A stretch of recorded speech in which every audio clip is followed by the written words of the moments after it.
The story opens deep inside a warped, lightless forest, where every tree stretches upward like a cluster of ancient, skeletal fingers. Black mold crawls across the bark, dark moss blankets the ground, and the whole place feels less like a forest and more like a graveyard that should never be entered. Above the twisted branches, the sky hangs low in a muddy gray, thick and suffocating, as if the clouds have forgotten how to move. Just one glance at this place is enough to understand that no sane person would ever willingly set foot here. And in the middle of this nightmare, strange monsters hide in every shadow. Our boy Kim Woo-jin, a man with messy black hair and exhausted eyes, is slammed against the ground, trapped beneath the body of a horrifying beast covered in multiple staring eyes. The disgusting creature pins him down hard, its drool dripping over his face and chest while its claws crush his shoulders into the dirt. Kim Woo-jin thrashes desperately beneath it, his expression twisted in pain as the monster's weight forces the breath right out of his lungs. Then the beast spreads open its enormous mouth, exposing layer after layer of jagged teeth, each one sharp enough to tear through flesh. The sight is absolutely terrifying, and for a moment, it looks like Kim Woo-jin is about to be swallowed as nothing more than a late-night meal. In the next instant, blood explodes across the scene, turning everything into a brutal mess of red and black. But even as the horror unfolds, Kim Woo-jin knows one thing clearly. If he dies in this place, he will simply wake up from this hellish dream and return to reality. Right after that, he shoots upright in bed, chest heaving as he gasps for air, his entire body soaked in cold sweat. He is back inside his quiet room, but the sudden jump from being mauled to death to sitting in a normal bedroom feels almost impossible to process. This nightmare has been repeating for 12 long years. Kim Woo-jin now looks completely worn down, with heavy dark circles beneath his eyes and rough, unkempt stubble across his face, showing exactly how deeply this endless cycle has carved into him. He grabs at his neck with a trembling hand, still feeling the lingering pain of being crushed even after waking up. That same cursed dream has returned again, and the agony is so vivid that every night feels like he is truly being killed. Outside his window, the modern city moves normally beneath a bright blue sky, with buildings shining in the daylight and people going on with their lives. But to Kim Woo-jin, this peaceful reality is not freedom at all. It is just another prison he cannot escape. During the day, he records every horror he faces in that other world. His notebook is packed with careful monster sketches, exposed anatomy, attack patterns, and tactical notes, all written so he can understand their weaknesses and survive even a little longer the next time. Kim Woo-jin stands alone inside his messy room, sickly and drained in a plain white t-shirt. He tells himself that physical pain is something he can endure, but just looking at his gaunt face makes it obvious that his body is almost at its breaking point. His apartment no longer looks like a normal living space. It is turned into a survivalist bunker, filled with weights, boxing bags, scattered research papers, and tools for training, proving that everything he does in reality is meant to prepare him for the next battle in the dream. Even though he is completely exhausted, he is more afraid of closing his eyes than staying awake. To him, the worst part is not even dying anymore. It is the act of falling asleep, because sleep is the door that always drags him back into that place. He remembers the feeling of a wolf-like monster tearing him apart, its fangs and claws ripping through him as if the memory had just happened moments ago. Every time he falls asleep in the real world, he is thrown straight back into that merciless nightmare without warning. Another memory flashes through his mind. His body pierced by a blade, blood gushing from his chest as the pain swallowed him whole. The rule is painfully simple. Die in the dream, wake up in reality, then repeat it all again, while his mind slowly breaks under the weight of it. Sitting on the edge of his bed, he grips his chest and coughs through the exhaustion, his body shaking from the strain. There is no such thing as proper rest for him, because every attempt to sleep becomes another fight for his life. Kim Woo-jin is furious, bitter, and completely drained, cursing the rotten luck that chained him to this fate. For more than a decade, he has lived between two worlds, and that double life is now killing him from the inside in both places. To stop dying again and again inside that hellish forest, he spent 12 years forcing himself to master weapons, martial arts, and jungle survival. In the nightmare, all that brutal training shaped him into a lean, hardened fighter who knew exactly how to stay alive. Inside that other world, Kim Woo-jin is almost unrecognizable. His focus is razor-sharp, his movements are deadly, and his eyes burn with determination as he raises his sword, ready to cut down any monster that dares to block his path. Because of all that relentless training, he eventually began dying less often in the nightmares. His blade moves with frightening precision, and with one powerful swing, he can tear through beasts that once would have ripped him apart without effort. But surviving longer in the dream does not make his real life any easier. Back in his room, he clutches his head in despair, crushed by the unbearable pressure of living as a fighter in one world and a dying wreck in the other. Kim Woo-jin stares ahead with empty eyes as the truth settles over him again. No matter how strong he becomes inside the nightmare, the real problem never changes. He still has to wake up in this fragile, ruined body that can no longer handle the cycle. Eventually, Kim Woo-jin goes to see a psychiatrist, a composed professional woman in a white coat who listens to his condition. After hearing him out, she suggests that he should try finding a hobby, or at least something he genuinely wants to do with his life. He quietly repeats her words back to himself, but his face remains hollow, like the suggestion cannot reach him at all. To him, the whole world has already gone flat and meaningless, and there is honestly nothing left that he can bring himself to care about. Later, Kim Woo-jin stands in his room, staring at the research board covered with everything he has learned. But for the first time, the monsters are not what frighten him. What he wants most is simply to fall asleep and never have to wake up again. He looks completely spent, with messy hair, rough stubble, and a face carved down by 12 years without real rest. At this point, even one single night of peaceful sleep feels like something worth giving everything for. Then, without warning, blood begins dripping from his nose. This is no longer ordinary exhaustion or stress. Something inside his body has finally started to break after years of being pushed beyond every possible limit. Kim Woo-jin's eyes widen in shock as blood suddenly spills from his mouth and stains his hands. He clutches his chest, frozen in disbelief, as his body finally collapses under the endless burden of living two brutal lives at once. His sight begins to blur, the room around him losing shape as consciousness slips away. Everything fades into a dull gray haze, and for the first time in 12 years, the pounding headache that haunted him every day finally starts to disappear. A moment later, his body hits the floor with a heavy thud. He lies face down in a spreading pool of his own blood, and it feels as if his long, miserable time in the real world has finally come to an end. Kim Woo-jin remains motionless on the cold floor, his skin pale and his eyes half open. The room falls into an eerie silence, marking the tragic end of his desperate struggle to keep surviving in modern Korea. But somewhere inside the darkness of death, Kim Woo-jin senses something strange. His body feels lighter than it ever has before, and the terrible headache that tormented him for 12 years has vanished completely, as if it never existed. When his senses return, he does not see a hospital ceiling or the inside of an ambulance. Instead, a bright blue sky stretches above him, and fresh air fills his lungs so cleanly that it feels like he has finally slept properly for the first time since the nightmare began. Slowly, he opens his eyes and finds himself staring up at the canopy of enormous, unfamiliar trees. Confusion washes over him as he wonders whether he has truly died, or if he has somehow fallen into yet another layer of the same dream. Then the realization crashes into him. He is back in the nightmare world again, surrounded by rustling leaves and distant creature sounds. But this time the air feels different, heavier, sharper, and far more permanent than before. Kim Woo-jin is resting against the thick roots of a gigantic tree, dressed in his worn and tattered hunter gear. Yet his body feels younger, stronger, and healthier, nothing like the sickly, broken version of himself that collapsed back in reality. He stares ahead in disbelief, his eyes clearer and sharper than they have been in years. After suffering in this place for 12 straight years, waking up here while feeling this refreshed is something he has never experienced before. Suddenly, his senses catch something nearby, and his head snaps to the side with a startled look. Even with his body feeling renewed, his survival instincts immediately flare up, warning him that something in the forest is watching him. Behind one of the trees, a reptilian demon beast creeps through the shadows, its long, forked tongue flicking in and out as it tastes the air around him. The many-eyed predator is exactly the type of nightmare creature Kim Woo-jin has spent years observing, studying, and surviving against. The lizard-like monster releases a low, threatening growl as its many eyes lock onto the intruder before it. Its body looks powerful and fast, and from the way it stalks forward, it clearly sees the young hunter as an easy piece of prey. Kim Woo-jin keeps himself calm and slips behind a thick root, watching the beast from cover instead of panicking. As he thinks back to the massive amount of blood he lost in his apartment, the truth of his death in reality becomes harder and harder to deny. The image of his lifeless body on the apartment floor flashes through his mind. If he really did die back in the real world, then this time there is no waking up after death. This forest has become the only world left for him. He lowers his body into a crouch and pulls his hood up, letting the shadows hide his face.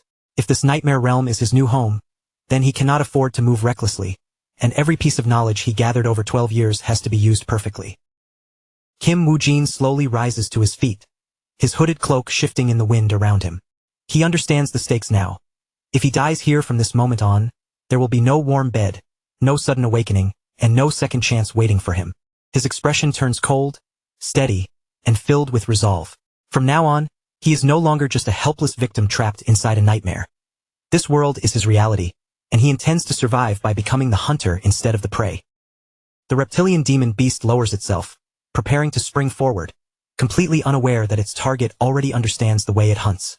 Kim Woo-jin is ready to use everything he knows if that is what it takes to stay alive in this deadly forest.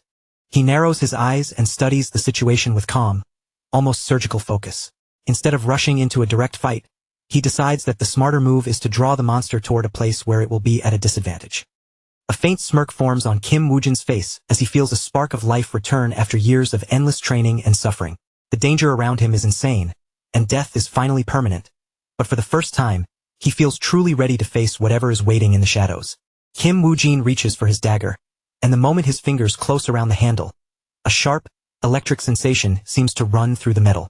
His instincts, dulled for years by fear and exhaustion, finally snap fully awake, and this time, he has no intention of staying beneath anything's claws.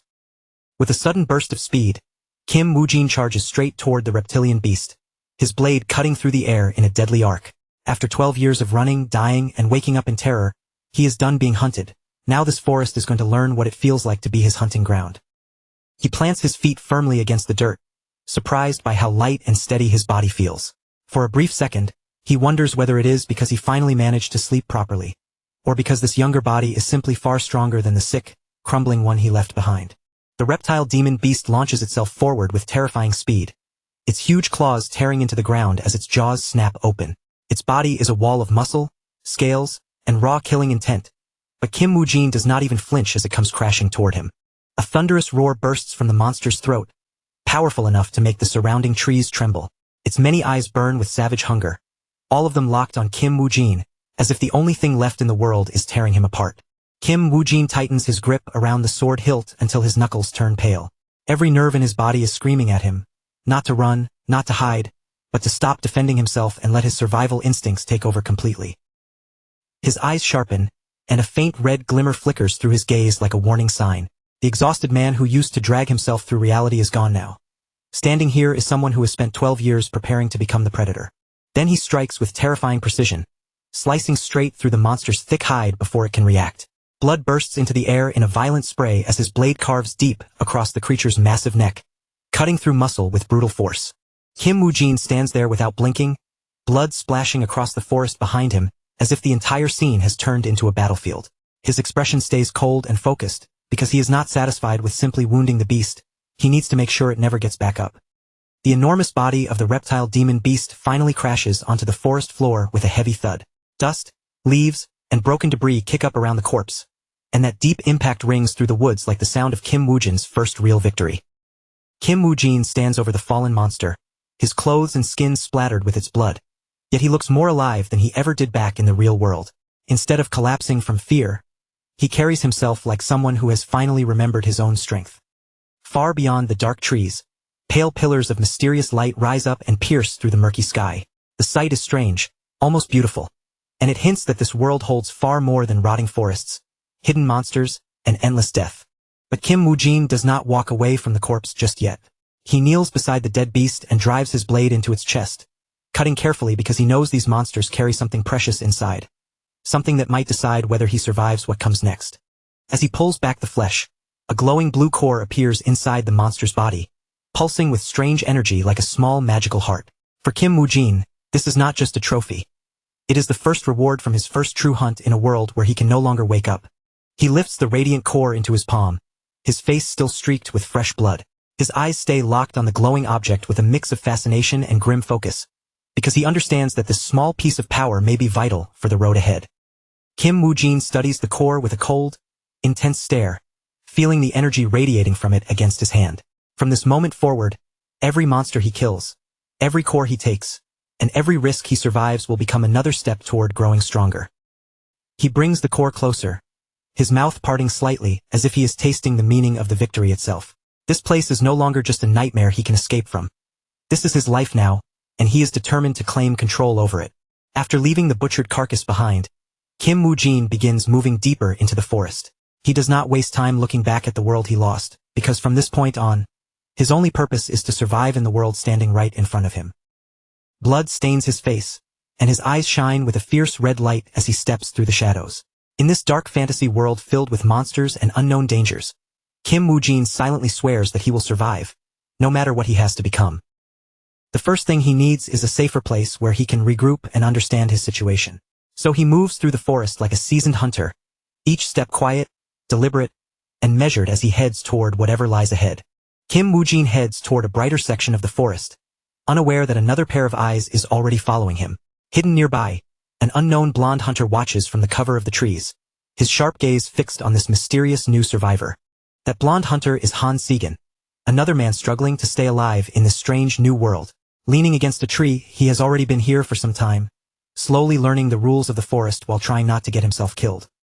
Sunlight filters down through the thick canopy above him, stretching long shadows across the forest floor. The woods seem calm on the surface, but the heavy air makes it clear that monsters could be hiding anywhere, waiting for one careless mistake. For a moment, Han Segan closes his eyes and allows himself to enjoy that tiny pocket of quiet. In a place where danger can leap out at any second, even a brief breath of peace feels like a luxury he does not truly have. When he opens his eyes again, he feels oddly refreshed, as if he has just woken from what he would call a perfect night of sleep. Bit by bit, he is getting used to the harsh rhythm of living as a wilderness survivor in this world. A soft breeze passes through the trees, scattering leaves through the air around him. The forest looks empty, almost peaceful, but Han Segan knows better than to trust silence in a place where death is usually hiding just out of sight. It has already been a full month since Han Segan crossed into this world, and now he pushes through the brush with purpose. Every step he takes is focused, whether he is searching for food, tracking prey, or looking for something useful in the wild. Even though he can fight, that does not mean he recklessly throws himself into danger for no reason. Han Segan understands very well that in this forest, chasing unnecessary battles is not bravery.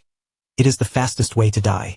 From the shadows, he watches a grotesque bat-like monster feeding on its prey. The sight is tempting from a hunter's perspective, but risking his life just for excitement would be complete madness in a world this unforgiving. The urge to jump in and strike is definitely there, but Han Segan keeps himself still and forces that impulse back down. He rests against the side of a massive tree trunk, keeping his breathing quiet as he waits patiently for the perfect chance to move. The only time Han Segan truly hunts is when hunger gives him a reason. And right now, his stomach is starting to tighten, which makes that bat monster look less like a threat and more like a possible meal. When the opening finally comes, he strikes with lethal precision, his blade flashing through the air like a razor. The bat-like creature never even gets a proper chance to react before his ambush from the shadows turns violent and decisive. A glowing blue core soon emerges from the creature's chest, shining with a mysterious power that feels ancient and unnatural. Han Segan recognizes it immediately, because in this world, that core is one of the clearest paths to becoming stronger. He reaches into the monster's body and pulls out the glowing essence, his expression cold and steady. For Han Segan, consuming these cores is not some strange luxury. It is one of the only ways he can keep surviving in this living nightmare. He swallows the energy, and a fresh surge of power rushes through his body, spreading through his veins like heat. His eyes flash with a predatory light as the strength of the monster begins to settle into him.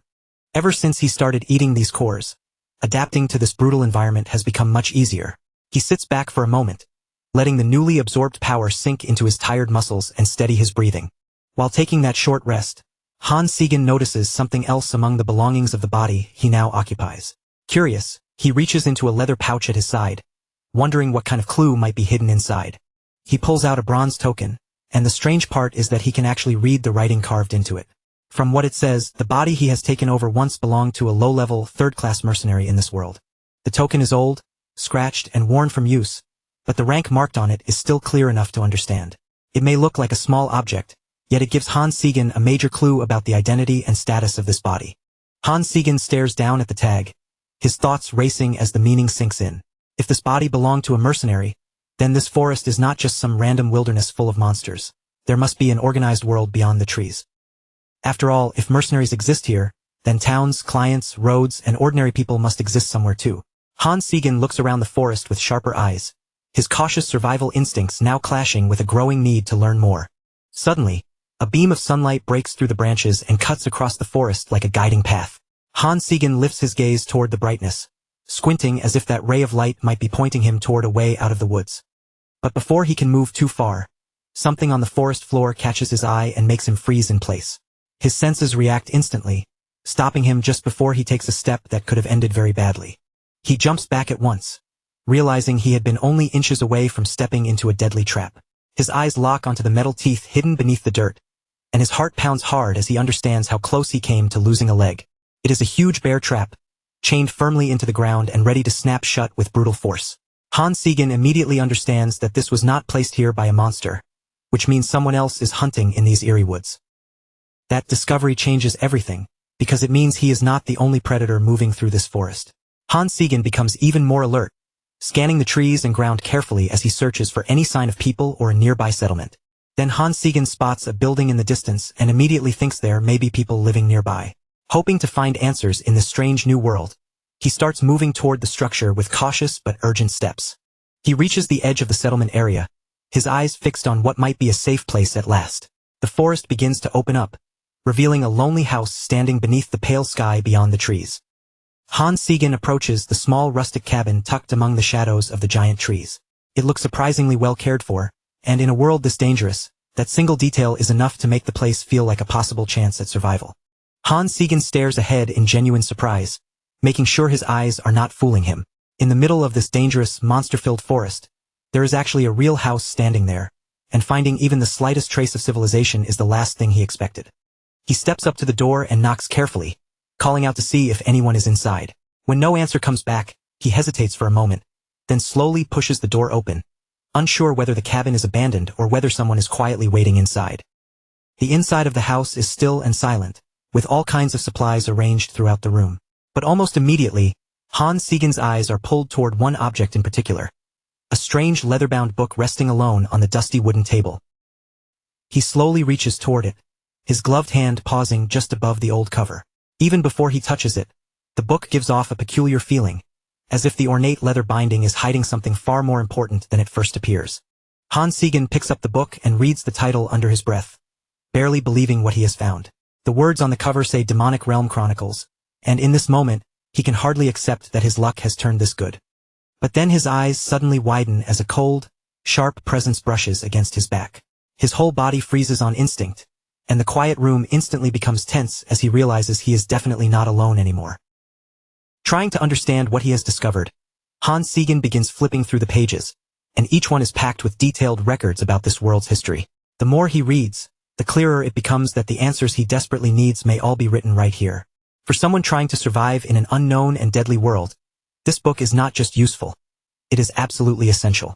Han Segan tightens his grip around the cover, knowing that letting go of this information could cost him his life later. Just as he turns, intending to leave with the book, a heavy floorboard creaks from above him. Someone has been moving quietly overhead, and from the pressure in the air, Han Segan can tell that a weapon is already aimed directly at him. An old man suddenly drops down from above, landing with a weapon raised and a crossbow aimed right at Han Segan. His voice is low and full of suspicion as he demands to know who this young stranger is. The homeowner keeps the crossbow locked on him without lowering it even a little. His warning is brutally clear. If Han Segan does not start explaining himself immediately, the old man is ready to put a hole straight through his head. Han Segan feels a rush of relief at seeing another human being, but the mood is anything but welcoming. With the weapon pointed at him, he quickly wonders whether the old man has mistaken him for some ordinary thief breaking into the cabin. He forces himself to stay calm and explains that he only entered the house out of curiosity. While speaking, Han Segan keeps his hands where the old man can see them, carefully trying to lower the tension inside the cramped cabin. The old man does not seem impressed by any of his excuses. With a hard voice and an even harder stare, he tells Han Segan to get lost, making it clear that the young intruder has no business being inside his home. Han Segan gives a small nod, pretending that he understands and slowly backing away from the table. But even as his body retreats, his mind is already spinning, searching for a way to keep the priceless book in his hands. His gaze drifts back to the leather-bound volume one last time, and his hand almost moves toward it again. He knows very well that surviving outside without the knowledge in those old, dusty pages will be far more dangerous.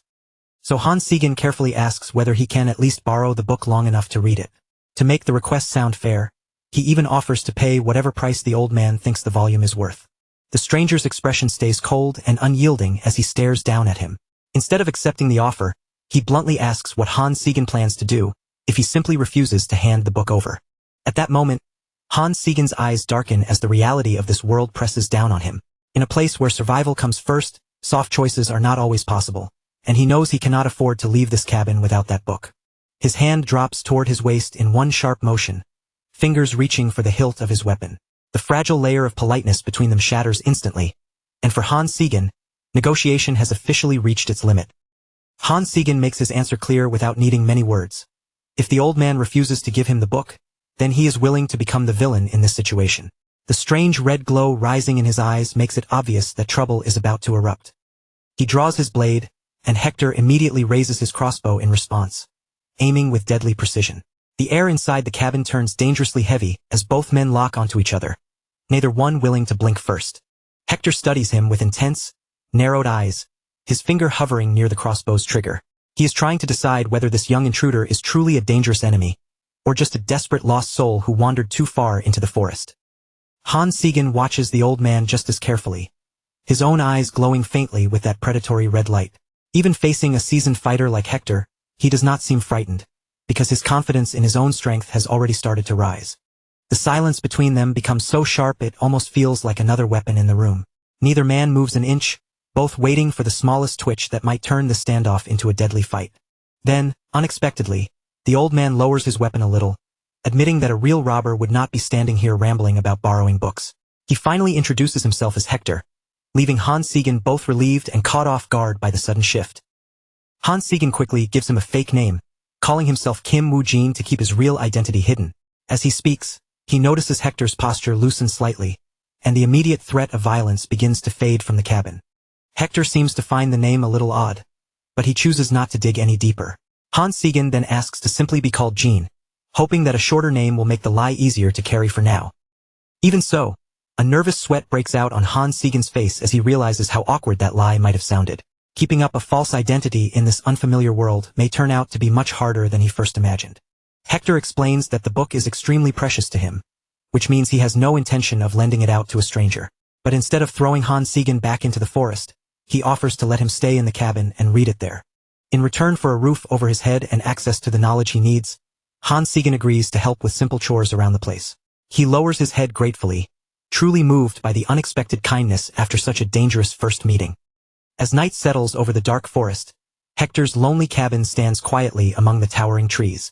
Surrounded by a world full of monsters and chaos, this small house begins to feel like a rare little sanctuary. Inside, a pot of thick vegetable soup bubbles warmly over the fire, filling the cabin with a comforting smell. Han Segan has officially been allowed to stay in the old man's humble home, at least for now. Hector may be blunt, rough around the edges, and far from openly friendly, but he does not seem like a bad person at heart. He tells Han Segan to eat properly and recover the strength he has clearly been burning through in the forest. For the first time in what feels like ages, Han Segan sits down to a warm, home-cooked meal. The simple comfort of the soup reaches him more deeply than he expects, and his tense expression slowly softens into something calm. The soup tastes so good that Han Segan cannot hold back a single tear of joy. After everything he has endured in this brutal world, he even starts to think that Hector might be some kind of angel hiding behind the face of a grumpy old man. The next morning, Hector begins preparing his gear with practiced, steady movements. As he gets ready to head back into the woods, he warns Han Segan that his hunt may take quite a long time today. Hector then reveals that he is chasing a monster for revenge, the same creature that slaughtered his former comrades. The sorrow and determination in his face make the weight of that old tragedy impossible to miss. Hector looks like a man with real strength and years of hard experience, so seeing even him act tense makes Han Segan's heart sink. Whatever monster waits out there, it must be far more dangerous than anything ordinary. The old man steps out of the cabin with his crossbow slung over his shoulder, disappearing toward the trees. Han Segan watches him leave, fully aware that a considerably powerful creature is lurking somewhere in the nearby forest. Once the cabin becomes quiet again, Han Segan finally picks up the ancient chronicles and begins reading in earnest. If he wants to survive in this world, he needs to understand its history, its dangers, and the rules hidden behind everything around him. The stories inside the book all begin with the fall of the Northern Empire. As Han Segan reads, images form in his mind of a mighty fortress swallowed by flames while countless soldiers march toward war. According to the records, the king of the Northern Empire was blinded by greed and committed a sin so terrible that it changed the fate of the entire land. Craving forbidden and ultimate ancient power, the king dared to lay his hands on the otherworldly gate, reaching for something mankind was never meant to control. That gate was said to contain the truth behind all creation, along with a power beyond imagination. When the ancient seal was broken, a towering pillar of red light erupted upward and tore through the sky. On that fateful day, the calamity truly began, and the world was pushed onto a path it could never return from. From beyond the opened gate, countless eyes stared out of the darkness, waiting for their chance to pour into the world. Monsters from another realm flooded into the north, spreading terror and corruption across the land. In only 9 years, the once great empire was transformed into the demonic realm, a nightmare that forever changed the world. Humanity eventually fought back by forming the Order Alliance and raising a massive barrier to stop the disaster from spreading. The records describe how desperately people struggled to contain the demonic corruption before it consumed even more territory. Hans Siegen slowly closes the book, his mind racing through everything he has just learned. Piece by piece, the terrifying truth of this world begins to take shape, and it is far darker than he first imagined. He leans back in thought, reflecting on the records about the demonic realm's hierarchy and the forces that rule it. The book is filled with useful knowledge, but every page also makes humanity's situation look more hopeless and grim. According to the Demonic Realm Chronicles, monsters become stronger the deeper someone travels into the heart of the realm. As Hans Siegen takes in that warning, his expression grows heavier, because it means the place he wandered through may have been far more dangerous than he first understood. Meanwhile, out in the forest, Hector is already trapped in a desperate fight for his life. He tears through the undergrowth as fast as his old body can move, his breathing rough and uneven while something savage chases him from behind. Hans Siegen thinks back to the way the monsters seemed to weaken whenever he moved closer toward the light. That memory makes him wonder just how far inside the demonic realm he had been wandering before he found Hector's cabin. Hector twists around mid-run, his face tight with strain and stubborn determination. He knows he cannot keep fleeing forever, and if he keeps trying to outrun these beasts, they will eventually drag him down from behind. From between the dark trees, a pack of monstrous wolves emerges, their twisted bodies moving low to the ground as red eyes glow in the shadows. Hector immediately understands the situation. He is badly outnumbered, and this fight has become extremely dangerous. The lead beast suddenly lunges at him with terrifying speed, its jaws spreading wide as it rushes in for the kill. Hector barely has enough time to react before the savage attack comes crashing toward him. He throws himself across the grass, sliding hard as one of the monster's attacks slices past him by a narrow margin. Every step, every dodge, and every breath becomes a gamble, with death waiting the moment he mistimes even one movement. Hector raises his crossbow and fires 3 glowing arrows one after another, each shot released with the skill of a veteran hunter. But even with his experience and steady aim, it is becoming painfully clear that skill alone may not save him this time. The monsters keep pressing forward without fear. They do not even bother dodging the arrows properly, instead swiping them out of the air with their claws before circling around Hector from every side, slowly cutting off every possible route of escape. Hector curses under his breath as the truth hits him.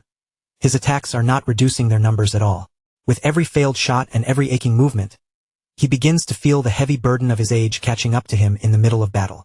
Then, through the chaos, he suddenly notices a dark silhouette standing near his house in the distance. His eyes widen in shock when he realizes the young man he had just taken in has already come out here. Hans Siegen steps forward slowly, his eyes glowing with a dangerous red light as he draws his massive blade from its sheath. The moment he enters the battlefield, his entire presence changes, and he no longer looks like the confused stranger Hector met at the cabin. "Jean, run!" Hector screams at the top of his lungs, his voice filled with urgency and fear. He is not trying to act brave anymore. He is desperately trying to keep the young man from being torn apart by monsters he knows are deadly. But Hans Siegen does not turn away. Instead, he bends his knees and launches himself into the air with explosive force. Hector can only stare in disbelief as the young man he knows as Jean suddenly takes control of the battlefield. He never imagined that this stranger, who had seemed lost and desperate, was hiding such overwhelming power. Hans Siegen's gaze turns cold and perfectly focused, and his predatory instincts swallow every trace of hesitation. In that moment, he is no longer just a lost survivor trying to understand this world. He becomes something far more dangerous. In the blink of an eye, his body blurs forward and drops straight into the center of the wolf pack, as if he has personally chosen the most dangerous place to begin the fight. His eyes shine with a murderous red glint as he descends from above, swinging his blade toward the closest beast. The strike carries the kind of force that makes it feel like he is sending that monster straight back to whatever ancestors it came from. But the monsters are too savage and arrogant to understand the danger in front of them. Even with death falling toward them, they do not try to retreat, instead raising their limbs for a head-on clash, as if flesh and claws could somehow overpower cold steel. Han Segan brings his massive blade down in a clean vertical arc, splitting one of the monsters apart with terrifying efficiency. Blood erupts across the grass, and the creature drops dead instantly before the rest of the pack can even process what happened. The remaining wolves freeze for a moment, stunned by how suddenly their packmate was slaughtered. Hector stands there with his crossbow lowered slightly, almost forgetting his own weapon as he watches the young man's strength unfold in front of him. The surviving monsters begin backing away, their vicious growls slowly breaking into frightened whimpers. At last, they understand that they are no longer the hunters in this clearing, and the entire balance of power has flipped in an instant. Among them, a massive brown-furred beast snarls and glares at Han Segan, its rage mixed with clear terror. Unlike the others, it still tries to stand its ground, making it feel like the true fight is only just beginning. Hector's eyes stretch wide with disbelief as he witnesses something he never thought possible. Cold sweat gathers on his forehead, and without even realizing it, he mutters a silent prayer under his breath. The reason for his shock stands right in the middle of the carnage. Han Segan has just cut down the lead werewolf with a single devastating slash, leaving the battlefield stained with blood and the old hunter frozen in awe. For a brief moment, Han Segan remains completely still, his enemy's blood dripping slowly from the edge of his weapon onto the grass. Then he turns his head slightly and calls out to Hector, his voice cutting through the tense silence. With a faint, almost teasing smile, Han Segan asks whether that creature was actually supposed to be strong. Blood marks his face, yet he looks completely unfazed, as if he is calmly measuring the danger level of this world instead of celebrating a near-impossible kill. Hector, the veteran survivor with a thick white beard and years of experience carved into his face, stares back at him in disbelief. He cannot believe this young man is casually questioning the strength of a monster that would terrify most seasoned hunters. The old man leans forward, his expression deadly serious as he confirms that the werewolf was indeed incredibly powerful. For ordinary people, and even for many trained fighters, facing such a monster would have meant almost certain death. Han Segan absorbs that information with a cold, thoughtful stare. The monster's reputation does not seem to impress him much. He simply files the fact away, already calculating what it means for the next threat waiting in the forest. Then he shifts his attention toward the trees, where the rest of the wolf pack is still watching from the shadows. Before listening to the rest of Hector's story, Han Segan decides he should deal with the remaining beasts first. The pack surges forward, teeth bared and eyes blazing with feral hunger. These are not ordinary wolves from any normal forest. They are demonic beasts, ready to rip apart any human foolish enough to stand in their territory. Han Segan tightens his grip around his blade as his own eyes begin glowing with that menacing red light again. He admits that 40 wolves could become troublesome if he gets careless, but his posture stays calm and steady. Instead of throwing himself into a reckless brawl, he quickly forms a more efficient plan. He decides to target the pack second-in-command first, knowing that if he breaks the morale of their leader figure, the rest may lose the will to fight. His eyes narrow as he searches through the pack, locking onto one specific target with predatory focus. He is not simply looking to kill one wolf. He is looking for the fastest and cleanest way to end the entire battle. There it is, an especially large red wolf standing near the front of the pack, clearly different from the others around it. That beast is the one holding the others together, feeding their courage and keeping them from scattering, and just from its presence alone, it looks like a complete nightmare. A fierce, murderous pressure pours out from Han Segan as he fixes his attention on the red wolf. The air around him seems to tighten, making it clear that this is about to become a brutal encounter for the entire pack. The giant red wolf snarls back, its blue eyes wide with aggression as it tries to stare him down. What it does not understand is that, in that exact moment, it has become the chosen target of the most dangerous predator in the forest. Han Segan's red eyes flare as he waits for the wolves to swarm him together. If they charge all at once, he is already prepared to cut them down one by one. But then, unexpectedly, the pack leader lowers its gaze. For a second, the situation feels almost absurd, because it looks like the creature is seriously considering abandoning the fight. The smaller wolves freeze in pure terror when they see their leader suddenly turn away and bolt. The courage that had been holding the pack together disappears almost instantly. Chaos breaks out at once as the red wolf flees, leaving the others standing there stunned and helpless, like a group of lifeless stuffed animals that have no idea what to do without their leader. The same red wolf that had looked so menacing only moments earlier lets out a pathetic whimper of fear as it runs. Compared to its earlier appearance, the sight is almost embarrassing. Soon, the forest fills with the fading whimpers of retreating beasts as the entire pack disappears into the shadows. Against 40 demonic wolves, Han Segan wins with just one overwhelming swing and a single crushing display of dominance. Han Segan stands alone in the clearing, watching the pack run deeper into the forest. His expression is calm and distant, as if the fleeing monsters are no longer worth even a second more of his attention. Hector watches everything from the side, his jaw practically dropping from shock. He cannot understand how those vicious, fearless wolves went from charging like killers to running away like frightened pups. The old man begins to realize that this young man is not merely strong. Han Segan has an incredible talent for reading the battlefield, using fear and psychology to win a fight that should have been nearly impossible.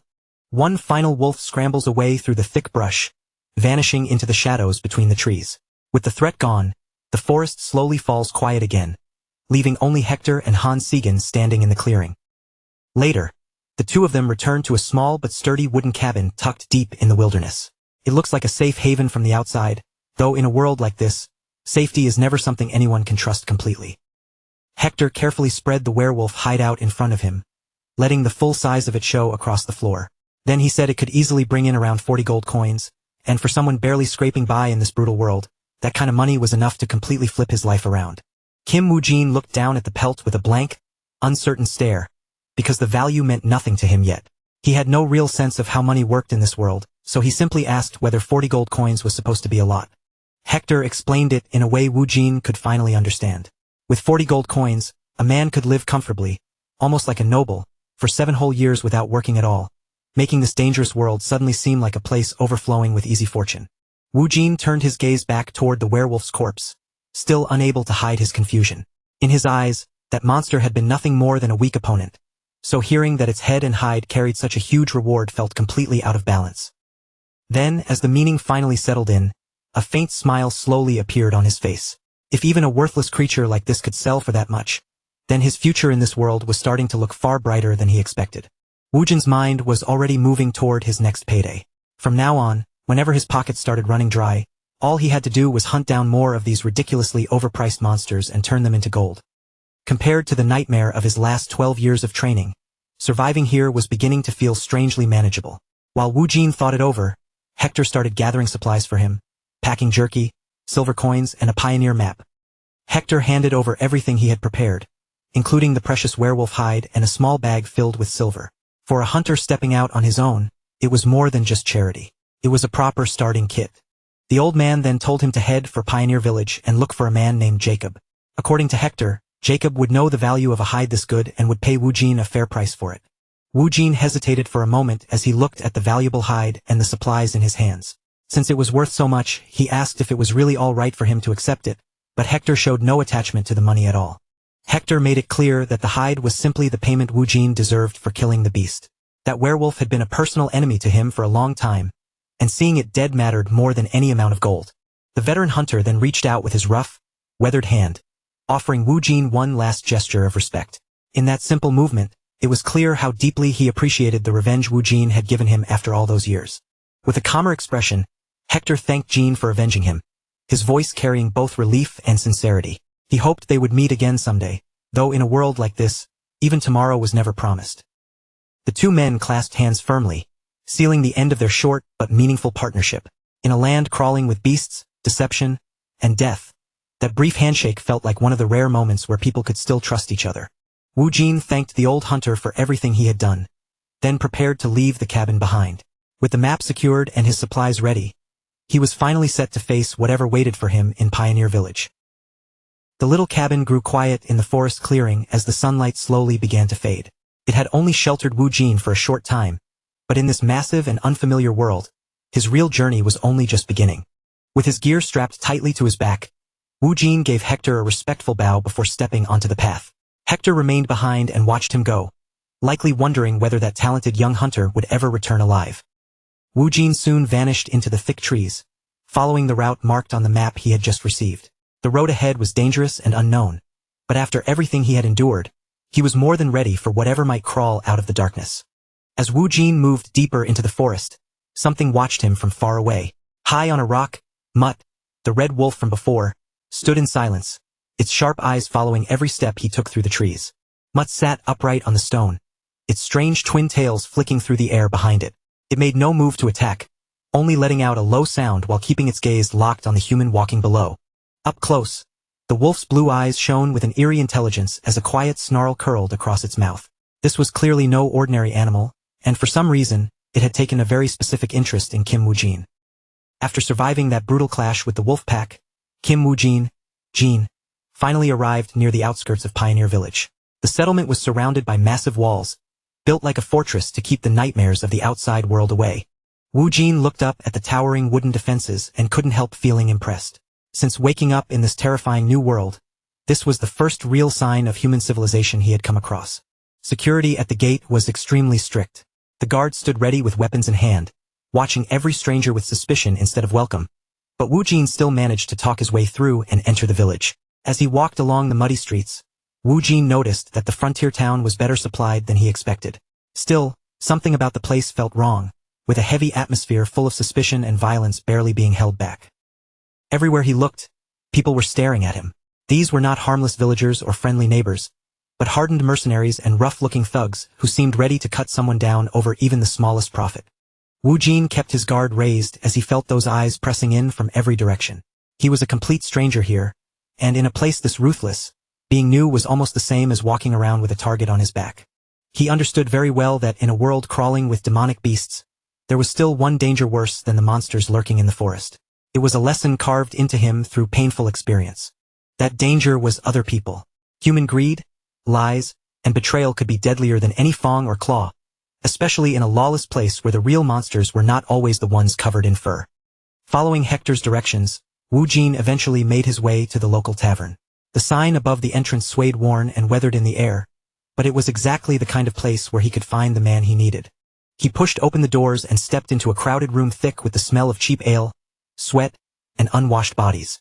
The tavern was noisy, rough, and chaotic, which made it the perfect place for the kind of contact he was looking for. Woo-jin moved through the crowd without reacting to the hostile looks thrown his way. He had not come here to make friends or sit down for a drink. He was here for business and he needed to find one specific person. He walked directly to the bar and set his heavy pack down on the counter with a solid thud. The man behind the bar barely looked at him at first, casually offering him a cheap beer like Woo-jin was just another customer. Woo-jin had no interest in wasting time with small talk or alcohol. He leaned closer to the counter and asked the bartender whether he knew where to find a man named Jacob, because he had business to handle.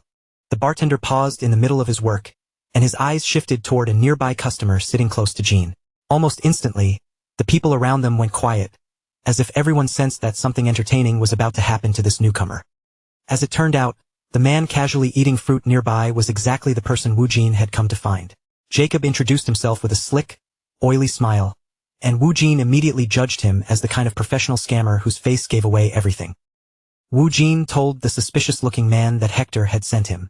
The old hunter had said Jacob would be willing to pay a proper price for a high-quality werewolf hide, and that was exactly what Woo-jin had brought. The instant Jacob heard the words, werewolf hide, his entire body reacted like he had been shocked. He could hardly believe that an old man like Hector had actually managed to bring down such a monster. Jacob quickly began unrolling the enormous hide, and the greed in his eyes was almost impossible to miss. Woo-jin did not bother correcting him about who had really killed the werewolf, because all he cared about was receiving the full payment. Jacob was completely captivated by the hide in front of him. A werewolf pelt of this quality was worth a fortune, and just from the look on his face, it was obvious that his mind was already calculating how to take advantage of the situation. He kept muttering to himself about how the old man had finally pulled it off. In Jacob's mind, there was simply no way a young, lean-looking kid like Woo-jin could have been the one to hunt down a beast like that. A nasty smile slowly stretched across the scammer's face. He believed he had just stumbled onto a jackpot, assuming this delivery boy would be easy to intimidate and that he could steal the valuable hide without paying a single coin. Jacob laughed as he praised Hector's supposed hunting skill, all while secretly planning to keep the entire profit for himself. What he failed to understand was that trying to cheat Woo-jin was the same as stepping straight into a fire. At that moment, several huge thugs stepped out from the shadows and began surrounding Woo-jin. The setup was painfully obvious. The tavern owner had never planned to trade fairly and was preparing to rob him in broad daylight.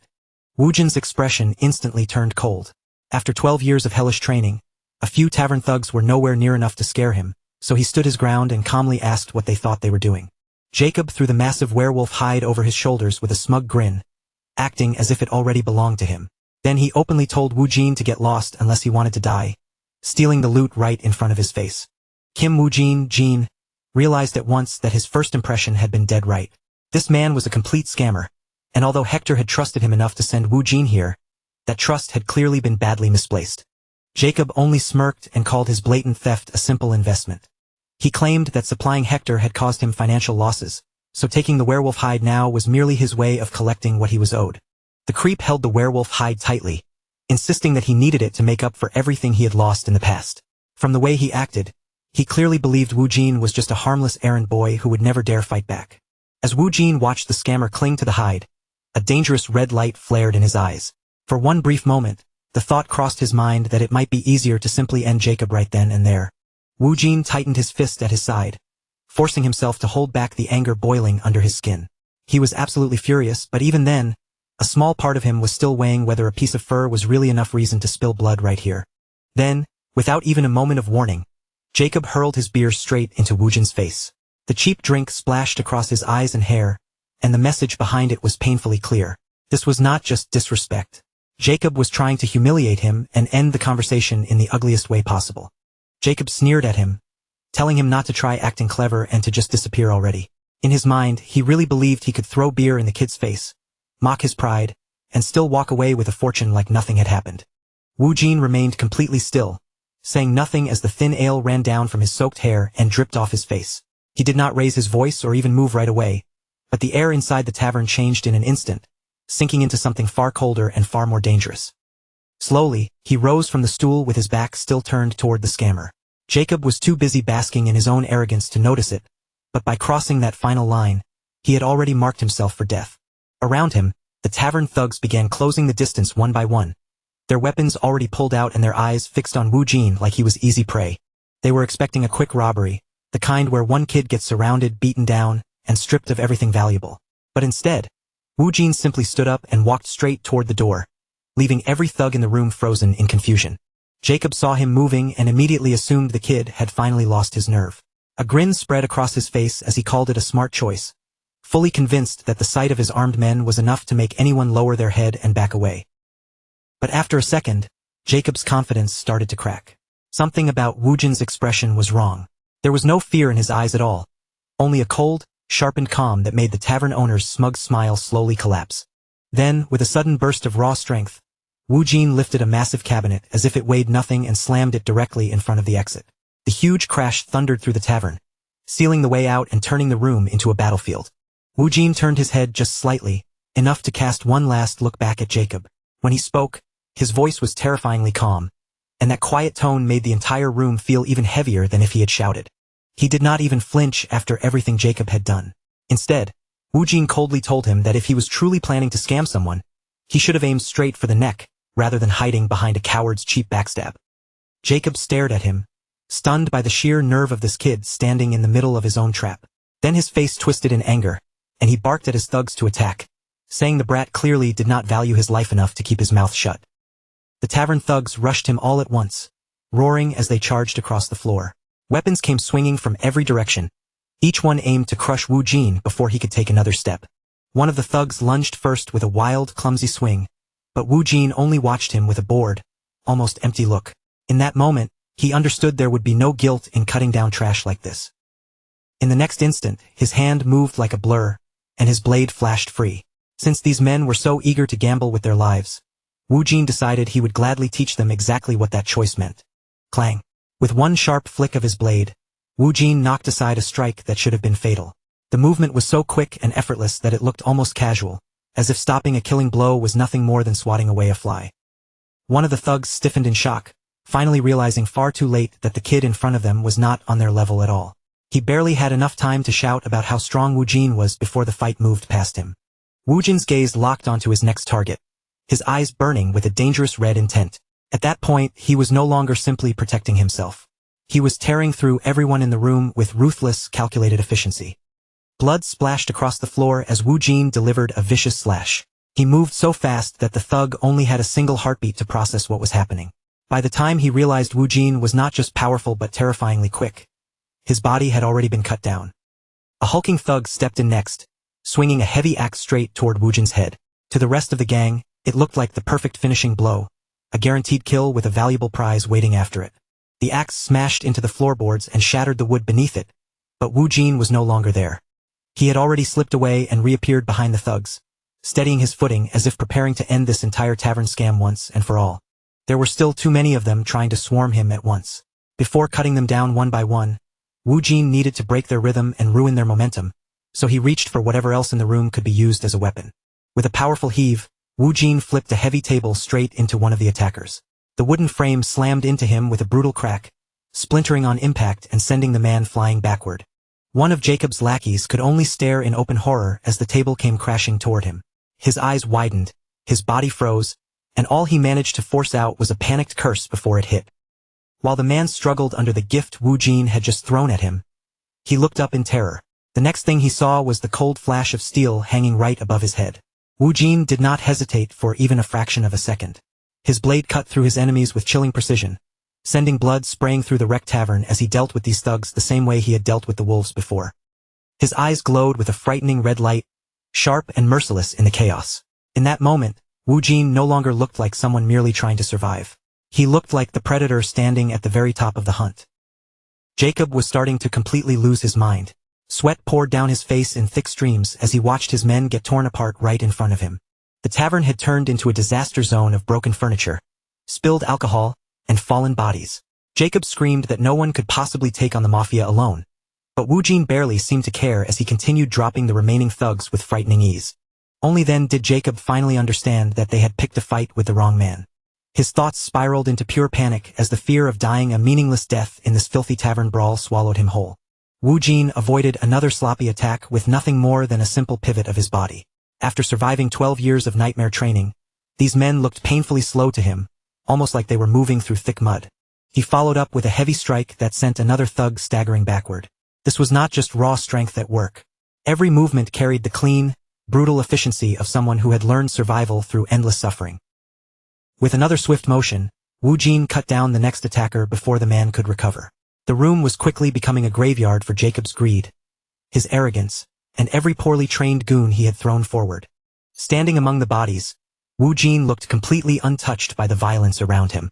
His red eyes cut through the shadows of the ruined tavern, making it painfully obvious that he was now the most dangerous thing in this town.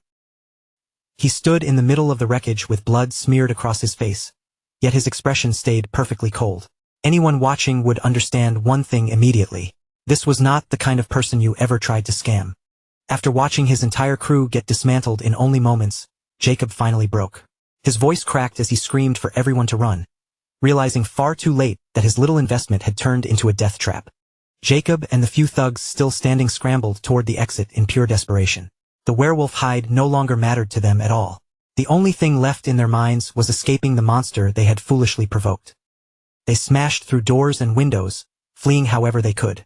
Behind them, the tavern fell into a strange silence, broken only by the sharp sound of splintering wood and the rough breathing of men terrified for their lives. Jacob collapsed onto the ground outside, sucking in air like a drowning man. Trembling, he looked back toward the tavern with pure terror in his eyes, believing for one brief second that he had finally escaped that nightmare. But when Jacob lifted his head, the color drained from his face all over again. Something was standing before him, and the sight of it made his heart nearly stop. A massive red wolf had entered the village, baring its fangs and snarling at everyone in its path. The villagers immediately fell into panic, screaming and scattering the moment they saw the enormous beast. The beast slowly advanced on Jacob as he cowered on the ground, while Jean suddenly leapt out from behind. Jacob was already having the worst day of his life, but somehow, things were about to become even more miserable. The red wolf towered over him, its glowing eyes fixed directly on the terrified scammer.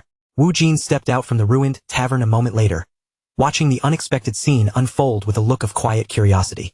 Wu Jin tilted his head slightly, wondering why this particular monster had come all the way here. The moment he saw that unmistakable red fur and those sharp predatory features, recognition flashed through his mind. Memories of the wolf that had fled from him a few days earlier came rushing back, clear and sharp as if the chase had happened only moments ago. Wu Jin realized this was the same scout wolf from before. It had followed him all the way back to the village, but seeing the beast again did not soften his expression at all. If anything, his gaze turned even colder. Kim Wu Jin, stared the massive beast down without a trace of fear in his eyes. His voice dropped into an icy calm as he asked whether the creature had really chased him all this way just to die too. For a moment it actually seemed like the wolf understood him. Its fierce expression suddenly went blank, and it froze in place like a deer caught in the glow of high beams. Then something completely unexpected happened. Instead of lunging forward to attack, the huge monster suddenly rolled over onto its back and began whimpering in front of Wu Jin like a lost puppy begging not to be hurt. The huge wolf began panting hard, its tongue hanging out as its tail whipped back and forth with frantic excitement. It looked completely submissive now, and Wu Jin could only stare at it in silence, trying to understand what had suddenly gotten into this supposedly deadly monster. The wolf kept up its strange little performance, rolling across the ground and panting like an overexcited mutt that had finally found its owner. The whole thing was so absurd that even the terrified thugs, who had been cowering moments ago, were left staring without a single word. Jacob's thugs looked completely lost, their faces frozen in pure disbelief. They had braced themselves for a bloody slaughter, but instead, they were watching a demonic beast act like a happy golden retriever running around at the park. Wu Jin looked down at the rolling monster with an expression caught somewhere between confusion and annoyance. He could hardly believe that this vicious hunter, the same kind of beast people feared in the forest, was now behaving like some pathetic little mutt begging for attention. The wolf continued panting as it gazed up at Wu Jin with wide, pleading eyes. Then a thought suddenly crossed his mind, and he began to realize that this beast might not be trying to attack him at all. It might actually be showing loyalty. Without saying a single word, Wu Jin lifted his hand and pointed a straight finger toward the group of scammers. The simple motion was enough to make both the men and the beast freeze for a moment. Wanting to test whether that loyalty was real, Wu Jin kept his finger aimed at the remaining thugs. Then he looked directly into the wolf's eyes and gave one short, simple command. Bite. In an instant, the wolf's playful attitude disappeared like it had never been there. Its eyes flashed with a sharp blue glow, its tail went stiff, and the predator it had been hiding finally began to wake up. With a terrifying roar, the beast launched itself forward. It moved like a bolt of lightning across the village path, charging straight at the thugs who had tried to cheat its new master only moments earlier. The tavern thugs had no chance to defend themselves. One of them screamed so loudly it cut through the air as the massive red wolf slammed him down, pinning him beneath its weight with its sharp fangs already bared. The shadow of the beast tearing into its prey looked absolutely brutal. Blood splashed across the dirt road, and in that moment, the ridiculous mutt reminded everyone exactly why monsters like it were feared in the forest. Wu Jin watched the carnage unfold without the slightest hint of horror on his face.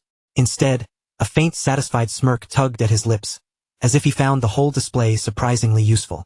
Jacob gasped in terror as he lifted his head and saw Mutt standing over him.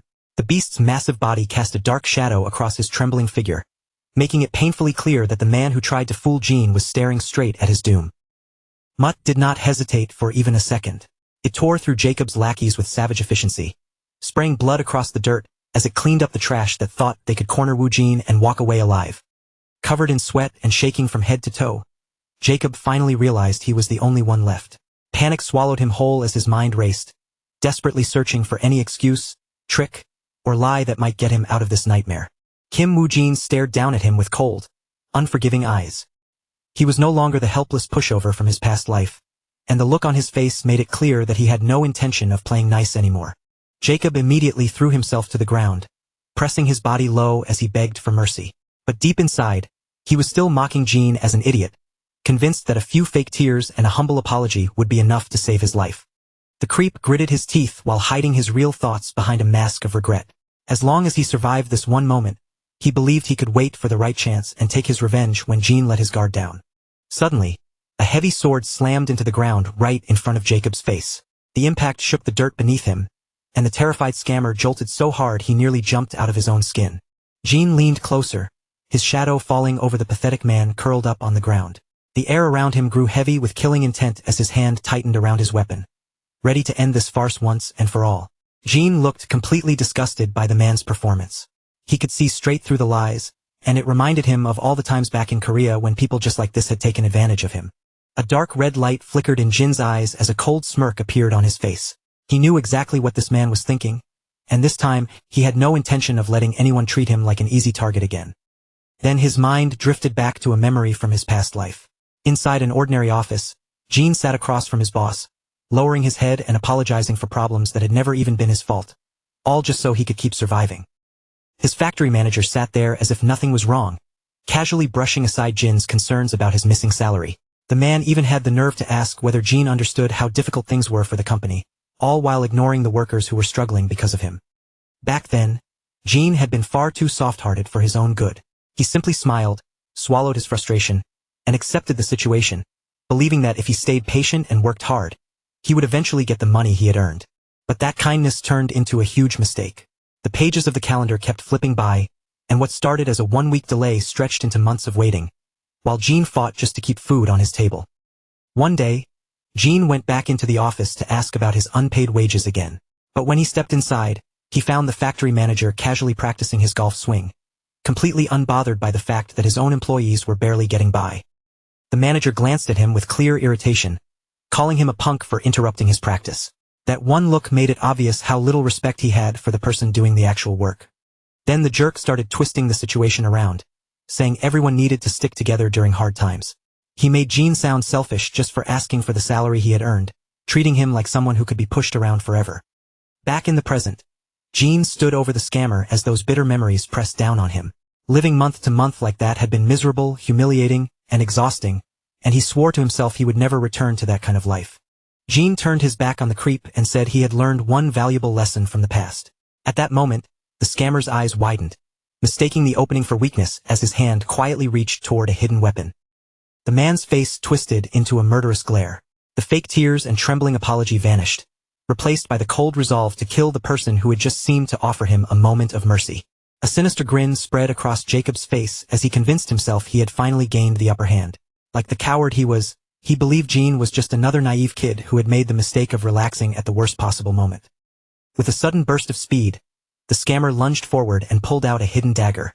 He aimed straight for Jin's back, planning to end everything with one dirty, underhanded strike.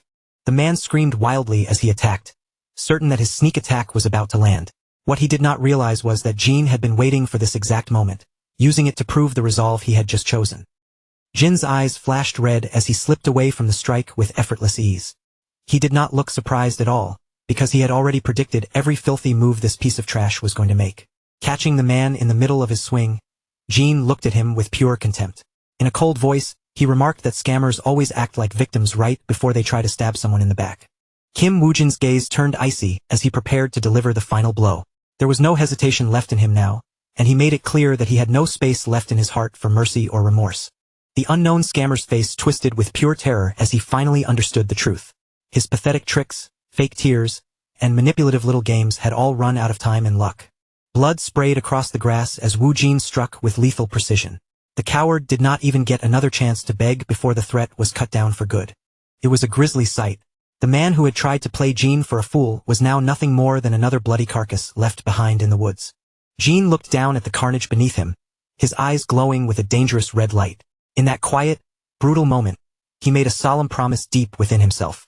Standing tall over the fallen trash, he vowed that he was done being the easy target everyone loved to push around. From this point on, there would be no more room for being soft just to keep the peace. With that bloody business finally settled, Jean turned his attention away from the dead bodies. It was time to move on and face the next problem waiting in front of him. Mutt was still lingering around the campsite, watching him closely with a small bag clamped firmly between its teeth.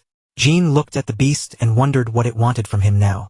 The massive wolf padded closer and dropped the heavy bag at Jin's feet. From the way it presented the thing, it almost looked like this clever creature was trying to buy its way into his good graces. When Jean checked inside, the bag turned out to be packed with shimmering gold coins. Apparently, even the monsters in this strange world understood the value of offering a proper tribute. Kim Woo-jin was genuinely taken aback for a moment. He had never expected a terrifying demonic beast, one that had just ripped through grown men, to behave so much like a loyal pet dog. He looked at the big guy and asked if it really wanted to come along with him.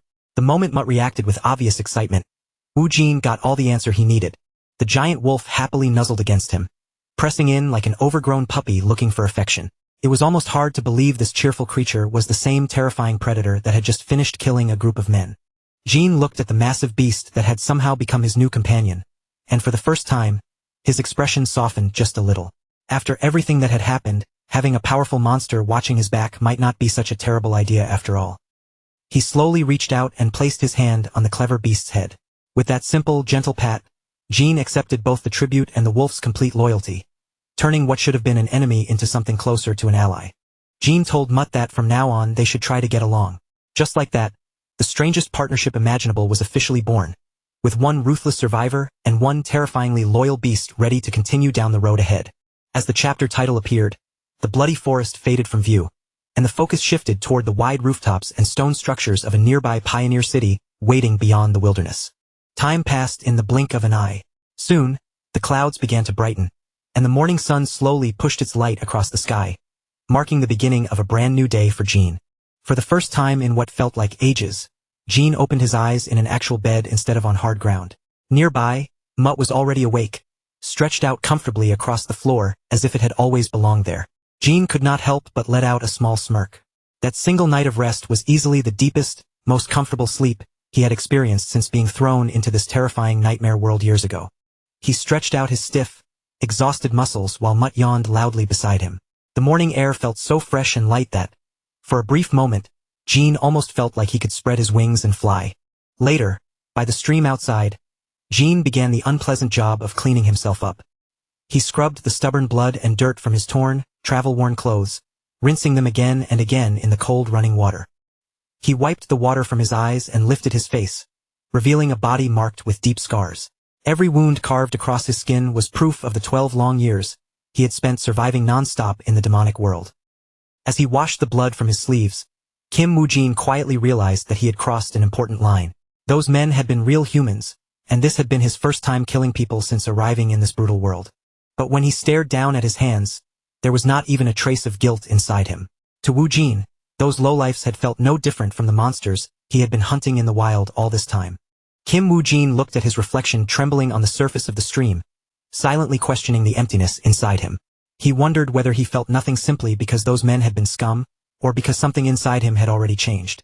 Then he remembered the rush that had surged through him during the fight. It had not been only about surviving. There had been a dark thrill in it too, the same sharp excitement he felt whenever he hunted dangerous monsters in the wilderness. Jean clutched his chest as if he could feel something shifting deep within his soul. The scars covering his body stood out in the morning light, each one a reminder of a life built entirely around brutal struggle and survival. He lowered his gaze to his hand and slowly understood that the person he used to be was fading further away. This nightmare world was reshaping him, grinding him down into someone colder, sharper, and far more efficient. With his eyes glowing red, Jean briefly wondered whether this world itself was cursing him, but he pushed the thought aside almost immediately, deciding that in a place like this, surviving one more day was the only thing that truly mattered. The scenery changed as Jean prepared to step into the next part of his life. He had already decided that his existence here would be nothing like the miserable, exploited life he had endured back in Korea. With the massive mutt traveling near him, Jean made his way toward civilization. He swore he would never again accept the absurd fate of being treated like a pushover, and this time, he intended to live with real freedom and abundance. Beneath the shadow of his hood, Jin's expression stayed hard and focused. He was no longer wasting his energy fearing the future. For now, he simply wanted to enjoy the present as someone who had survived. Before long, the towering walls of the 5th pioneer city finally rose into view. Jin's first priority was simple: sell the valuable pelt he had dragged across the dangerous wilderness and turn that hard-earned trophy into money. Before passing through the gates, Jean told Mutt to stay close but keep itself hidden. He knew exactly how much chaos would break out if a demonic beast casually walked into the heart of the city. Jean entered the busy city streets, blending into the movement of commoners, merchants, and children passing around him. From the chronicles, he remembered that all monster bounties had to be handled through the local order alliance.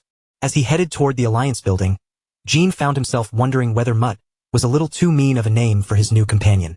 Still, it was short, simple, and easy enough to remember, so he decided it worked. Eventually, he arrived before an impressive building with tall towers and bright white domes rising above the street.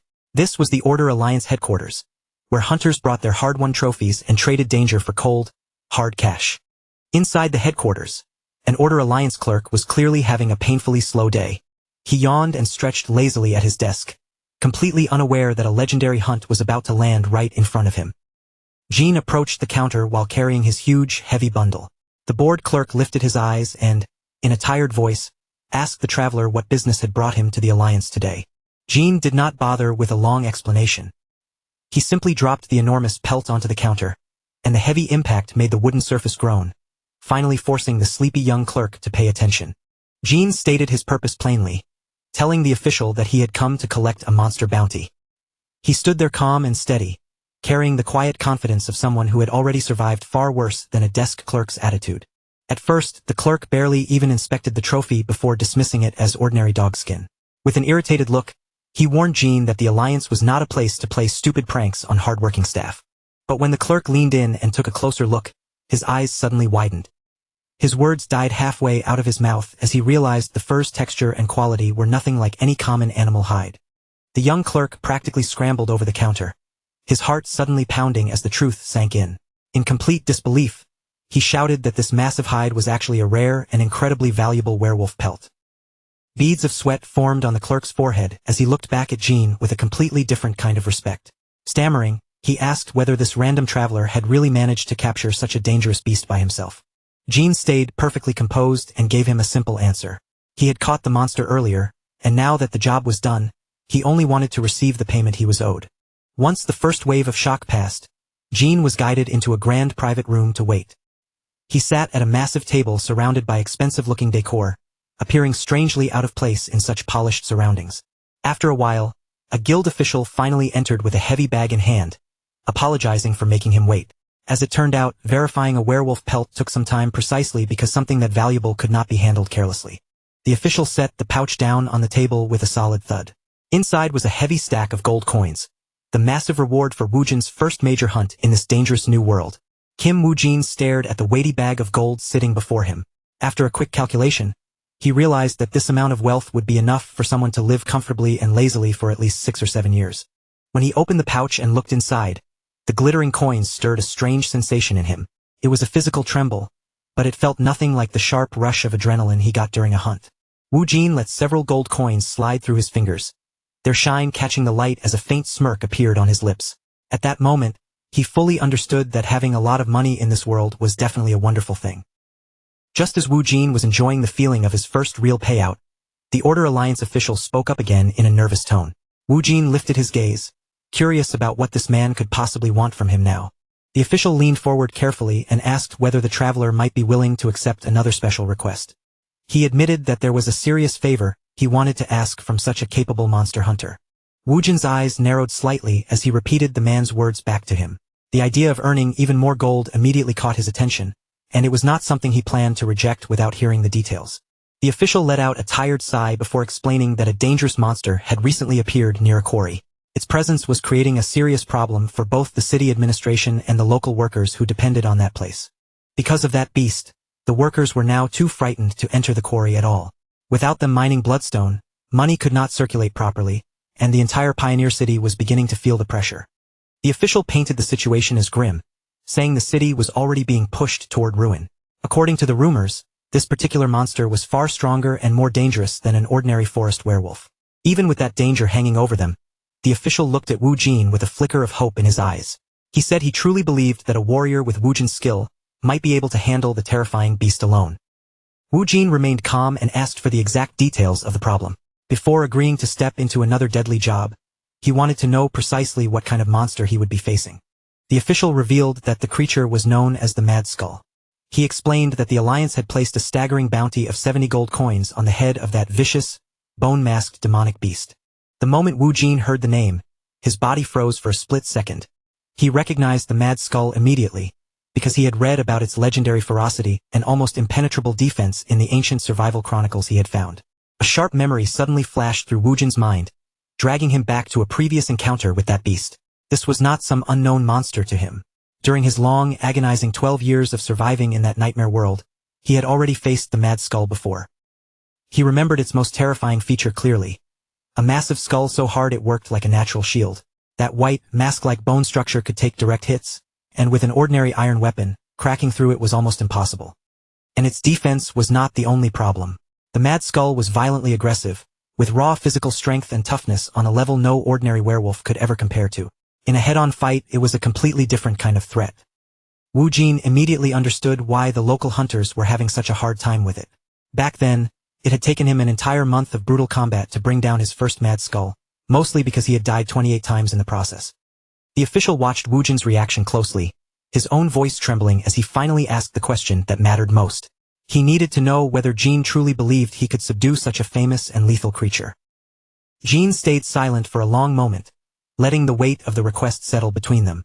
Behind his calm expression, he was carefully measuring the danger of the hunt against the enormous reward being offered for taking it down. Then, at last, his eyes lit up with a brilliant red glow, and a confident grin slowly spread across his face. Jin accepted the challenge, declaring that his next prey had officially been chosen. Kim Woo-jin soon arrived at the tiered quarry known as the mine. Heavy machinery sat around the industrial site, but the place was wrapped in an eerie silence that made the empty quarry feel even colder and more unsettling. Woo-jin walked along the rough rocky ridges, recalling the rumors about work being stopped because of the Mad Skull. He knew better than anyone that this monster was no joke, because he had faced its kind many times before. The gloomy atmosphere of the mine gave off the kind of creepy pressure that would make most people turn around and leave. But to Jin, this was just another dangerous workplace, and he had no intention of lingering there any longer than necessary. He stepped deeper into the heart of the site, hoping to finish the hunt as quickly as possible. In Jin's world, efficiency meant survival, and he had no desire to waste daylight wandering around this abandoned dump. Just as he began searching the area, a voice suddenly rang out from the shadows. A large figure stood there watching his every move, carrying himself with both curiosity and the careful caution of someone used to fighting for a living. The man introduced himself as Jonathan, captain of the Black Marlin mercenaries. With a casual tone, he told Jin to wait his turn, saying his team had arrived first and was already prepared to handle the job. Jin glanced back at him, clearly unimpressed by the idea of lining up for a monster hunt. After surviving 12 years in a hellish world where the only real rule was first come, first kill, this sounded almost ridiculous to him. Jonathan simply grinned, trying to keep the mood relaxed despite the newcomer's cold stare. He was not trying to start a fight. He only wanted to keep some order in what he considered his current hunting ground. Then the captain changed his approach and invited Jin to join their team instead. He figured that working together would make the hunt faster and safer, and behind him, his group of armed professionals stood ready for action. Jin quietly weighed the situation. Waiting around until the mercenaries finished would be a massive waste of time, and while he had no interest in fighting other humans, he still needed to claim that reward. In the end, Jin decided that joining the mercenaries might actually be the smartest option. It meant sharing the bounty, but it also meant finishing the job without creating unnecessary trouble with other people. Even so, he did not let his guard drop completely. Memories of backstabbing scum were still fresh in his mind, and he knew exactly how quickly people could turn on each other when money and danger were involved. Jin tightened his grip around his sword and asked the captain why he would even want help from a stranger. Jonathan already had plenty of men with him, so the sudden offer to recruit an outsider felt suspicious. Jonathan laughed the concern off and admitted that he always valued safety more than showing off. To him, having more hands on the hunt meant reducing the risk, even if it meant splitting the final payment with a lone wanderer. Then he looked Jin straight in the eye and said he could tell Jin was strong. As a mercenary captain, Jonathan trusted his instincts, and something about this quiet traveler screamed that he was not ordinary. Jin noticed that Jonathan had started speaking more politely, which told him these mercenaries respected strength. Still cautious, he asked what exactly had made Jonathan think he was powerful in the first place. As it turned out, the biggest clue was the giant wolf following him around. While the men were talking, Claire had already found Mutt nearby, and was happily pampering the dangerous beast like it was some harmless house pet. Claire was amazed as she explained that wolf-type monsters were known for being fiercely independent and nearly impossible to tame. Seeing one act so friendly toward a human was enough to shock the entire group. Jin stood there in disbelief, wondering when Mutt had even slipped out of hiding. He had specifically told the wolf to stay out of sight, but apparently, the beast had completely ignored that instruction today. And the reason for that betrayal was painfully simple: high-quality cooked meat. Claire was feeding Mutt delicious food that Jin himself had not even tasted yet, and the wolf's fierce loyalty was crumbling instantly in front of those snacks. Mutt no longer seemed to care about its dignity at all, focusing only on the mouth-watering treat in front of it.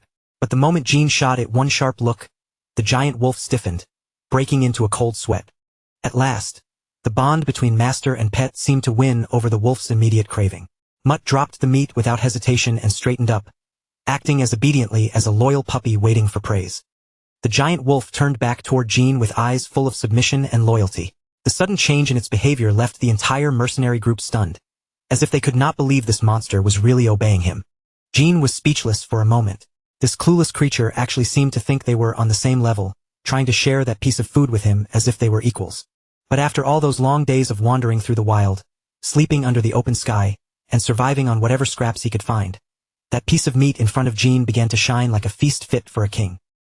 Jin swallowed hard as sweat rolled down his face, his eyes locked on the food. His body started reacting before his pride could stop it, overwhelmed by a deep craving he had not felt in years. He stared at the meat lying on the ground and wondered when he had last eaten a real meal. In the nightmare world, survival had meant forcing down monster flesh, but this smelled like actual heaven. Jean looked painfully conflicted as he realized the wolf had already been eating that scrap off the dirt. His stomach was roaring with hunger, but his pride was desperately trying and failing to resist. Slowly, his gloved hand began to reach out, while a silent battle over his last shred of human dignity raged inside his head. After years of eating whatever disgusting thing kept him alive, the temptation was simply too powerful. Suddenly, Claire held out a fresh bundle of meat and asked if he was hungry. Behind her, Mutt loomed with the same eager energy, while Jean froze in complete shock at the unexpected offer. Jean stood there stunned, his eyes widening as he looked at the kind girl in front of him. In this brutal, cutthroat world, he had never expected anyone to hand him something so precious without demanding anything in return. With soft light around her and feathers drifting through the air, Claire looked almost like a goddess in Jin's eyes. In that instant, he decided she might actually be someone he could trust in this dangerous land. The group then marched deeper into the mine, their lanterns cutting through the dark rocky tunnels. Jonathan moved at the front with practiced confidence, while Jean followed behind, still quietly processing the unexpected kindness Claire had shown him. Jean took a bite of the meat, and the savory, spicy juices immediately overwhelmed him. Compared to the monster meat he had forced down just to survive all this time, it tasted like something from another world. As they continued walking, Claire turned back with a friendly smile and realized they had never properly introduced themselves. Before the real hunt began, she seemed to want to close the distance between them a little. The captain introduced himself as Jonathan, leader of the Black Marlin mercenaries, while the girl gave her name as Claire. Compared to the other hunters Jean had encountered, the two of them seemed far more professional and dependable. Jean hesitated for a brief moment before introducing himself simply as Jean, choosing to keep his real name hidden. Jonathan welcomed him onto the team and told him to ask if anything came up along the way. Jonathan flashed a confident grin, though Jin's serious tone seemed to catch him slightly off guard. He studied the lone hunter for a moment, clearly sensing that there was more to this quiet stranger than he was saying. Eventually, they reached the bottom of the massive quarry, where the hunt would truly begin. Jonathan immediately took command, ordering the teams to set up nets and move into their assigned positions. The captain turned toward Claire and asked if she was ready to begin. She agreed without the slightest hesitation, while Jean watched from the side, curious to see how these so-called professionals would actually operate. Then feathers suddenly began drifting through the air, catching Jean completely off guard. He stared at the glowing particles as a strange and powerful energy started to swirl through the area. Claire floated gracefully as she opened her enormous magic book, the pages shining with brilliant light. Jean watched in genuine awe because this was the first time he had ever seen real magic being performed right in front of him. A glowing magic circle appeared across the open pages as Claire began chanting her incantation. Jean immediately realized that this was the same legendary power he had once read about in the chronicles from the other world. Claire closed her eyes and quietly called for a blessing to fall upon the land in her own name. The air around her began to vibrate with magical pressure, and as the spell took form, a soft radiance spread outward, bathing the entire group in light. She activated Feather Step, and green energy wrapped around everyone while pure white feathers drifted through the air. Jean immediately felt the change in his body, as if some invisible weight had been lifted from his limbs the moment the magical buff settled in. Jonathan felt the power rush through his body and immediately praised Claire's skill as top-notch. With the magic strengthening him, his posture changed completely, and he looked more than ready to face whatever monster was hiding deep inside the mine. Claire warned the captain that the effect would only last for about 3 to 5 minutes. Jonathan did not look bothered at all, simply stretching his arms as the green aura around his body flared brighter and prepared him for action. The captain stepped forward, his boots glowing faintly with magical energy as he got ready to move. He told everyone to stay prepared, then made it clear that he would be the one to draw out their dangerous target. Jonathan shot into the quarry to lure the mad skull out, moving with unbelievable speed. Glowing feathers streamed behind him as he cut across the ground faster than any ordinary human body should have been able to move. Jean watched him move and could not help letting a smirk rise on his face. He was genuinely impressed by the captain's explosive speed boost, and seeing real magic work in battle made the whole situation look unexpectedly cool. As magical feathers drifted around Claire, Jean found his gaze drawn toward her again. A thought quietly formed in his mind, wondering whether someday he might be able to learn how to use that kind of power for himself in this dangerous world. One of the mercenaries tightened his grip around his spear and shouted that there was no time to waste. The dreaded Mad Skull was closing in fast, and everyone in the team had to be ready before it reached them. At the bottom of the quarry, the mercenaries worked together to prepare a huge net trap. Jonathan warned the team to stay sharp, because against a monster like this, even one careless mistake could cost someone their life. Jean studied their formation from the side and understood the plan right away. They intended to lure the beast into the trap, pin it down with the net, and then overwhelm it together. As far as group hunts went, he had to admit it was a solid strategy. Even so, Jin's expression remained serious as he stared ahead. He was not completely convinced that an ordinary group tactic like this would be enough to bring down something as dangerous as the Mad Skull. Fueled by the green energy of Featherstep, Jonathan charged forward with incredible speed. He moved straight toward the massive horned beast, using himself as bait to pull it exactly where the trap team needed it to go. Jonathan gritted his teeth and shouted a sharp command to the men waiting by the net. Their timing had to be perfect because if they missed even by a second, the charging monster would tear right through their formation. The Mad Skull lunged with a vicious strike, but Jonathan slipped away just in time, his magically boosted movements keeping him one step ahead. The enormous creature roared in frustration, nearly catching the agile mercenary captain as it surged forward. The mercenaries holding the thick ropes grunted with effort, their eyes widening the moment the monster came fully into view. The terrifying Mad Skull had finally emerged, and it was even larger and more intimidating than they had expected. The massive beast became tangled in the heavy nets, thrashing its huge tusks in blind rage. For a brief moment, it actually looked like the mercenaries' careful trap might hold the monster in place. The trap team strained with every bit of strength they had, desperately trying to keep the ropes tight.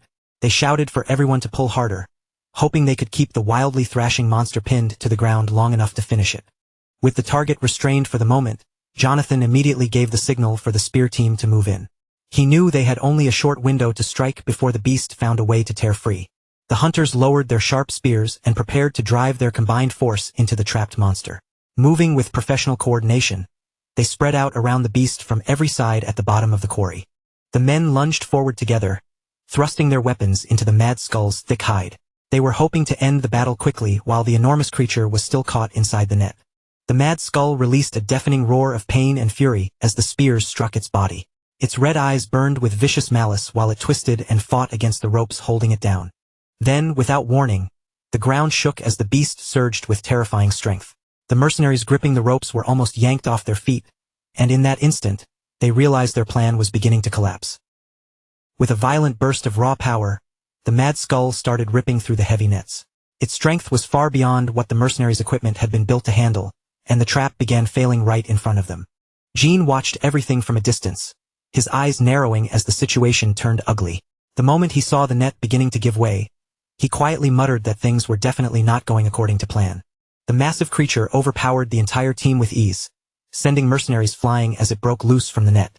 Panic spread through the group as their organized strategy completely fell apart against the monster's overwhelming force. One of the hunters shouted in disbelief as his comrades were tossed around like helpless dolls. He could not understand how so many trained mercenaries were failing to hold down a single monster. The Mad Skull let out one final thunderous roar as it shredded the last pieces of the net.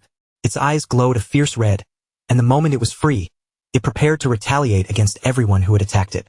Up close, the creature's eye revealed nothing but pure primal rage burning inside it. This was no longer a cornered animal struggling to escape. It had become a vengeful predator ready to tear the entire team apart. The Mad Skull launched into a full-speed charge, heading straight for Claire. With the mercenaries' formation broken and scattered, she was left completely exposed to the beast's massive tusks and crushing weight. Claire froze in place as the monster barreled toward her, her magic failing her at the worst possible moment. With their whole plan collapsing in seconds, it looked like the end was about to come crashing down on her. Right then, Jean moved like a blur and stepped directly in front of her. His speed was so sudden that the other mercenaries could only stare, completely stunned by how quickly he crossed the distance. Jean planted himself between Claire and the charging Mad Skull, blocking the monster's path with his own body. Behind him, the terrified girl watched as the lone hunter prepared to face the beast head-on. Bracing himself, Jean dug his boots deep into the ground to withstand the impact that was coming. The force of his movement kicked up dust around his legs as he steadied his body for the collision. With a strained grunt, Jean reached out and grabbed the Mad Skull's enormous tusk with his bare hands. The monster pushed against him with overwhelming force, but he refused to give even a single step backward. The Mad Skull growled low in its throat, its hot breath washing over Jin's face while its red eyes burned with malice. Even the beast seemed taken aback that a mere human was actually holding it back. Claire reached toward him in desperation and screamed a warning, telling him how dangerous this was. She could hardly believe Jean was trying to stop the rampaging beast with nothing but his own strength. Jean did not even glance back as he calmly told Claire not to worry. His voice stayed surprisingly steady, even while the terrifying monster in front of him was trying to crush him into the dirt. The hunter stared directly into the beast's eyes and declared with confidence that he knew exactly how to bring it down. He was not relying on a guess or a lucky instinct. Years of brutal survival had already taught him what to do. A dark smirk tugged at Jin's lips as his eyes began glowing with a menacing red light. At that moment, it became clear that for him, the real hunt was only just beginning. Kim Woo-jin launched himself through the air and grabbed onto the Mad Skull's massive tusks. The giant boar-like monster roared beneath him as Woo-jin fought to keep his balance in the middle of the violent struggle. He spun quickly and shoved against the beast as it lunged at him again. Woo-jin handled the attack with sharp agility, his eyes constantly scanning the creature's movements for any opening that could lead to a decisive blow. The Mad Skull unleashed another deafening roar. Its red eyes locked onto Woo-jin as its target. This creature was pure brute force, and even a single direct hit from it could be enough to end the fight. Woo-jin clenched his teeth, his gaze sharpening as he prepared for the next exchange. Against a monster with this much raw power, he knew even one mistake could cost him everything. The beast charged again with terrifying speed, forcing Woo-jin to stand his ground. He swung his blade and searched for a weak point, trying to cut through the thick armored hide protecting the monster's body. Woo-jin let out a rough breath as he realized his current strength might not be enough to take this thing down easily. He tightened his grip on his sword while the strain of the battle began pressing into his body. The Mad Skull was absolutely enormous, with tusks that looked like giant blades ready to impale anything in its path. It bellowed in rage, determined to crush the human who dared to stand in front of it. After a narrow close call, Woo-jin cursed himself for losing focus even for a split second. He understood immediately that he had let his guard slip, and he needed to lock back into the fight before the beast punished him for it.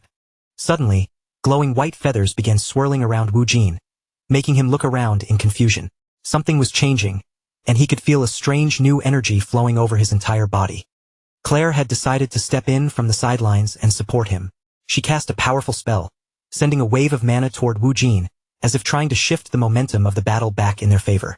Woo-jin freezes for a moment as a strange sensation spreads through his entire body. All at once, he feels unbelievably light, as if the weight dragging him down for years has finally been ripped away. To him, it feels exactly like dropping a heavy 30-kilo pack from his shoulders and suddenly being able to breathe again. With that sudden burst of strength running through him, a confident smirk slowly curls across Woo-jin's lips. Now he finally has the advantage he was waiting for, the one small edge he needs to put his plan into motion and bring down that giant pig for good. Jonathan and the rest of the mercenaries shout from behind him, yelling that they are coming in to back him up. But Woo-jin refuses to even let them step closer. Without taking his eyes off the monster, he snaps at them to stay back, making it clear he intends to settle this fight completely on his own. Captain Jonathan immediately stops in place, his body stiffening as surprise flashes across his face. He clearly never expected the new guy to reject help so firmly, especially while standing in front of a monster dangerous enough to tear through trained fighters. Around Woo-jin's feet, pale feathers keep swirling and fluttering through the air as he lowers his stance for another attack. Claire's magic is still wrapped around him, and this boost is exactly what he needed to keep ahead of a beast with this much speed, weight, and raw power. Woo-jin quickly decides that fighting alone is actually easier, since no one else will get caught in his path or slow down his movements. Then he launches himself back into the battle, his figure cutting through the battlefield in sharp flashes of speed and clean precision, all thanks to Claire's support. As he moves, Woo-jin starts watching the beast carefully, studying the rhythm of its attacks instead of blindly swinging his blade. Every monster has a weakness somewhere, and for a Mad Skull, he only needs to take advantage of one simple, predictable habit hidden inside its charging instincts. No matter how terrifying its name sounds, this creature is still, at its core, a giant pig. It can rush forward at frightening speed when it has a straight path, but with a body that massive, changing direction quickly becomes almost impossible. The Mad Skull comes barreling after him in a wild charge, smashing into the walls as it struggles to follow Woo-jin's newly boosted speed. Its strength is terrifying, but the moment the fight demands sudden turns and quick adjustments, its huge body starts working against it. Woo-jin's goal is simple. He is going to make the monster's own momentum become the thing that stops it. He glides across the broken ground with smooth, controlled steps, drawing the Mad Skull along and guiding it exactly toward the spot he wants. The entire floor shakes when the beast crashes headfirst into a massive stone pillar, unable to slow down its own charge in time. The impact blasts chunks of rock into the air, and the force of it sends heavy tremors rolling through the ruined structure. Just like Woo-jin expected, the Mad Skull's hoof slips against the uneven ground in the middle of its frantic rush. It is only a brief stumble, but for Woo-jin, That tiny break in its balance is the opening he has been waiting to create from the start. The huge creature completely loses control of its footing and goes sliding across the ruined floor. A sharp, pained squeal bursts from its mouth as its heavy body crashes down hard, leaving it exposed and wide open for Woojin's next strike. Woojin can still feel how light his body has become under Claire's magic, even more than he expected. With the monster finally thrown off balance, he decides it is time to move into the second part of his plan and end the fight before it can recover. He studies the monster's massive tusks and realizes they are not just weapons. For a creature like this, those tusks work almost like arms, letting it attack and defend at the same time, so Woojin begins searching for a way around them to land a clean blow. Woojin immediately understands that trying to cut through those tusks with an ordinary sword would be a waste of effort. They are far too hard, too thick, and too dangerous to challenge directly, so he shifts his approach and starts aiming for a softer, more vulnerable point. His eyes lock onto the monster's nose, the one place that could truly break through a beast like this. With the magic still making every step feel lighter and sharper, Woojin steadies himself and prepares to strike with perfect timing and absolute precision. A huge burst of blood sprays through the air the instant Woojin's attack lands cleanly on the creature's snout. The mad skull throws its head back and releases a tortured shriek, the sound ripping through the ruins and echoing off the broken stone. From that point on, every movement only makes the monster's pain worse. Each attempt to fight back becomes heavier and more awkward, and the burden on its body grows until it can no longer keep up the same vicious pressure against Woojin. Woojin moves through the battlefield like a ghost, his body surrounded by the glowing white feathers drifting from Claire's spell. His focus never wavers for even a second as he closes the distance, ready to bring this life-or-death struggle to a final end. His blade cuts in again and again, landing several rapid strikes that tear through the beast's thick hide and draw fresh blood with every hit. Under Woojin's relentless, calculated assault, the mad skull finally starts to weaken, its once terrifying strength beginning to crumble. After taking such a brutal series of attacks, the monster has no chance left to launch another proper charge. Woojin stands in front of it, his blood-soaked blade held ready, and finishes the job with the same cold confidence he showed from the moment the fight turned in his favor. A dark, satisfied grin spreads across Woojin's face as he looks down at the fallen beast. His red eyes glow with a fierce, almost primal intensity, making it clear that in this moment, he has completely given himself over to the thrill of the hunt. Meanwhile, Jonathan and Claire rush into the area after hearing the chaos from afar. Both of them look tense and worried as they hurry forward, hoping they are not already too late to help their new teammate. But the moment they enter the ruined space, they stop cold. The destruction around them is overwhelming, with broken stone, scattered debris, and blood everywhere. Jonathan can only wonder what happened here, while Claire's first thought is to find Woojin as fast as possible. Claire suddenly gasps when something catches her eye, her face shifting from concern to pure shock. Behind her, Jonathan looks just as confused, staring into the quiet, blood-stained ruins as he tries to understand what they have just walked into. Turns out Mutt has been standing guard the entire time. But in that moment he looks nothing like a simple pet. The red wolf stands like a true predator, his body tense and his deep growl warning anyone nearby not to come another step closer. The sight of that massive red wolf sends a cold chill through both Jonathan and Claire. They freeze where they stand, stunned by the way this terrifying creature positions itself protectively, as if it is guarding a human with absolute loyalty. Mutt releases a thunderous roar that shakes the tense air between them, clearly ordering the mercenaries to stay back and not interfere. Claire stares at him in complete disbelief, baffled by the feeling that this beast might actually be trying to communicate with them. The red wolf then sits down firmly between the newcomers and his master, becoming an unmoving wall of fur, fangs, and muscle. Beyond him, Woojin's silhouette slowly appears through the drifting dust, walking toward them from deeper inside the ruined area. Woojin finally steps into view, but there is blood smeared around his mouth. Inwardly, he admits that he simply could not resist devouring the monster's delicious essence. At the same time, Jonathan and Claire crowd around him in concern, asking if he is all right and what happened to the beast. Woojin answers them calmly, saying there is no mad skull left for anyone to worry about anymore. Jonathan and Claire can only stare at him in stunned silence, completely unable to process how casually he says it after everything they just saw. Behind Woojin, Mutt begins sniffing around the enormous carcass sprawled across the ground. The terrifying monster that had nearly turned the ruins into a battlefield is now reduced to a bloody pile of meat and torn remains. The mercenaries are completely overwhelmed by the realization that Woojin defeated a mad skull all by himself. A solo kill against a monster like that is something none of them have ever heard of, and the shock is written all over their faces. Then, all of a sudden, Mutt lifts his head and starts sniffing the air again, his expression turning serious. A low, uneasy whine slips from him, as if his instincts are telling him that the danger around them has not fully passed. The red wolf turns toward the dark entrance of a nearby tunnel and begins to growl. Jonathan follows Mutt's gaze, his hand tightening around his weapon as the mood in the ruins shifts in an instant. From the shadows, another mad skull slowly steps into view, its red eyes burning with hunger in the darkness. Woojin's solo victory has drawn out a second monster, and this one looks every bit as dangerous as the first.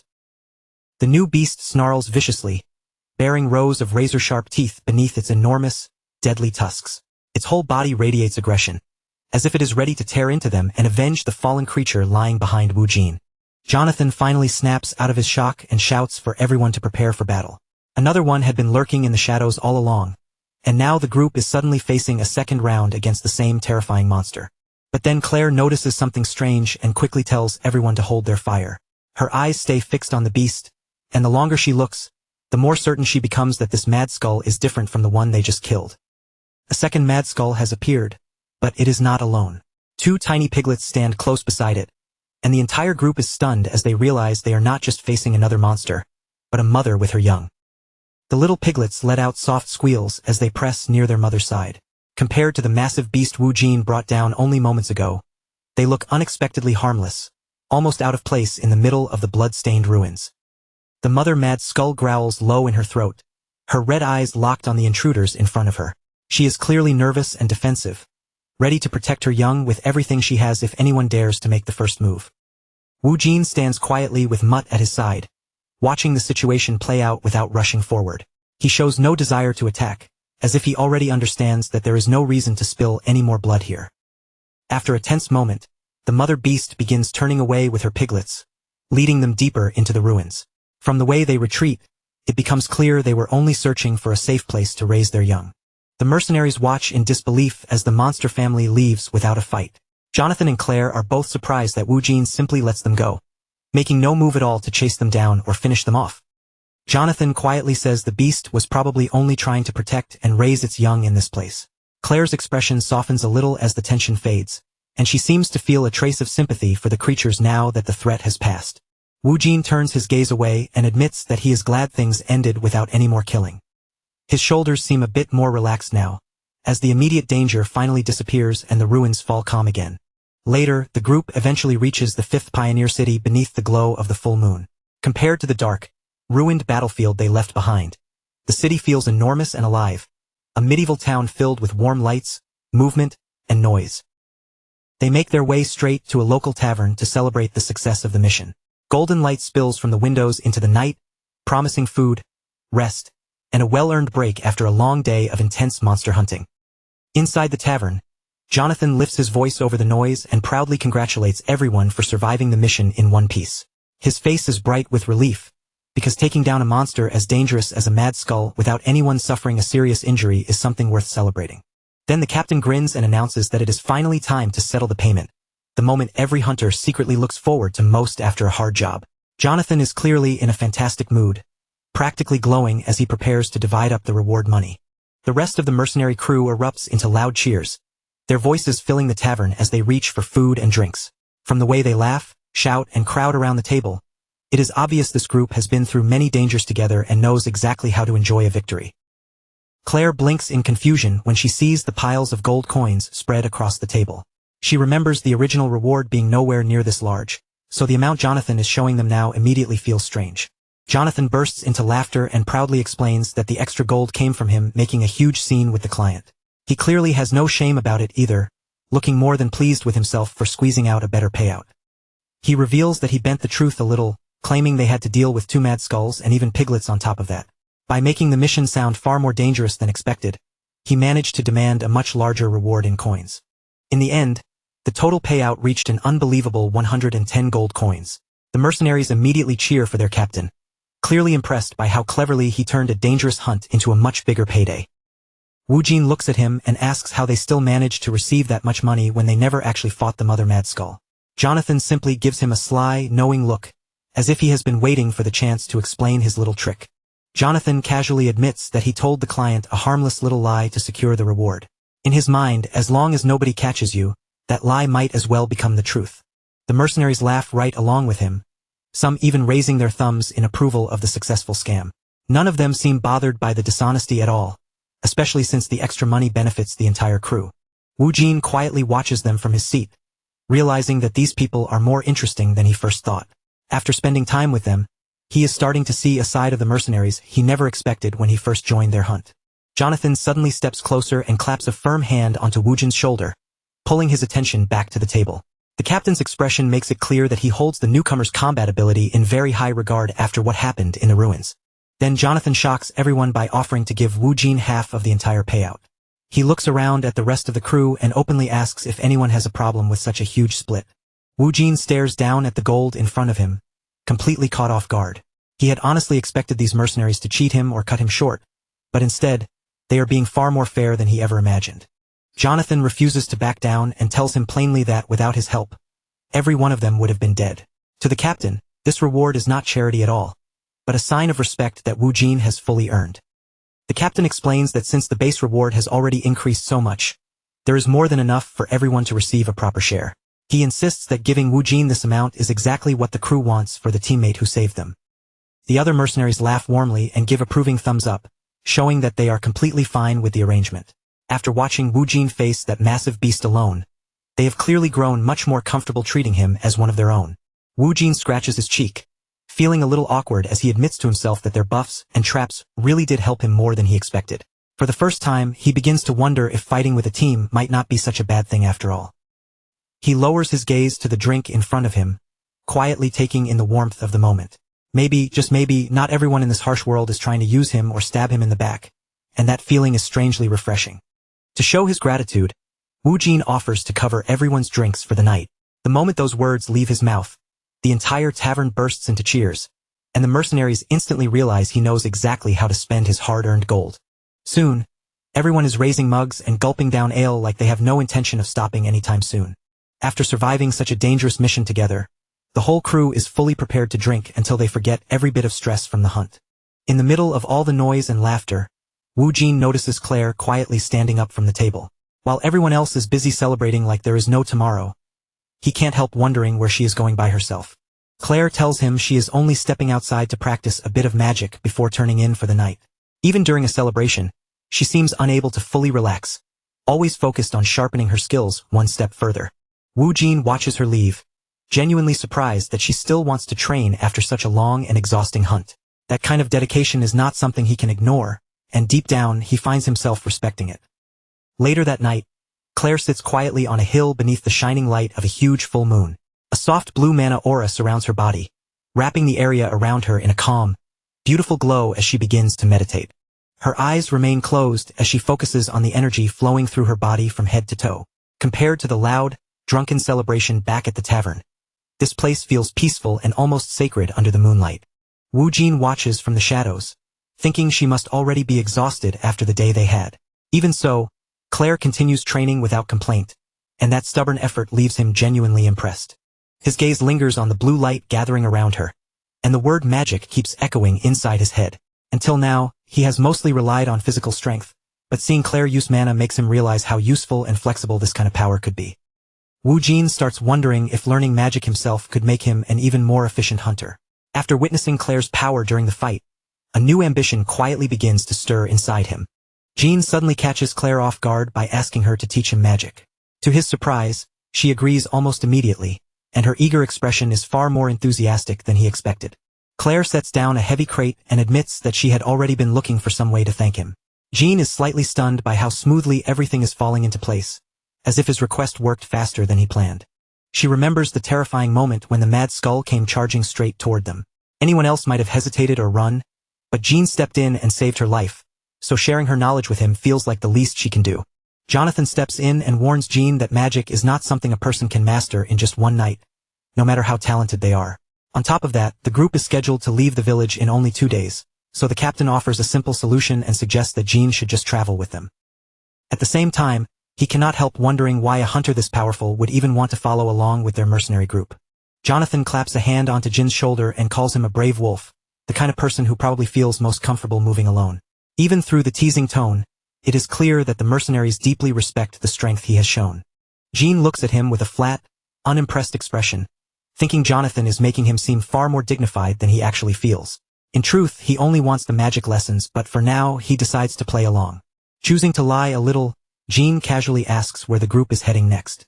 Jonathan answers that their next destination is the 4th Pioneer City, where a very profitable new job is waiting for them. Jean immediately pretends that the timing is a complete coincidence, claiming he was already planning to head in that direction anyway. Then he asks if they would mind letting him join their caravan for the trip. Jonathan and Claire exchange a look, both realizing at once that Jean is a terrible liar. They can tell he has taken the bait perfectly, but instead of calling him out, they are simply glad to have him coming with them. Jonathan throws his head back and laughs, calling it a wonderful coincidence as he pulls Jean into a rough, friendly hug. Both he and Claire are clearly delighted to have such a strong and reliable ally joining the journey. Jean turns slightly away from the group with a small, knowing smirk on his face. His next destination has now been decided, and with it, he moves one step closer to uncovering the secrets behind magic. Soon, the group sets out across the wilderness, but they are not traveling on ordinary horses.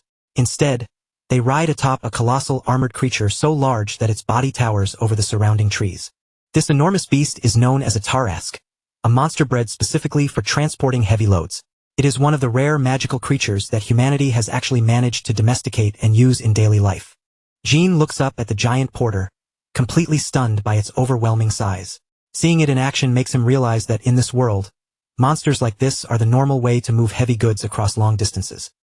Jonathan waves everyone forward, eager to get moving because the road ahead is still long. With that, their journey toward the 4th Pioneer City officially begins. That night, Jean sits in quiet meditation beneath the glow of another massive full moon. As he tries to follow Claire's teachings, he quickly learns that mastering something entirely new is much harder than it looks. He thinks about why learning feels so painfully difficult and realizes the worst part is the endless repetition. Sweat runs down his face and soaks his body, but even then, he refuses to give up on trying to sense the mana around him. Claire demonstrates by forming a small glowing orb of light, explaining that progress in magic comes slowly and patiently over time. Jean watches her every move closely, trying to understand the feeling of energy gathering in the air. Jean grits his teeth as frustration starts to build, feeling as if he has already slammed into a wall right at the beginning. For any normal person, repeating the same mental exercise over and over again would be painfully exhausting, and now he is feeling that struggle firsthand. But this kind of suffering is something Jean understands far too well. As the frustration presses down on him, his thoughts drift back to the days he spent traveling with Claire, and he realizes that everything he survived before has already trained him for pain like this. His mind sinks even deeper, returning to the 12 years of pure torment he endured inside the Magion. Living through that nightmare of a world demanded a level of mental toughness that ordinary hunters could never even begin to imagine. Those long years in that hellish place had hardened Jean far beyond the level of an average hunter. Now, sitting alone in the darkness of the forest, he gathers every bit of his willpower and fixes it on one single goal. Then, without warning, a tiny blue spark flickers to life right in front of him. After days of empty silence and failure, Jean finally feels something respond, as if the mana in the air has begun to acknowledge his presence. Jean keeps his eyes locked on that faint blue spark, barely daring to breathe as he finally senses mana after 10 full days of struggle. The grind is brutal, but he has endured far worse during the years he spent fighting just to survive. Claire claps her hands in excitement, clearly thrilled that he has finally started to feel the flow of magic. Jean looks completely drained, but there is relief in his eyes now, because he has finally touched the true nature of the energy he has been chasing. Jean can hardly believe it took him 10 whole days just to reach this tiny first step.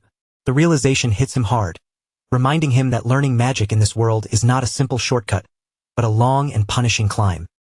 Claire honestly admits that when it comes to talent, he is actually pretty slow. But before that can crush his confidence, she quickly encourages him, reminding him that most people go their entire lives without ever sensing mana at all. Now that Jean has finally cleared the first obstacle, Claire reaches into her bag and prepares the next part of his training. Sensing mana was only the beginning, and now he has to learn how to actually hold that power inside his body. She carefully pours a glowing, pale blue liquid into a small silver basin, letting the strange light ripple across its surface. This special elixir is an important part of the ritual they are about to perform beneath the quiet moonlit sky.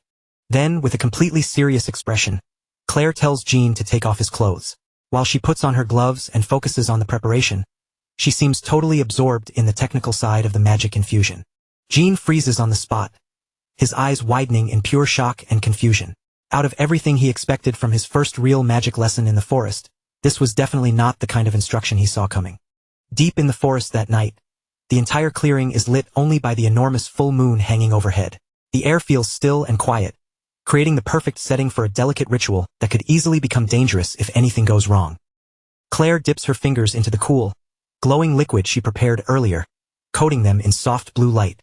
That special substance will serve as the medium she needs to draw the magic circle directly onto Jin's bare skin. As Claire begins tracing the magic circle, her eyes fall on the deep, jagged scars carved across Jin's muscular back. Each old wound looks like a silent record of the brutal battles and harsh years he has already survived. At last, the ritual setup is complete, and the glowing pattern across Jin's back shines with a fierce, almost mesmerizing light. Claire warns him to focus carefully and feel the energy as she prepares to push the magic into him. Jin lowers himself into a deep state of meditation, closing his eyes so he can shut out every distraction around him. He understands that this next step is critical, so he sharpens his mind and steadies himself for the mana infusion.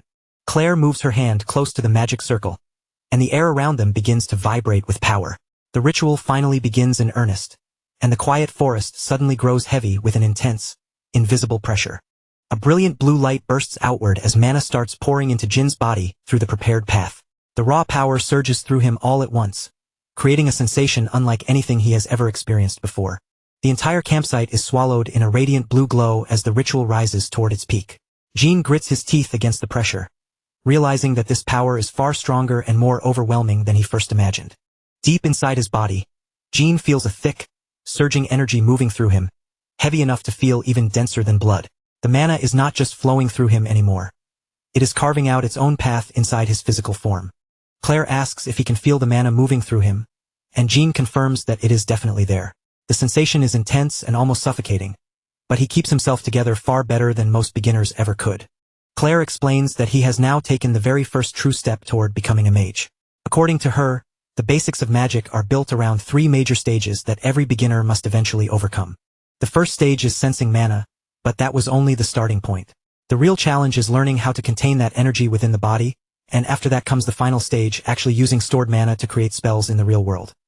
Since Jin is handling the infusion better than expected, Claire decides they should go straight into the second stage. This next step requires her to guide the mana even deeper into his body, toward the center of his physical core.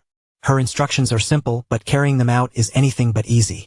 Jin has to control the flowing energy and direct it toward his heart, almost like holding his breath, except the thing trapped inside him is raw magical power instead of air. Sweat beads across Jin's skin as he struggles to keep the huge amount of mana under control. His body is being pushed to become a vessel, something capable of storing that unstable energy inside itself without breaking. The magic starts to surge wildly, and the pressure blasts leaves across the clearing like a sudden storm. Claire stays completely focused, forcing the energy forward and pushing the ritual to its limit so she can finish the process. The magic circle on Jin's back flares with blinding intensity as the path finally begins to lock into place. He grits his teeth through the pain, but before either of them can fully react, the world around them starts to disappear. Claire's mind is suddenly dragged into a terrifying void of darkness. In front of her, a colossal mantis-like beast rises from the abyss, its presence so unnatural and overwhelming that it feels closer to a nightmare than anything human. The creature is unbelievably huge, its green body covered in sharp, jagged spikes that make it look even more monstrous. It looms over Claire and stares down at her with a predatory hunger that sends fear straight through her soul. Several glowing red eyes blink across the monster's face, each one seeming to pierce right through her. Claire realizes this is not some simple vision or ordinary manifestation, but something much older, darker, and more dangerous hiding inside Jin. Her consciousness begins to flicker as a cold, heavy energy wraps around her like a suffocating grip. In that moment, horror strikes her heart as she realizes that Jin's inner world is fundamentally twisted in a way it should never be. Blue mana whips around her in violent spirals, turning the connection into a storm that threatens to swallow her whole. Claire is trapped in a mental whirlpool, desperately struggling to pull herself back into the real world before it is too late. Back in the forest, the ritual has collapsed into a chaotic surge of unstable energy. Claire stares at Jin in complete disbelief, her body trembling from the terrifying glimpse she just witnessed inside him. She gasps sharply for air as her own magical reserves begin getting ripped away from her. At this pace, Jin is going to drain every last drop of mana from her body before she can stop the ritual. Even as Claire desperately tries to escape, she cannot break free from the dangerous pull surrounding her. Then, all at once, a wolf's tail sweeps in from behind, wraps around her, and yanks her away from the collapsing ritual. Mutt steps out from the shadows, his blue eyes glowing with a powerful, eerie light. The massive red wolf lifts Claire away from danger, standing there like a silent guardian protecting both her and Jean at the same time. Claire stands frozen, still shaken as she wonders where this creature suddenly came from. She has never seen anything like Mutt before, especially a beast capable of intervening in a magic ritual and saving her at the perfect moment. Mutt fixes his gaze on her, his presence both noble and terrifying as he stands near Jean. He does not attack her, but the way he guards his master makes it painfully clear that he is far more than an ordinary animal. Still sweating and frightened, Claire wonders if Mutt actually understood that she was in danger. Did the wolf step out of the darkness on purpose to save her before Jin's mana could completely consume her? Jean turns his head and looks over his shoulder, noticing Claire collapsed on the ground in shock. From his calm expression, it is obvious he has no idea what kind of horror she just experienced inside his mind. He asks if she is all right, his voice remaining steady even as the last traces of chaotic energy fade from the clearing. Jean has no clue that Claire just saw the monstrous presence hiding deep within his soul. Claire struggles to find her voice, shaken by the realization that she has just glimpsed Jin's mental world. That inner space is supposed to reflect a person's true power and inner nature, which makes what she saw even more terrifying. She explains that every person has a unique mental realm shaped by their life experiences. Most of the time, those places are calm or at least understandable, but the world she saw inside Jean was nothing short of a nightmare. The memory of those countless red eyes flashes through her mind again, chilling her with their cold and empty gaze. Never before has she sensed such an ominous, predatory presence lurking inside a human being. When Claire looks at Jean now, she can still see the shadowy outline of that enormous mantis-like monster looming behind him. The contrast between Jin's calm face and the horror clinging to him makes the sight even more frightening. Claire forces herself to stand, her expression turning deadly serious as she faces him directly. She needs answers now, and with clear desperation in her voice, she asks him to finally tell her the truth. Then she asks the question that has been burning in her mind ever since the ritual went wrong. At some point in the past, did Jean possibly consume a forbidden mana core? Jean blinks at her, looking slightly confused by the sudden intensity in her voice and the strange question she just threw at him. Jean does not seem to understand the seriousness of what Claire is saying at all. From the calm look on his face, it is obvious he has no idea that eating those cores is considered a guaranteed death sentence for almost any human. Claire is talking about the crystalline essences hidden deep inside monster bodies, the dangerous cores most people would never dare touch. Jean simply looks at her and casually admits that yes, he has eaten those things plenty of times before. Claire nearly loses control the moment she hears that, her voice exploding in pure shock as she realizes he actually survived after eating a core. She immediately presses him for answers, frantically asking when he started doing it and how many of those things he has swallowed. Jean answers as if he is talking about an ordinary eating habit, casually revealing that he has been snacking on monster cores for 10 straight years. And if he had to guess, the total number he has gulped down by now is probably in the tens of thousands. Jean still looks completely clueless about why Claire is panicking so hard, so he asks if there is really a problem with it.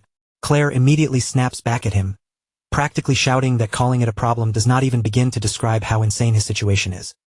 Claire's voice starts to tremble as she tries to explain just how horrifying this really is.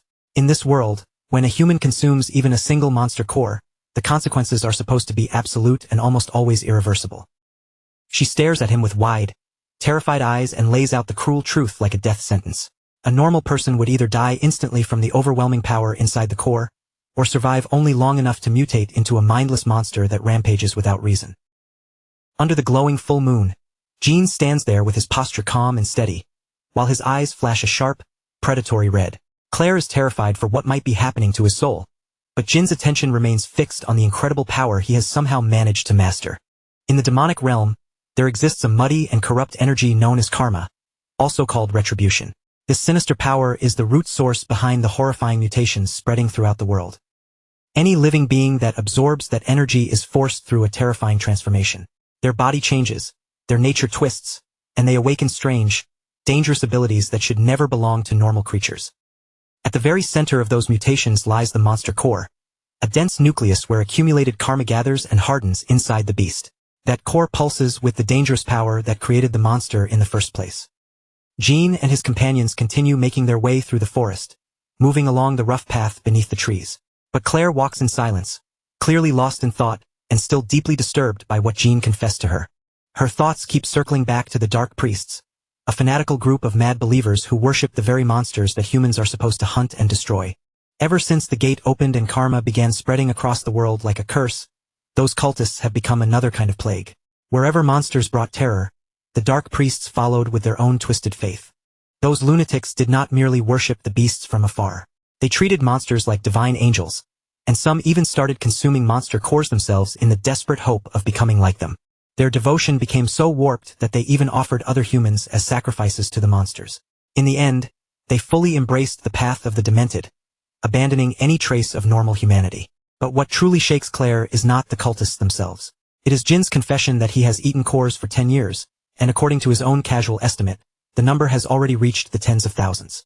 Even staring at the strange, multi-eyed surface of a monster core is enough to make most people's skin crawl. To ordinary humans, these things are not food or medicine, but concentrated poison filled with corrupt energy. Claire briefly wonders if Jin could somehow be a dark priest himself.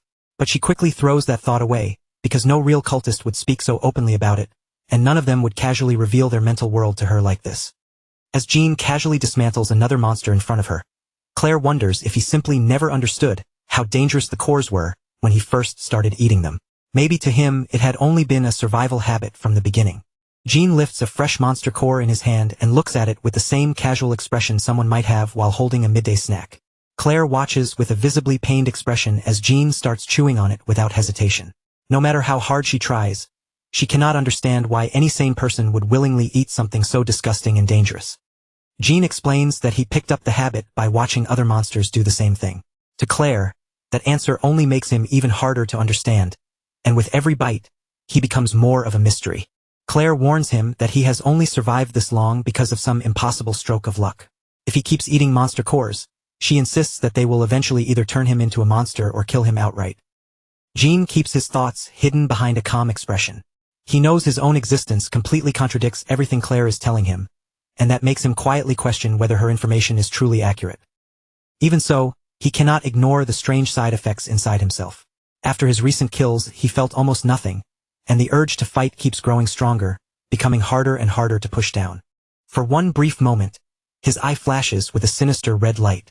Whether Jin wants to admit it or not, the cores are clearly changing something deep inside him.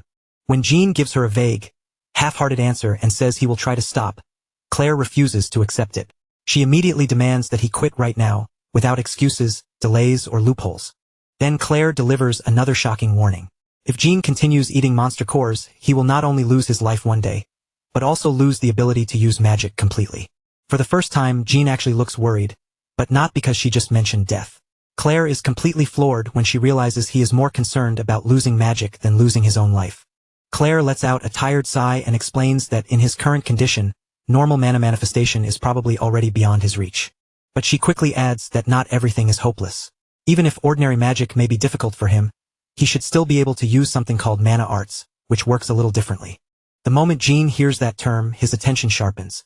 Mana arts sounds exactly like the kind of new weapon and advantage he has been searching for in this world. At last, the group reaches the fourth pioneer city, a massive stronghold built to endure the horrors spilling out from the demonic realm. Its walls and streets carry the feeling of a place made for survival. The city square is absolutely packed with people. Mercenaries and hunters from every direction have gathered there, filling the air with loud voices, restless movement, and chaotic excitement. Jin is surprised by the sheer number of mercenaries gathered in one place, but Claire tells him not to waste his shock on the crowd alone. According to her, the real reason all these people came here is much bigger than that.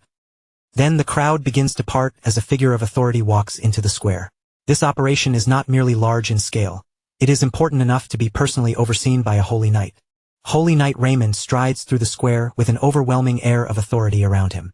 Just his presence is enough to make the rowdy mercenaries fall silent, as if everyone instinctively understands his status. Jin watches Raymond pass by, quietly sensing a heavy pressure from the knight that feels different from anything he has encountered before.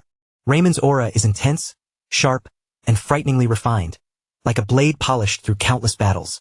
Jin realizes almost immediately that this man stands on a completely different level from ordinary humans. Jin asks if this many people always gather just because a holy knight is involved. Claire explains that the real reason is the name attached to the request, a famous title known as the Golden Bug Wolf. Jin innocently asks if the golden bug is some kind of insect monster. Claire looks at him in disbelief, struggling to believe that he is asking the question seriously. Claire can only shake her head at him. By now, She is starting to understand that outside of hunting and fighting, Jean knows almost nothing about the famous people and major names of this world. Jonathan steps in and explains that the Golden Bug was once the greatest businessman in the world. He was a true tycoon, a man with so much wealth and so many assets that he counted among the richest people alive. But that legendary life recently came to an abrupt end when the tycoon died quite suddenly. Jean asks if the man was assassinated, but Jonathan tells him that such talk is only rumor. The truth behind the Golden Bug's death remains unclear, and no one can say for certain what really happened. The tycoon left behind 2 sons, and that is where the mercenaries enter the picture. Someone has to escort those sons, along with their massive inheritance, to the safety behind the city's inner barrier. In other words, this is a high-stakes escort mission involving a literal fortune. Protecting the heirs and their enormous legacy has become the biggest and most tempting request in the entire city. Jean finally understands why the square is overflowing with mercenaries. With that much money tied to one mission, it is no surprise that every hunter in the city wants a chance to grab a piece of the action. The clerk's voice cuts through the noisy square as he calls out for the Black Marlin mercenary group. At last, it is Jonathan's team's turn to step forward, confirm their place, and officially claim a spot in this highly sought-after mission. Jonathan can barely contain himself, his whole body buzzing with excitement like he has been waiting for this exact moment all day. Without wasting a second, he grabs Jean and practically drags him toward the registration desk, acting as if they are walking into the most important opportunity of their lives. Once they reach the desk, Jonathan immediately starts exaggerating with everything he has, proudly introducing Jean as the ultimate weapon of their mercenary group. He hypes him up as the man who single-handedly crushed a mad skull and even managed to tame a werewolf all on his own. Whispers spread through the nearby crowd the moment they hear the nickname Head Crusher. But when the other mercenaries look at Jin's slim frame, many of them start doubting whether someone who looks like that could really be as terrifying as the rumors claim. Jean is completely caught off guard by the ridiculous title Jonathan has thrown onto him. But Jonathan only flashes a cheeky grin and tells him to play along for a little while, clearly hoping the reputation will help them secure the job. From the balcony above, Raymond quietly watches the whole exchange with his sharp blue eyes. He does not interrupt or say a word, but his gaze stays fixed on the newcomer, showing that Jean has already caught his attention. The deal is finalized soon after. The job pays 100 gold coins just to move luggage, with the group scheduled to depart at sunrise the next morning, making it an unbelievable reward for what sounds like simple transport work. Jonathan is fired up, ready to start moving as soon as possible. Jean, on the other hand, is completely stunned that anyone would offer that much money just to have a few boxes carried from one place to another. Jonathan explains the simple economics of the mercenary business to him.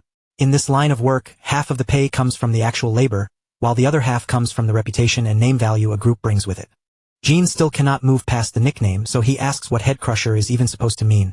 Jonathan answers like it should be obvious, saying that the title comes from the reputation Jean has already started building. The meaning is exactly as brutal as it sounds. It is a name given to someone known for finishing monsters in the most savage way possible, by smashing their skulls until the fight is completely over. Jean lets out a tired sigh, looking deeply unimpressed by the whole thing. In his mind, whoever came up with that nickname must have had absolutely terrible taste. While the mercenaries celebrate landing such an incredible rate, Jin's thoughts are already somewhere else. To him, this sudden burst of fame might be exactly the tool he needs to get closer to the Holy Knights. He catches sight of Raymond and his apprentice stationed nearby, quietly observing everything from their position. If Jean can make them interested in him, then he may finally find a real chance to learn mana arts. Later that night, in the mercenary quarters, the pioneer city settles into a quieter mood, but Jin's plan is already beginning to move beneath the surface. The night then shifts to the local arena, a rough and violent place where blood, bets, and cheers all flow together. The crowd is roaring from the stands, hungry for another brutal match to begin. Inside the ring, 2 fighters tear into each other without restraint. It is a savage spectacle built for entertainment, where the rules are loose and the crowd only cares about seeing someone fall.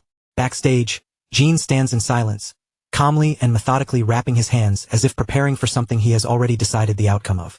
Claire watches him with visible worry, unable to hide her concern over him willingly throwing himself into such a meat grinder. But Jean is not acting recklessly. He knows exactly why he has come here. He tells Claire not to worry, because this is all part of his plan. By stepping into the arena, he intends to draw the attention of the Holy Knights and create a path toward learning their techniques. Jean is betting on one simple truth. Knights like them are naturally drawn to people who display overwhelming and unusual strength. If he can force someone as powerful as Raymond to acknowledge him, then he will be in the perfect position to negotiate for better treatment and push closer to the knowledge he wants. Jean steps out into the arena with a calm expression, even though a massive opponent is already waiting for him in the ring. To him, this is not some terrifying challenge. It is a stage and he is here to perform. He locks eyes with his opponent, but his mind is focused far above the ring, on the Holy Knight watching from the balcony. Every move he makes from this point on is meant to prove his strength. The fight begins in a sudden blur of motion. Jin's opponent lunges at him with raw aggression, but Jin is already reading the man's movements before the attack fully arrives. A massive fist cuts through the air and whistles past Jin's head by mere inches. He slips away from it with effortless timing, his face completely calm despite the violence rushing past him. Jin answers with a devastating punch that lands cleanly and sends blood and teeth flying through the ring. The sound of the impact cracks across the arena, making the crowd explode with excitement. Before his opponent can even recover his balance, Jin reaches out and grabs him by the head. In that instant, everyone watching gets a clear reminder of why people have started calling him by that brutal nickname. He drives a crushing knee strike upward, folding the man over with terrifying efficiency. The move is cold, direct, and completely dominant, ending the exchange before his opponent can even fight back properly. The crowd erupts as Jin stands over the fallen fighter, their cheers shaking the arena. Almost immediately, another mercenary jumps into the ring, shouting that he will be the next one to face him. Jin lifts his gaze toward the balcony and spots Raymond watching him while casually taking a drink. That single glance tells him everything he needs to know. The bait has been taken. Jin lands another heavy blow on the new challenger, driving the man back with sheer force. He knows that simply getting Raymond's attention is not enough. He needs to make the Holy Knight remember him. He follows up with a sharp high kick that catches another fighter directly in the temple. If Jin wants a Holy Knight to take him seriously, he has to cut through every opponent they throw at him without hesitation. Another knee strike connects, and another body drops into the dirt. At this point, Jin is turning the arena into a one-man showcase, each fight ending faster and more brutally than the last. Up on the balcony, Raymond's face remains calm and unreadable, but his interest has clearly been stirred. He seems to be quietly wondering how a mere mercenary learned to fight with such ruthless skill. Jin stands alone in the center of the ring, surrounded by groaning bodies scattered around him. The crowd's cheers thunder from every side, growing louder with each opponent he defeats. Jin understands that once he defeats enough fighters in front of everyone, the Holy Knight will no longer be able to ignore him. At last, Raymond turns toward his apprentice, Rex, and gives a simple, direct order. He tells him to go down into the arena and fight that man. Rex looks deeply offended by the command, his pride clearly taking a hit. As an apprentice knight, he sees himself as far above common mercenaries, so the idea of lowering himself to fight one in an arena is insulting. From the arena floor, Jin watches the exchange with a faint smirk tugging at his lips. This is exactly the opening he has been waiting for, the true beginning of the plan he came here to carry out. But just as Rex prepares to step into the ring, Jin drops a shocking response. He refuses outright, turning the moment into a bold power move and using it to begin his negotiations for mana arts. Rex freezes where he stands, his expression twisting with rage and disbelief. A common mercenary daring to reject a knight's challenge is something he clearly never imagined could happen. Kim Woo-jin stands before the elite knights with an unreadable expression, refusing to show even the slightest hesitation. He knows this is the critical moment where his real plan to slip closer to their ranks finally begins. He says it again in a flat, steady voice, making his refusal impossible to misunderstand and leaving everyone watching stunned. Jin is not interested in just accepting any fight placed in front of him. He wants conditions that actually benefit him. Raymond looks taken aback, his brow tightening as he studies the bold mercenary below. It is rare for anyone to turn down a chance to cross paths with the knightly order, much less do it so openly in front of a crowd. Back near the mercenary dormitory, night has fully settled over the busy pioneer city, but the tension from the arena is still impossible to ignore. Claire watches everything with anxious eyes, clearly worried about the dangerous situation her companion has just thrown himself into. Jonathan looks just as stunned, staring as if he cannot fully process Jin's reckless behavior. Challenging expectations in front of figures that powerful is not something any normal mercenary would dare to do. Inside the arena, a confused murmur spreads through the crowd like a wave. No one can understand why the famous head crusher would turn down such a prestigious challenge from someone connected to the Holy Knights. Rex takes the rejection terribly, his anger bursting out as he shouts at Jin to explain himself. To him, being dismissed by a common mercenary is a direct insult, and he cannot stand the idea that Jin would look down on him. While the apprentice completely loses control of his temper, Raymond stays unervingly composed. His face barely shifts, and his sharp gaze remains locked on Jin, as if he is trying to see past the mercenary's words and read the truth buried deep inside him. The Holy Knight then takes a measured step forward, his armor giving off a quiet weight with the movement. Looking Jean over carefully, he wonders aloud whether Jean is refusing the duel because he may have been injured during his earlier matches. Jean simply lifts his bandaged hand and waves it off like the question is nothing serious. With a relaxed expression, he makes it clear that his body is in excellent shape. Pain and wounds are not the reason he is holding back. Raymond's eyes narrow slightly as he presses the matter further. If Jean is not wounded, then he wants to know why the mercenary would refuse a duel. He clearly has no intention of letting Jean dodge the question and leave him guessing. Jean answers without dressing it up. He tells them straight that he is a mercenary, not some knight chasing honor or a warrior drunk on glory. What moves him is money and strength. So if they expect him to fight the apprentice of a holy knight, then naturally he expects proper payment. Then Jean throws out an offer to make the whole thing more entertaining. He suggests turning the duel into a bet, because he has no interest in risking his life in a sparring match for nothing but empty pride. Raymond looks at him with open skepticism, his expression almost asking whether Jean is serious. In his eyes, a common mercenary should not have anything valuable enough to interest a high-ranking knight. Jean admits that he may not be some noble hero or grand figure with a famous title, but as his mouth curls with confidence, he claims that when it comes to backing up his words, he has an absurd amount of money ready to speak for him. A moment later, Jean brings out a heavy sack packed with gold. The weight of it is obvious as it drops into view with a solid thud, drawing every nearby eye toward the glittering proof in his hand. The crowd immediately bursts into loud laughter, mocking him from every side. To them, Jean looks like a complete madman, trying to gamble with a holy knight who lives by discipline and honor.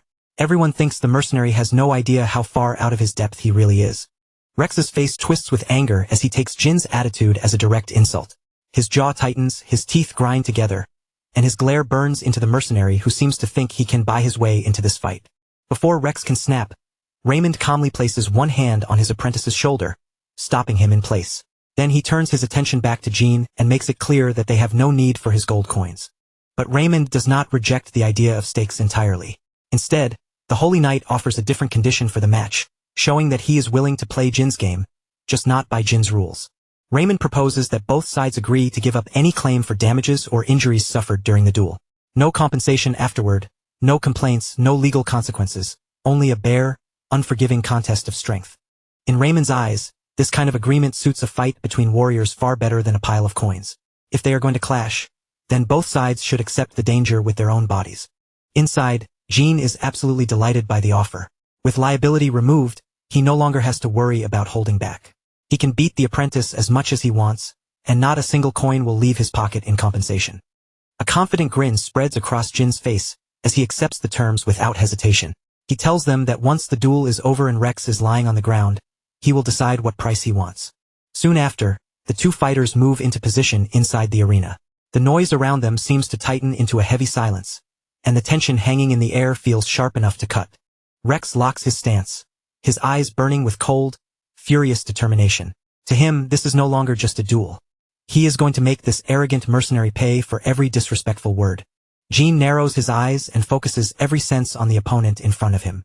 The loose, joking mercenary act fades away, and what remains is the stare of someone who has survived too many deadly battles to take this lightly. The spectators go wild around the arena, shouting and throwing out bets with reckless excitement. Some are even willing to wager their entire fortunes on the head crusher somehow pulling off an upset against a knight's apprentice. Claire warns Jean from the side, telling him to give a signal if the fight becomes too dangerous. But Jean only answers casually, telling her not to worry. From the look in his eyes, he believes he has everything under control. "I'll win," Jean says, his voice low, flat, and completely certain. After surviving 12 brutal years in hell, he has no intention of falling here to someone who is still only an apprentice. Rex turns to his master and asks how far he is allowed to go. Raymond, watching Jean carefully, tells him to give it everything. He understands that this mercenary is not the kind of opponent who can be handled casually. From the stands, Raymond continues to observe in silence, his face calm but his eyes deeply focused. He already knows this will not be a quick or easy victory for his student. Rex accepts the order and begins drawing out his power. A golden energy starts to gather around his body, swirling and pulsing like heat rising off a blazing flame. The crowd gasps as the legendary mana arts appear before their eyes. Cheers explode through the arena, with many spectators already convinced that the Holy Knight side is destined to win. Rex slams one foot down with a heavy thud, planting himself firmly into the arena floor. The pressure from his mana surges outward, cracking the ground beneath him and making the surface buckle under the force. Then, in a burst of golden light, Rex launches forward with terrifying speed. His body becomes a flashing blur, moving so fast that most of the crowd can barely follow where he went. Jean manages to track the movement, but even he immediately understands the difference. This kid is nothing like the street thugs and reckless fighters he is used to crushing. This is a real opponent. A polished, powerful strike cuts through the air toward him, the force behind it clean and deadly. Jean is forced onto the defensive at once, twisting away just in time to avoid taking the full blow head-on. Even with the dodge, the attack still clips him. Blood bursts from Jin's mouth as the impact rattles through his body, and he instantly realizes that if a technique like that lands cleanly, it could genuinely kill him. But instead of fear, fascination flashes across Jin's face. His eyes widen as he feels the power of mana arts directly for the first time, and rather than retreating, the danger only seems to make him more excited. He slips past the next follow-up by the narrowest margin. His senses sharpened to their limit. This is no longer just a duel for him. Every movement from Rex is becoming a lesson in the power Jean desperately wants to understand and master. Rex surges forward again, his fist wrapped in bright golden mana as he throws everything into his opening assault. He is determined to make Jean feel the overwhelming gap between a wandering mercenary and someone trained under a holy knight. The strike lands with a massive shockwave, sending sparks of energy scattering across the arena floor. Dust erupts into the air from the force, swallowing the impact point and making it look, for a moment, as though the battle has already ended. Jean is blasted backward, but instead of crashing down, he lands smoothly on his feet with almost feline balance. He wipes a thin smear of blood from his chin, looking less wounded than mildly annoyed as he calmly checks the damage. Rex refuses to stop talking down to him, calling Jean a wild beast who cannot understand the true power of a holy knight. The fact that the mercenary is still standing clearly offends him more than he wants to admit. The arena erupts into chaos, the spectators stunned to see the head crusher being driven back like this. At the sidelines, Jonathan and Claire watch with tense expressions, both realizing that this apprentice is on a completely different level from Jin's earlier opponents. Claire clenches her jaw as her eyes stay fixed on Jean. She says nothing, but the worry is clear on her face as she silently hopes he can stay safe, knowing exactly how dangerous knights can become once they start fighting seriously. Raymond remains silent as he watches the duel unfold, his expression giving almost nothing away, but his eyes follow every step, every block, and every hesitation, as if he is breaking the fight apart piece by piece in his mind. Rex keeps pressing the attack, golden trails of mana cutting through the air behind each punch. He is trying to drown Jean in speed and magical force before the mercenary can find any room to breathe.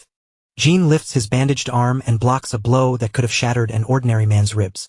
Yet he barely reacts to the impact, his gaze fixed not on the pain, but on the structure and flow of Rex's technique. Raymond's eyes sharpen as a strange unease begins to settle in his chest. Something about Jin's rhythm feels wrong, not weak exactly, but unnatural in a way he cannot ignore. He remembers how Jean had destroyed every previous opponent with ruthless, overwhelming force, ending those fights with a single crushing blow. Compared to that brutal dominance, Jin's current defensive posture feels far too restrained, almost as if he is deliberately holding himself back. Then Raymond realizes what is bothering him. Jean is moving far too passively right now. It does not look like he is truly trying to fight back at all. Instead, he seems to be waiting, watching, and searching for something specific. Rex lets out a fierce shout, forcing the last of his strength into one final decisive attack. He wants to crush this humiliation completely and end the mercenary's defiance once and for all. His fist surges forward, packed with a massive charge of mana that burns like a small golden star. The air around his hand twists and ripples, distorted by the sheer intensity of the power gathered there. Jean is swallowed by the center of the blast. Dust and broken debris explode outward in every direction, and the arena floor cracks violently beneath him from the force of the impact. From where the spectators are standing, it looks like Rex's attack has landed directly. But when the dust slowly begins to settle, the impossible sight comes into view. Jean is still standing there perfectly fine, rooted in place like he never moved at all. He did not dodge the attack. From what everyone can see, he either caught it or knocked it aside with nothing but his bare hand. Up in the stands, Jonathan shoots to his feet, his face drained of color as shock takes over. He can barely process what his eyes just witnessed, and he blurts out whether something like that is even possible for a human being. Rex freezes where he stands, his whole body stiffening as the terrifying truth finally sinks in. His strongest move, the attack he had poured everything into, did absolutely nothing. In that instant, all the confidence on his face vanishes. Jean remains standing in the settling dust, calm as ever, with fresh blood still trailing from the corner of his chin. But his eyes are bright with satisfaction, because now he has seen exactly what he wanted to see. Then he tells Rex that the measurement is over. He has finished judging the apprentice's combat power, and the playful edge in his voice disappears completely, replaced by something colder and far more dangerous. Jean slowly tightens his hand into a fist, and the entire atmosphere around the arena seems to shift with that one movement. The casual mood is gone now. He is finished standing there as the target. Before Rex can even react, Jean closes the distance in an instant and drives one brutal punch straight into the apprentice's chest. The blow lands with such crushing weight that the impact ripples outward like a shockwave. Rex's eyes bulge as all the air is blasted from his lungs. A broken gasp leaves his mouth, and for the first time in his life, he feels a raw physical force so overwhelming that his body cannot even understand it. Raymond stares from the sidelines, stunned by what he has just seen. That was not a spell, not a mana art, not some enhanced technique. A plain, unstrengthened punch did that to his student, and he begins to realize what kind of monster is standing in the arena. Rex drops hard to his knees, coughing violently as he fights just to stay conscious and keep himself upright. The golden mana shield that had protected him a moment earlier is gone, shattered completely by that single hit. Jean looks down at him with a dark, satisfied smirk, as if the result was exactly what he expected. He nods to himself, seeing that the Holy Knight's apprentice was not nearly as sturdy as all that confidence made him seem. Standing over his fallen opponent, Jean looks strangely refreshed despite the attacks he had taken earlier. He understands at once that Rex only survived that last punch because some of the mana protection had still been clinging to his body. Rex struggles to keep his eyes open, saliva and blood dripping from his chin, as he lifts his gaze toward Jean. Terror spreads across his face, and now everyone watching can finally see how wide the gap between them truly is. Jean steps closer, cracking his knuckles with a slow, ominous sound. Then he asks how many more hits like that Rex can take, making it clear that he is perfectly ready to continue until the boy has nothing left. Before Jean can move any farther, a white cloak suddenly sweeps into view. Raymond steps between them without hesitation, cutting off the duel before it can turn into a one-sided massacre. Raymond brings the match to an end and declares Rex's defeat on the spot. He knows that if this fight continues even a little longer, his apprentice may not survive another minute. Then Raymond meets Jin's eyes directly and promises that, as the winner, Jean will receive the request he asked for earlier. Even with his pride wounded, the Holy Knight still intends to honor his word. Jean lets out a small sigh, looking more annoyed than satisfied now that the fight has been stopped. Just when he was beginning to enjoy himself and explore more of those mana arts, Raymond cut everything short. Even so, a faint smile soon creeps across Jin's face. The duel may have ended early, but his real objective has already been achieved. The Order Alliance is watching him now, exactly the way he wanted. The arena erupts into absolute chaos, with the crowd roaring at the top of their lungs and chanting the name of the head crusher as he leaves the stage. They have just witnessed the birth of something that feels like a legend. Far from the arena, the scene moves across the city to the enormous Gothic estate, once owned by the late tycoon, Golden Bug Wolf. The mansion looms in the darkness, dripping with old wealth, heavy shadows, and the feeling of buried secrets. Inside the mansion, the quiet is broken by the wet, messy sound of someone devouring food. The eating is so frantic and animal-like that it feels less like a meal and more like a desperate struggle. The ones gorging themselves are Derek and Cedric, the two sons of Golden Bug Wolf. They sit surrounded by mountains of food, shoveling it into their mouths as if they have been starving for weeks. Between mouthfuls, they grumble about the Order Alliance taking 10 whole days to move them safely behind the inner city walls. To them, the knights are nothing more than overpriced bastards who are taking too long to do their job. One of the sons scoffs through the grease on his lips, saying the knights are all talk and have nothing real to show for it. Even after paying them a massive fortune for protection, his arrogance still spills out as thickly as the food smeared across his face. For a moment, the two of them stop eating and look uneasy. Their complaints fade into fear as they wonder whether their bodies will even hold out long enough for the evacuation to begin. Then the moonlight spills across their backs, revealing the horrifying truth they have been trying to ignore. Pulsing blue parasitic growths cover their flesh, glowing under the pale light as they slowly transform into the very monsters they fear. The clusters of blue growths throb with an unnatural glow, each round sac twitching like something alive beneath the skin.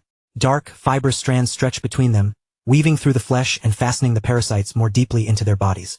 Elsewhere, Raymond stands beside a massive tree and begins explaining the foundation of mana arts. For any warrior who wants to push past ordinary limits, this skill is one of the most important steps forward.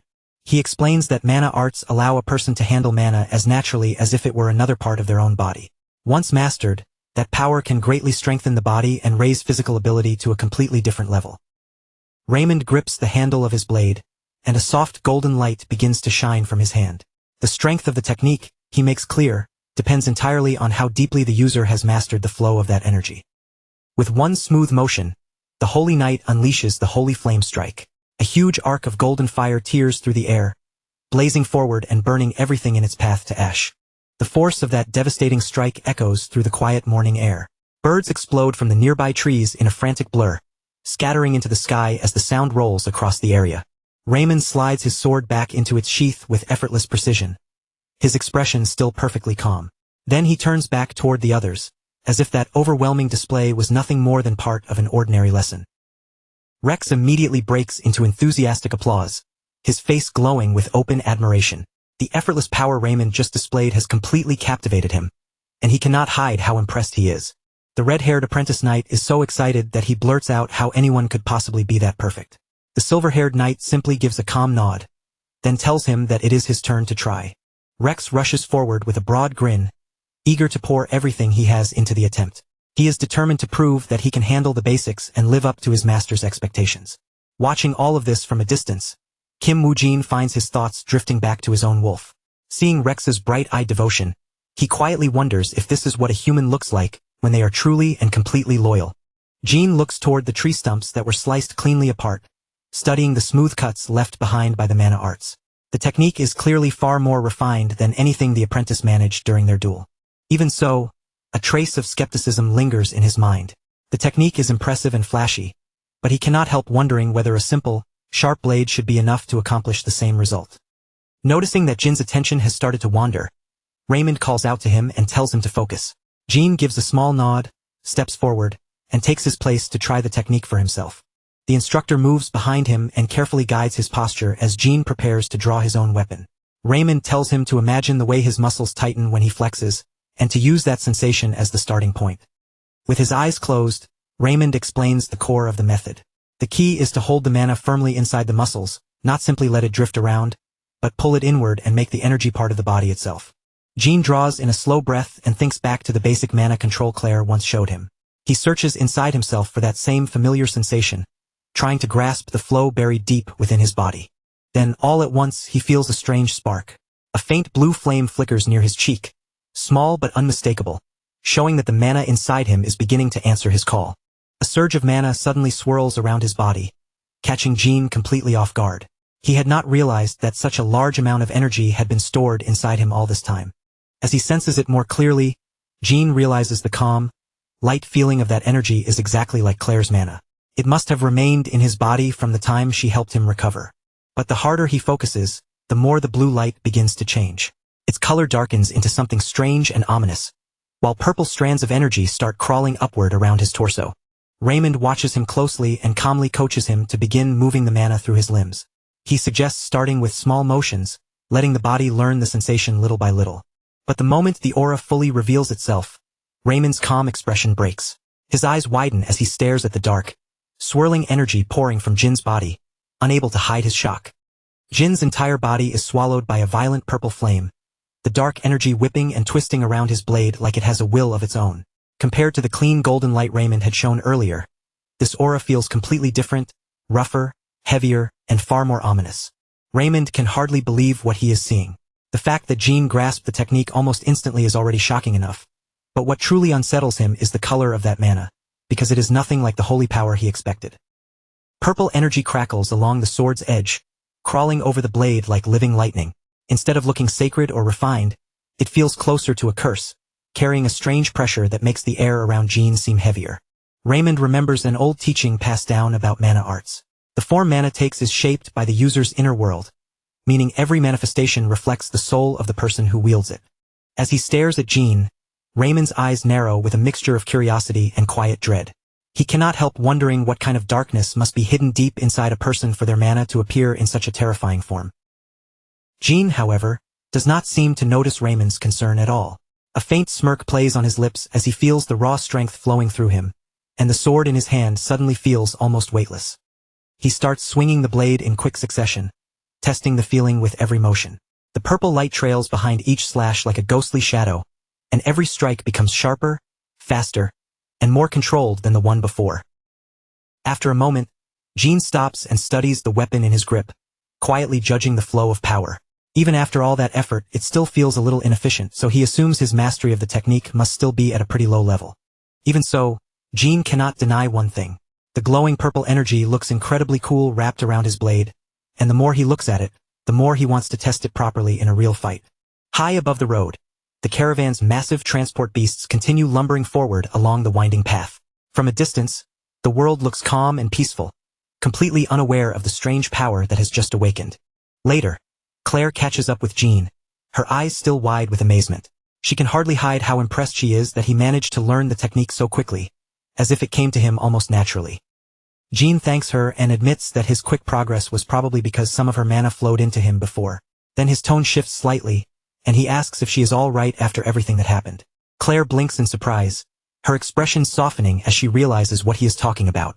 The idea that her mana may have helped him this much seems to catch her completely off guard.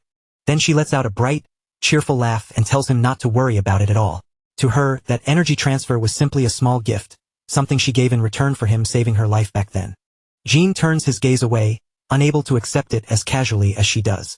In his mind, the amount of mana she gave him was far too great to brush aside, and he knows his sudden progress came from her generosity. Up ahead, Raymond remains seated on his horse, quietly watching the two of them speak. His expression is calm on the surface, but his distant gaze suggests he is still thinking about the dark aura he saw around Jean. Rex rides up beside them, his usual arrogant tone already back in place. He warns the newcomer not to slack off and tells him he should be more grateful for the knight's time and instruction. Jean stares back at him with a completely deadpan look, silently wondering why this guy insists on being such a nuisance. He figures Rex is probably still bitter after losing their previous spar. The red-haired boy shoots Jean a sharp, competitive look, making his mood painfully obvious. Jean can tell right away that Rex is bored, irritated, and trying to reclaim some sense of dominance after being humiliated. Rex ends his boast by slapping the side of his horse hard, urging it forward as he rides off with a smug grin. Whether through speed or attitude, he is clearly determined to stay ahead. But the sudden slap startles his horse, and the animal rears up violently beneath him. Rex grits his teeth and struggles with the reins as the beast whinnies in panic, nearly throwing him off balance. After forcing the horse forward, Rex gallops ahead while shouting for the path to be cleared. Raymond and Jean watch him go, and the Holy Knight offers a quiet apology for his subordinate's hot-headed behavior. Just then, an angry shout rings out from the direction of the main caravan. Raymond pauses at once, his expression changing as a darker, more unsettling atmosphere begins to spread through the air. The sound of smashing wood and clattering supplies quickly follows. Someone is screaming for food, but the voice is warped by such raw, primal hunger that it barely sounds human anymore. Jean feels the tension rising and turns his gaze toward the source of the commotion. Raymond tells him not to worry, brushing it off as the usual behavior of their troublesome high-ranking employers. Nearby, workers continue loading heavy barrels onto a platform, trying to keep the caravan moving despite the noise. Raymond explains that the disturbance is most likely just the Golden Bug sons throwing another tantrum. He says that ever since their father died, the two sons have been eating non-stop, as if their greed has completely swallowed them. Their endless craving has turned into a frantic obsession with consuming demonic meat again and again. Raymond advises Jean to ignore them, saying it is better not to get dragged into the headache of their constant demands. The tired look in his eyes makes it clear he has had more than enough of their entitled behavior. But Jean remains unconvinced. To him, this does not feel like simple stress eating or spoiled nobles acting out. As he watches the heavy carriage in the distance, a quiet sense of unease settles over him. Inside, a mouth is stuffed full of demonic flesh, with grease and dark juices dripping down in thick streams. The way the food is being devoured is too fast, too violent, and too unnatural to be dismissed as ordinary gluttony. Gray veins bulge beneath the eater's skin, crawling across the face as the flesh ripples and distorts. Wet, muffled sounds spill out between bites as they continue swallowing the raw, dark essence. Jean cannot shake the feeling that something monstrous is about to burst free. His gaze hardens, and almost without thinking, his hand begins inching closer to the hilt of his blade. Then his eyes widen as a massive tremor runs through the entire caravan line. A sharp crack of breaking timber cuts through the morning air, slicing through the ordinary noise around them. The lead Tarrasque jerks its huge head upward, its eyes suddenly clouded with violent madness. Barrels and supplies are hurled into the air as the massive beast begins thrashing wildly. The giant turtle-like creature lurches forward, its tongue hanging out as it completely loses control. The heavy wooden carriage mounted on its back starts ripping apart from the inside as if it were made of paper. Panic breaks out instantly as guards rush in all directions, trying to respond to the rampaging beast. Raymond stays mounted, his eyes sharp as he scans the wreckage, searching for the real source of the disturbance. He quickly understands that the berserk beast is not the only danger. Something is emerging from the shattered cabin on its back, and Raymond's warning shout cuts cleanly through the panic of the surrounding soldiers. Raymond orders Rex to move in and secure the perimeter. The apprentice answers immediately, drawing his sword as he guides his horse toward the chaos with no hesitation. Golden mana flares around Raymond as he grips his massive blade, preparing to step in himself. His cape snaps and billows behind him, stirred by the sudden surge of energy surrounding his body. He reminds his subordinate that protecting the clients comes first above everything else. But if the beast cannot be calmed down immediately, then Raymond gives the order to put it down. Rex charges toward the thrashing Tarrasque, his eyes fixed on the golden emblem of the golden bug displayed on the cabin. Even in the middle of the crisis, he is determined to prove his worth. The wooden cabin on the beast's back is suddenly torn apart from within by dark, pointed protrusions. Splinters explode outward in every direction as the entire structure begins collapsing around the force pushing through it. Debris rains down across the road as something huge and grotesque forces its way out. The air fills with the sharp snapping of wood and the wet, sickening sound of flesh shifting against flesh. From the ruins of the carriage emerges a nightmare of tentacles, pale swollen skin, and twisted flesh. It releases a deafening, inhuman shriek that sends a chill through everyone close enough to hear it. Claire rushes to Jin's side, her face turning pale the moment she sees the creature.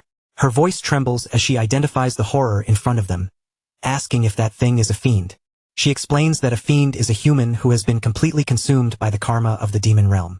Once the transformation reaches that point, there is no turning back, and the person becomes nothing more than a mindless engine of destruction. Jean watches the monster with a grim expression, realizing that the clients they were supposed to protect have become the very creatures threatening the caravan. A red glow sharpens in his eyes as he focuses fully on the danger ahead.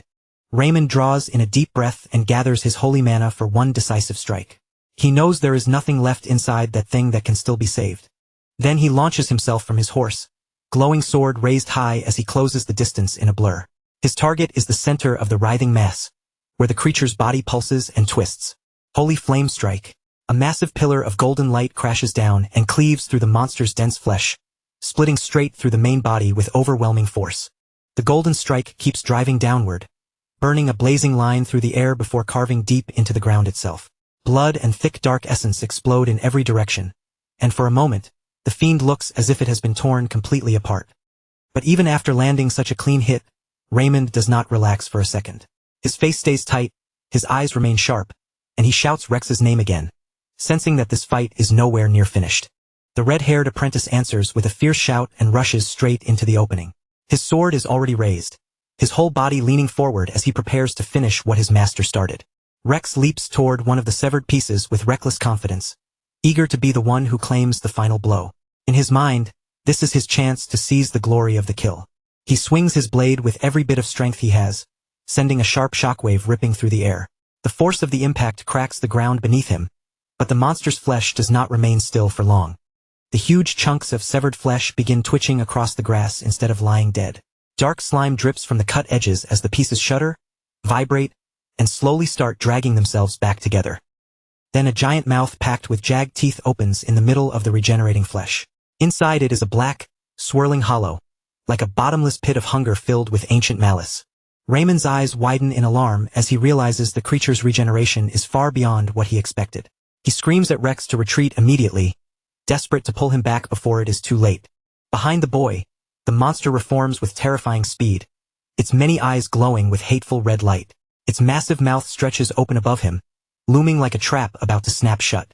Rex grits his teeth as the truth hits him all at once. He has been baited into a deadly position, and when he looks over his shoulder, the creature's huge shadow is already falling across his face. A massive tentacle suddenly whips through the air at blinding speed, catching the apprentice completely off guard. The heavy strike smashes into his arm, and blood sprays upward in a violent arc. His limb is severed in an instant, and his sword drops to the ground along with the mangled remains. Rex screams in agony as the force of the blow sends his body flying through the air. Raymond charges forward as a huge fanged mouth rises over Rex. The Holy Knight calls out to his apprentice with desperation in his voice, trying to reach him before the monster can strike again. Fresh blood erupts across the battlefield. In the chaos, the only things left clearly visible from the apprentice knight are his severed arm and the sword that has fallen beside it. Jean watches the horror unfold, his expression tightening as he tries to take in how quickly everything has fallen apart. Behind him, Claire and the other mercenaries stare in stunned disbelief at the gruesome sight before them. Raymond stands completely frozen, his eyes widening as he stares at the mangled remains of his student lifted high above the battlefield. For a moment, even the Holy Knight seems unable to move. Then blind frustration boils over inside him. Raymond clenches his teeth and curses the creature's impossible resilience, realizing the situation is spiraling out of control far faster than he ever expected. With a forceful swing, Raymond drives his blade into the monster's writhing gray mass, cutting deep into the unnatural flesh. Sparks of mana burst outward where the holy blade meets the creature's dense body. Raymond releases another sacred fire slash, sending a wave of holy energy tearing across the fiend. The attack carves a massive gash into its bloated form, making the entire body ripple from the force. The monster shrieks so loudly that the sound rattles through the battlefield, its many mouths twisting in pain. But even with that much damage, the wound bubbles, shifts, and begins closing again, refusing to stay open. Raymond finally loses his composure completely and charges toward the writhing remains. He clings desperately to the faintest hope that Rex might still be alive somewhere inside that nightmare of flesh. He rushes straight to the mangled maw, tearing at it frantically while screaming Rex's name. Even with despair pressing down on him, he keeps shouting for the young man not to give up.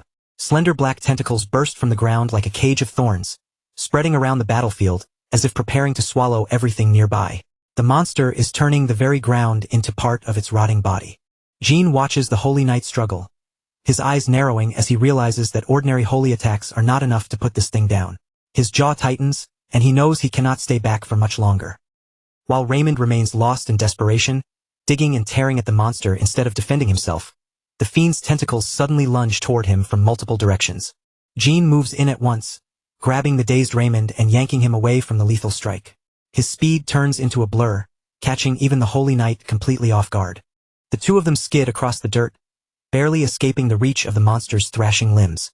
Jean keeps his eyes locked on the beast the entire time, then throws Raymond aside as he shifts from rescue straight into battle. When Jean looks at him now, there is no majestic Holy Knight left in front of him. All he sees is a broken man lying helplessly on the ground, crushed by the loss of his apprentice. Panic spreads through the group as everyone realizes that even their strongest fighter is struggling. The mercenaries begin to wonder, with growing fear, whether anyone can survive facing a creature like this. The fiend keeps growing and wriggling, its surface swelling with pulsing lumps and glowing red eyes. Whatever human shape Derek and Cedric once had is now completely gone. A roar rips through the air as the monstrosity settles into its new form. It stands as a chilling warning of what happens when human greed is fed by demonic corruption until nothing human remains. Jean stares into the monster's eyes, and a dark thought flashes through his mind. Since he survives by eating demon cores, he cannot help wondering for one brief second whether this grotesque fate could someday become his own. He forces that fear down and draws his massive blade as the monster's tongue lashes toward him. Survival comes first, and right now that means putting this abomination out of its misery. Jean dives into the chaos, weaving past a barrage of spear-like tentacles that stab holes into the ground where he stood moments earlier. His eyes keep searching through the beast's wild movements, looking for a single opening. He brings his sword down in a heavy arc, carving through a thick slab of gray flesh. But the creature's body is so dense and massive that every strike feels like hacking through solid rubber. Even after his blade cuts through, the flesh begins sealing itself back together almost immediately. Jean understands at once that simple physical attacks will never win this battle of endurance. He slips through the gaps in the monster's defense, constantly scanning for a core, a weak point, anything that could serve as a vital target. The non-stop movement drains him, but stopping for even a heartbeat could mean death. A huge mouth filled with teeth stretches open in front of him, ready to swallow anything that comes too close. The creature's hunger feels endless, like the greed of the sons who gave birth to it has taken physical form. Jean answers with a horizontal slash that bites deep into the creature's side, sending dark fluid spraying into the air. He is not just attacking blindly now. He is testing how much damage this monster can ignore. He slides back across the dirt, his blade dragging a line behind him as he prepares for the next move. But the wounds he just opened are already closing, and the fiend's regeneration shows no sign of slowing. Jean curses under his breath, eyes locked on the pulsing center of the mass. If he wants to land a real killing blow, He needs a way to stop those severed limbs from reattaching. Just then, a harpoon streaks through the air, its metal tip flashing with a cold gleam. Someone else has finally stepped into the fight. The mercenaries launch a coordinated attack, sending harpoons and ropes deep into the monster's soft flesh. Using the force of their pull, they begin pinning the creature's limbs down against the ground. Jonathan roars toward Jean, letting him know they have his back. Even with fear weighing down on every one of them, the mercenaries find the courage to stand beside their hunter. Claire steps forward as her magical tome shines with brilliant blue light. She begins chanting, her fingers hovering over the ancient writing, while mana gathers thickly around her. A wave of binding magic bursts out from Claire as her spell, "Thy sword shall thwart evil," spreads across the battlefield. Blue energy washes over the severed pieces of the monster, coating them in a glowing layer. The severed limbs begin struggling against the spell, but the magical residue holds them down like a spiritual anchor. For the first time, the beast's regeneration is being blocked before the pieces can return to the main body. The mercenaries throw their full weight into the ropes, straining with every muscle to keep the monster pinned in place. They roar together, pouring every bit of strength they have into holding the line. Jean watches their teamwork with grim satisfaction, noticing that even the ordinary soldiers are doing everything they can. This is the opening he needed, the one chance to end the fight properly. A faint smile pulls at the corner of Jin's mouth as he realizes they have not completely lost their nerve after all. Their courage earns a rare flicker of respect from him, even in the middle of this nightmare. Dark fluid begins dripping steadily from the monster's open wounds, spreading into ugly pools across the dry earth beneath it. For the first time since its mutation began, the beast is losing blood and essence faster than its twisted body can repair itself. Then the monster's aura suddenly changes. Crackling purple energy bursts out from somewhere deep in its core, as if the creature can sense that its end is closing in. Its red eyes burn brighter with desperate, vicious hatred. Jean feels the pressure in the air shift at once, and every instinct in his body screams that the creature is about to do something drastic. He lowers his stance, tightens his grip, and focuses every sense on the unstable mana twisting inside it. The faces of Derek and Cedric begin pushing out from the mass of flesh, their expressions frozen in silent screams of agony. The mutation is starting to collapse, crushed under the weight of its own corrupted energy. The monstrosity releases a gut-wrenching roar as its enormous body pulses with violent red power. Towering over the clearing, it looks less like a living creature and more like a nightmare of flesh given form. Up close, the sight is even more horrifying. The twisted, screaming faces of the golden bug sons are fused into the creature's shoulders, their eyes burning with unnatural fire as they become part of the very monster they feared becoming. The beast thrashes in every direction, and dozens of thick, whip-like tentacles erupt from its body. They lash out wildly at anything nearby, turning the creature from a monster into a disaster that could wipe out the whole caravan. Dark appendages blur across the field, slicing through the air with terrifying speed. Each strike carries enough weight to crush bone, smash armor, or snap a tree clean in half. The mercenaries scatter for their lives as tentacles slam down around them and shatter the ground. Even Raymond struggles to keep his footing as the chaotic barrage grows faster and more violent with every second. The abomination becomes even more grotesque, its main mouth stretching wider into a jagged, tooth-filled abyss. It looks ready to swallow the entire caravan, as if the chaos around it is feeding its growth. Jean does not hesitate for even a moment. With his blade drawn, he leaps straight into the heart of the chaos, moving like a blur while most of the others can only stand frozen in shock. The creature's skin is a thick, pulsing mess of gray muscle, swollen veins, and shifting flesh. Its body keeps moving to shield whatever vital point lies underneath, making it a nightmare for any ordinary attack to break through. Jean swings in with a heavy horizontal cut, driving his blade deep into the monster's side and sending dark fluid spraying into the air. He is not just slashing randomly. He is searching for the hidden core buried under all that flesh. The monster lets out a shrill screech as Jin's strike bites into it, its huge head lurching sideways from the force. It tries to swipe back at him, but Jean is already moving, slipping away before the counterattack can land. Before the beast can regain its balance, Jean follows with a brutal kick straight into the center of its face. The impact snaps the monster's head backward and forces open a brief chance to press the attack. His boot lands with a sickening thud, pinning the monster's head against its bloated body for one short moment. Jean throws his full weight into the kick, using it to keep the creature off balance just long enough. Jean then slides back toward the mercenaries, his breathing still steady despite the fierce exchange. His eyes flick over Jonathan and the others, who are barely keeping themselves upright after the chaos. Behind them, the fiend still refuses to stop. Its countless limbs writhe and coil as it prepares to charge again, and its regeneration shows no clear limit at all. Jean stays focused and tells them they need to keep cutting through the outer layers. As long as they continue tearing away the flesh, they should eventually expose the core, and that is the only part that truly matters. Jonathan nods and tightens both hands around his weapon, his determination slowly returning. He tells the others not to panic, because the stronger the monster becomes, the more clearly they can learn its movements. A cold, confident smile spreads across Jin's face. He has seen enough, and now he is ready to stop testing the creature and end the fight for good. At last, Jin unleashes the mana arts he has only just learned. His sword erupts with a sinister purple aura, the dark energy swirling and crackling around the blade, with a power unlike anything a holy knight would ever use. "Here I go," Jin mutters under his breath, before charging straight back toward the towering abomination. Purple mana trails behind his blade like a ghostly flame cutting through the battlefield. He strikes with blinding speed, and the purple aura slices through the creature's flesh as if it were nothing but paper. Every swing leaves a burning trail of dark energy behind, eating into the monster's cells. Then Jin brings his sword down in a crushing overhead blow, and the force of his mana arts tears a massive vertical canyon through the beast's torso. The power is so overwhelming that the creature has no time or space to regenerate properly. The monster screams in pure agony as its healing finally begins to fail under the assault of Jin's purple mana. The dark energy clings to the damaged flesh, stopping the pieces from reconnecting the way they did before. Jin does not let the pressure drop. He carves through the monster's shoulder, cutting down the distorted faces of the suns as he pushes deeper toward the center of the mass. After the relentless assault, the blue core is finally exposed inside the collapsing flesh. Jin lunges forward at once, raising his blade high as the raw power of mana arts seethes around the edge.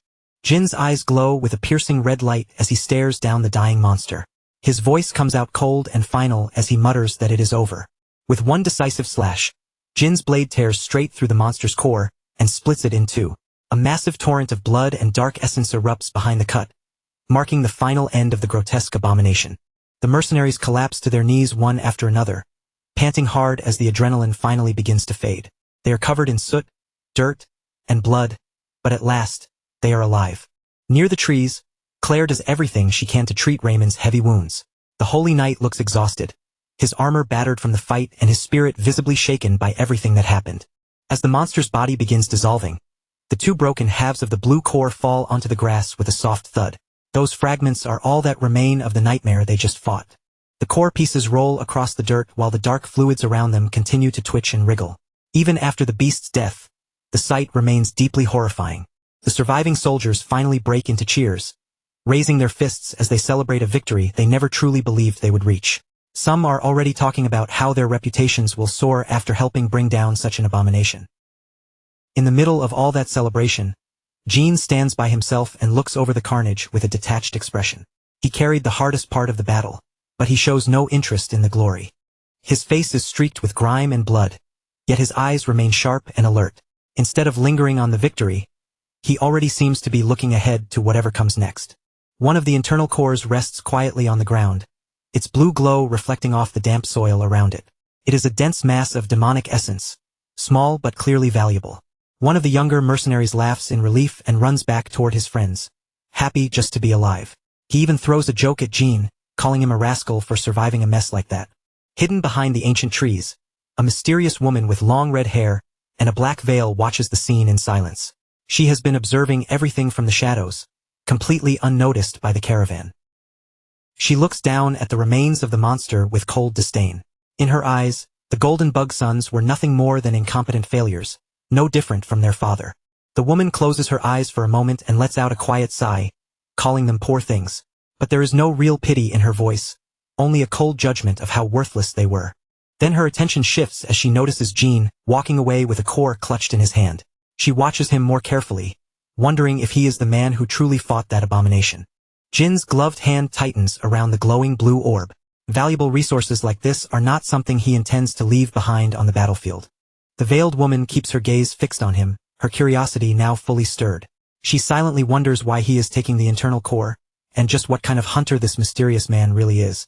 Later, beside the dying embers of the campfire, Kim Woo-jin, known here as Jin, rummages quietly through his belongings. While the rest of the group sleeps, he searches with clear purpose for one specific item. He pulls out a glowing internal core, and its blue light spills across the dark woods around him. Jin stares at the orb for a moment, silently weighing the danger against the reward. Then he brings the core toward his mouth, ready to absorb its power even though he knows there may be side effects. For him, this is still the fastest path to becoming stronger. Jean bites down and closes his eyes, forcing the energy inside the core to flow into him. The sensation is intense, almost overwhelming, as his body begins processing the dense essence. Suddenly, a vision takes hold of him. A man lies strapped to a cold stone altar, trembling with fear, and Jin's consciousness seems to hover above the scene as he realizes he is witnessing someone else's memory. Jin stood frozen as he watched a ghostly version of himself appear beside the bound man. In that instant, he understood what was happening. The core had forced open a fragment of the monster's past and let him witness it with his own eyes. An unknown red-haired woman hidden behind a veil loomed over the captive, looking down at him as if he were nothing more than a failed experiment.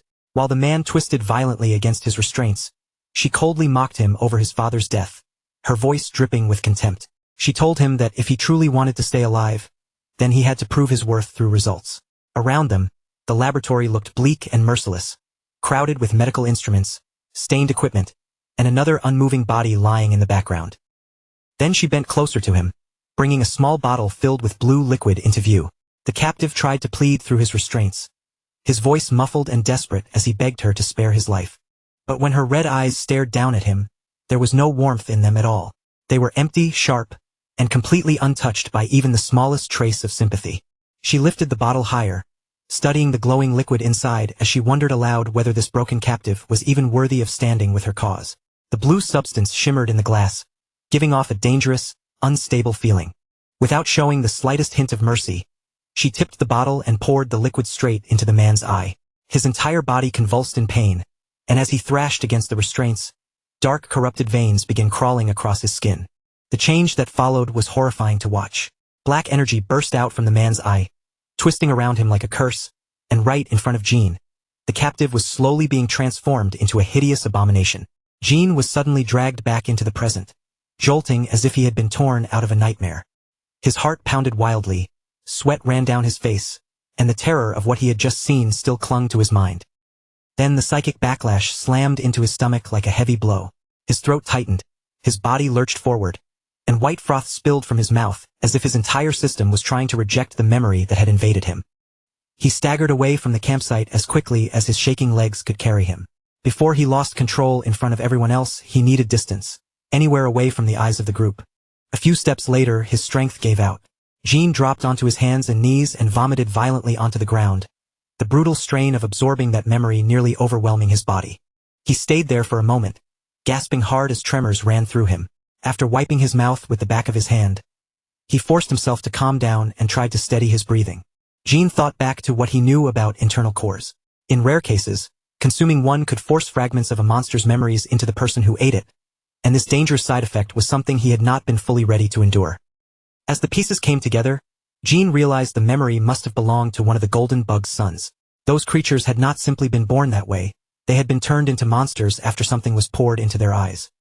Then Jean reached the only conclusion that made sense.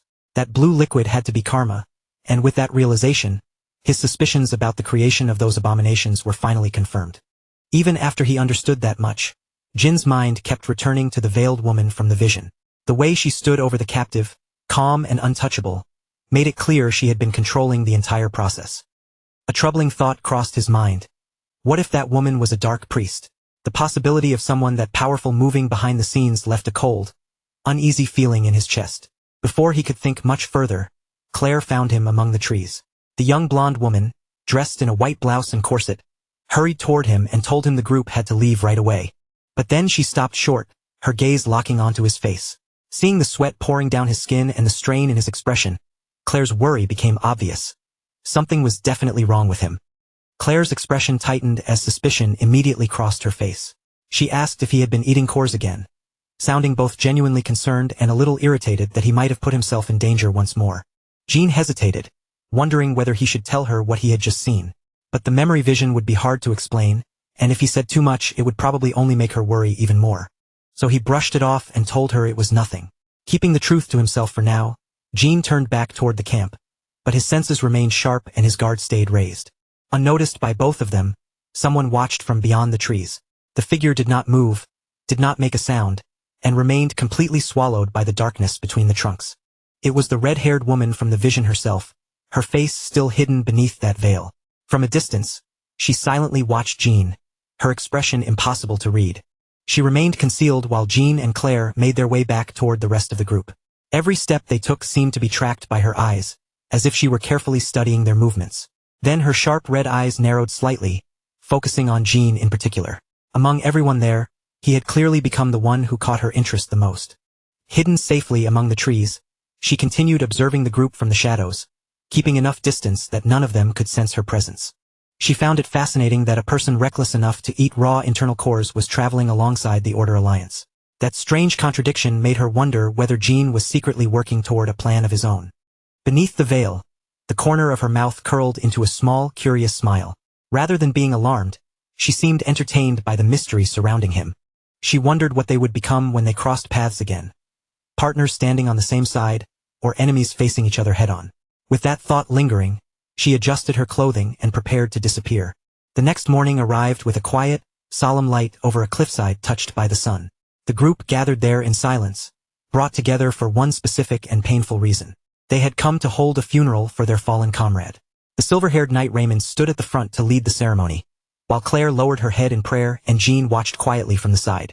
Raymond offered a prayer to E, the god of harmony, beside the simple grave they had prepared. At the head of the burial site, a sword had been planted upright as a marker for the one they had lost. He spoke of Rex with a heavy voice, saying that the young man had been braver than anyone and had devoted his life to the hope of peace. Every word carried the weight of their loss. Raymond asked their god to watch over Rex so that his death would not become meaningless. Around him, the others stood quietly near the cliff's edge, giving the fallen knight their silent respect. Jean observed the funeral from a short distance away, thinking about just how young Rex had been. He remembered the single duel they had shared, and a quiet sense of pity settled in his chest. Then Raymond's eyes suddenly shifted. In the middle of morning, he sensed something watching from above and lifted his gaze toward the rocks, his expression changing as a new presence interrupted the ceremony. Raymond stared up at the rocky outcrop, his eyes widening in shock. Behind him, Kim Woo-jin, Jean, and the rest of the group followed his gaze, confused by whatever had seized the knight's attention. High above them, perched against the bright sky, stood the silhouette of an enormous creature. Raymond recognized it at once, and with a startled gasp, he uttered the name of a red wolf. The red wolf, Mutt, stood proudly on the cliff with the sunlight behind it, its blue eyes glowing with a strange supernatural light. Two long ribbon-like appendages trailed from its back, drifting slowly in the wind as a low growl rumbled from its throat. All at once, Raymond dropped to his knees and drove his massive sword into the ground before him. He shouted out his gratitude with such intense devotion that Jean and the others were startled by the sudden burst of religious fervor. Jean looked down at the kneeling knight, utterly confused by what he was seeing. Raymond explained that he was giving thanks for the divine comfort granted by E, the god of harmony. According to the Order's beliefs, the red wolf was regarded as the closest companion of their god. But while Raymond trembled in prayer below, the so-called sacred beast simply opened its mouth and let out a huge, lazy yawn from the cliff. With a peaceful expression, Raymond continued explaining the meaning of the wolf's arrival.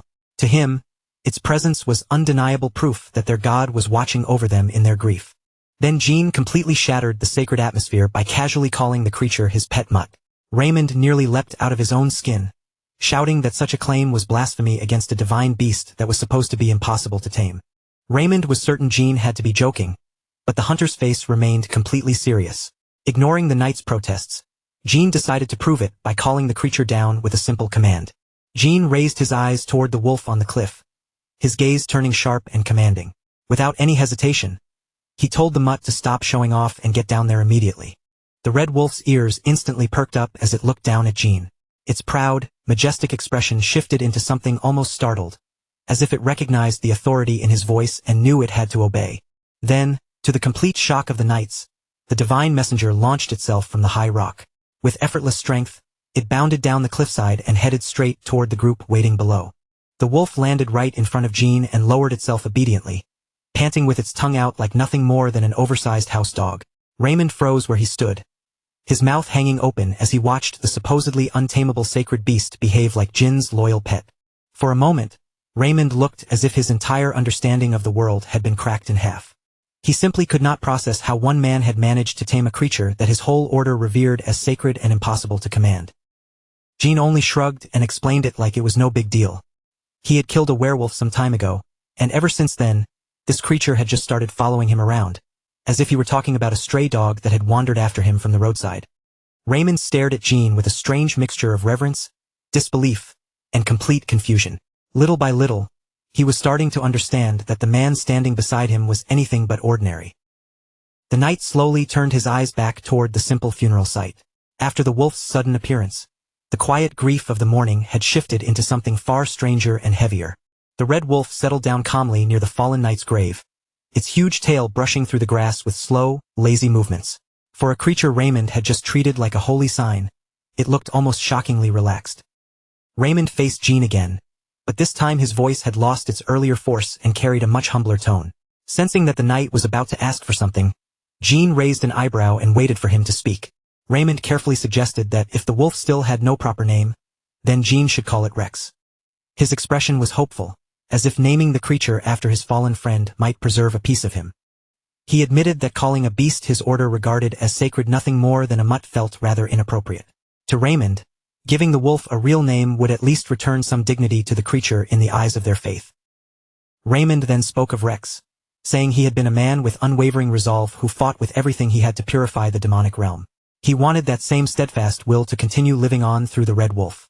In Raymond's mind, the final image of his friend surfaced again. He remembered Rex collapsing with his hand still gripping his sword tightly, and the pain of that memory was written plainly across the silver-haired knight's face. With his eyes closed and both hands clasped over the hilt of his sword, Raymond pleaded for the wolf to inherit Rex's legacy. In that moment, it felt less like a simple naming request and more like a prayer for a blessing. Jean fell quiet for a second and lowered his gaze toward the ground, thinking it over. Carrying the legacy of a dead knight through a wolf was a heavier request than he had expected. Then he looked over at the red wolf, which was staring right back at him with those glowing blue eyes. Jean asked the creature directly whether it was really fine with accepting the name Rex. The wolf answered with a firm nod, its expression turning oddly serious. It seemed to understand exactly what the name meant and accepted the weight of it without hesitation. Seeing that, Jean turned back toward Raymond and agreed to the name. If this was something that could give the knight even a little comfort, then he was willing to go along with it. A soft look of relief spread across Raymond's face, followed by genuine gratitude. He gave Jean a small, heartfelt smile and thanked him for respecting his request. The quiet moment did not last long. Footsteps began approaching the cliffside, and both Jean and Raymond turned their attention toward the sound as someone new arrived. An old man stepped into view, walking steadily with the help of a wooden staff. Jean and Raymond both faced the newcomer at once, their expressions sharpening with surprise and caution. Raymond was so shocked that he could barely get the word elder out of his mouth. The old man was not alone either, with another man in similar gray and orange robes accompanying him. Jean studied the elder carefully, immediately sensing the heavy aura of power and authority around him. This was clearly not some ordinary traveler who had wandered onto the cliffs by chance.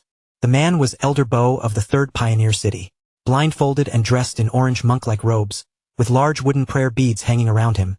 He carried himself like one of the highest authorities in the entire region. The blind old man continued toward the camp, leaning on his wooden cane with each measured step. The mercenaries recognized him almost instantly, and their voices dropped into hushed whispers as they realized who had come. Kim Woo-jin watched from beneath his hood, noticing how the entire atmosphere changed the moment Elder Bo appeared. He quietly wondered just how much influence this old man held over everyone gathered there. This was Elder Bo from the Third Pioneer City, one of the most powerful and influential figures in the region. Though he was old, every movement he made carried the weight of absolute authority.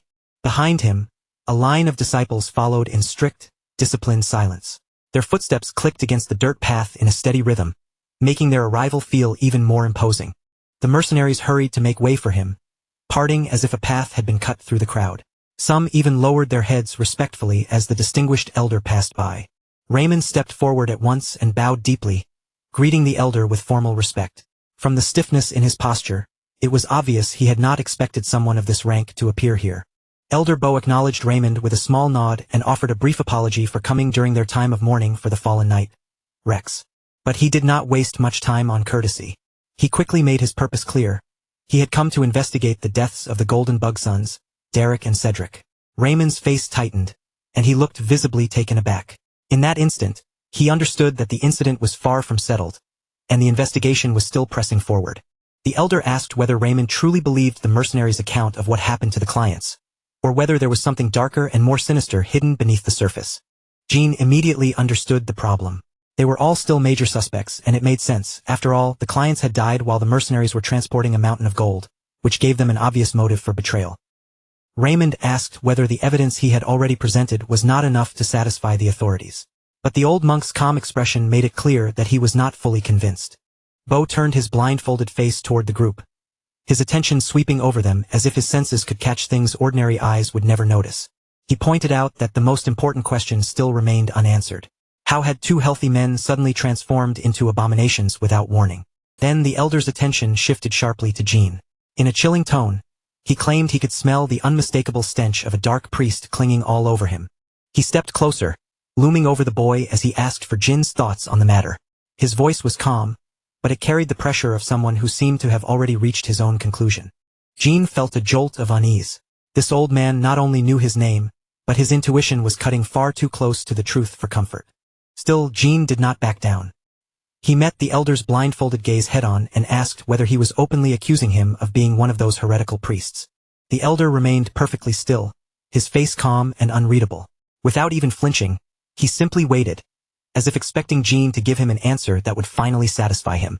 Before long, the scene moved to the Vritra Arena in the third Pioneer City, a massive stone combat ground built for testing strength and settling disputes through force. The arena stretched out wide and intimidating, surrounded by tall stone walls.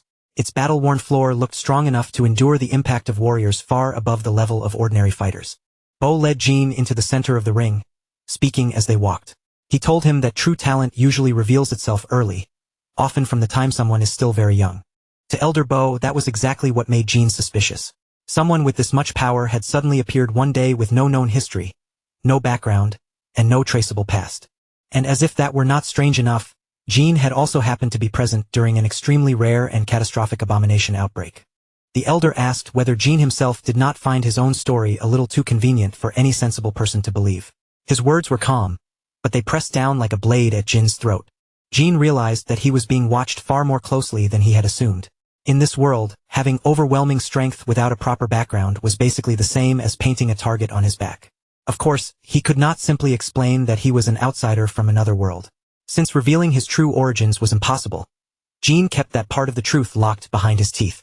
Instead, he looked at Elder Bo and asked what any of that had to do with forcing him into a mandatory spar against an old man in the middle of the arena.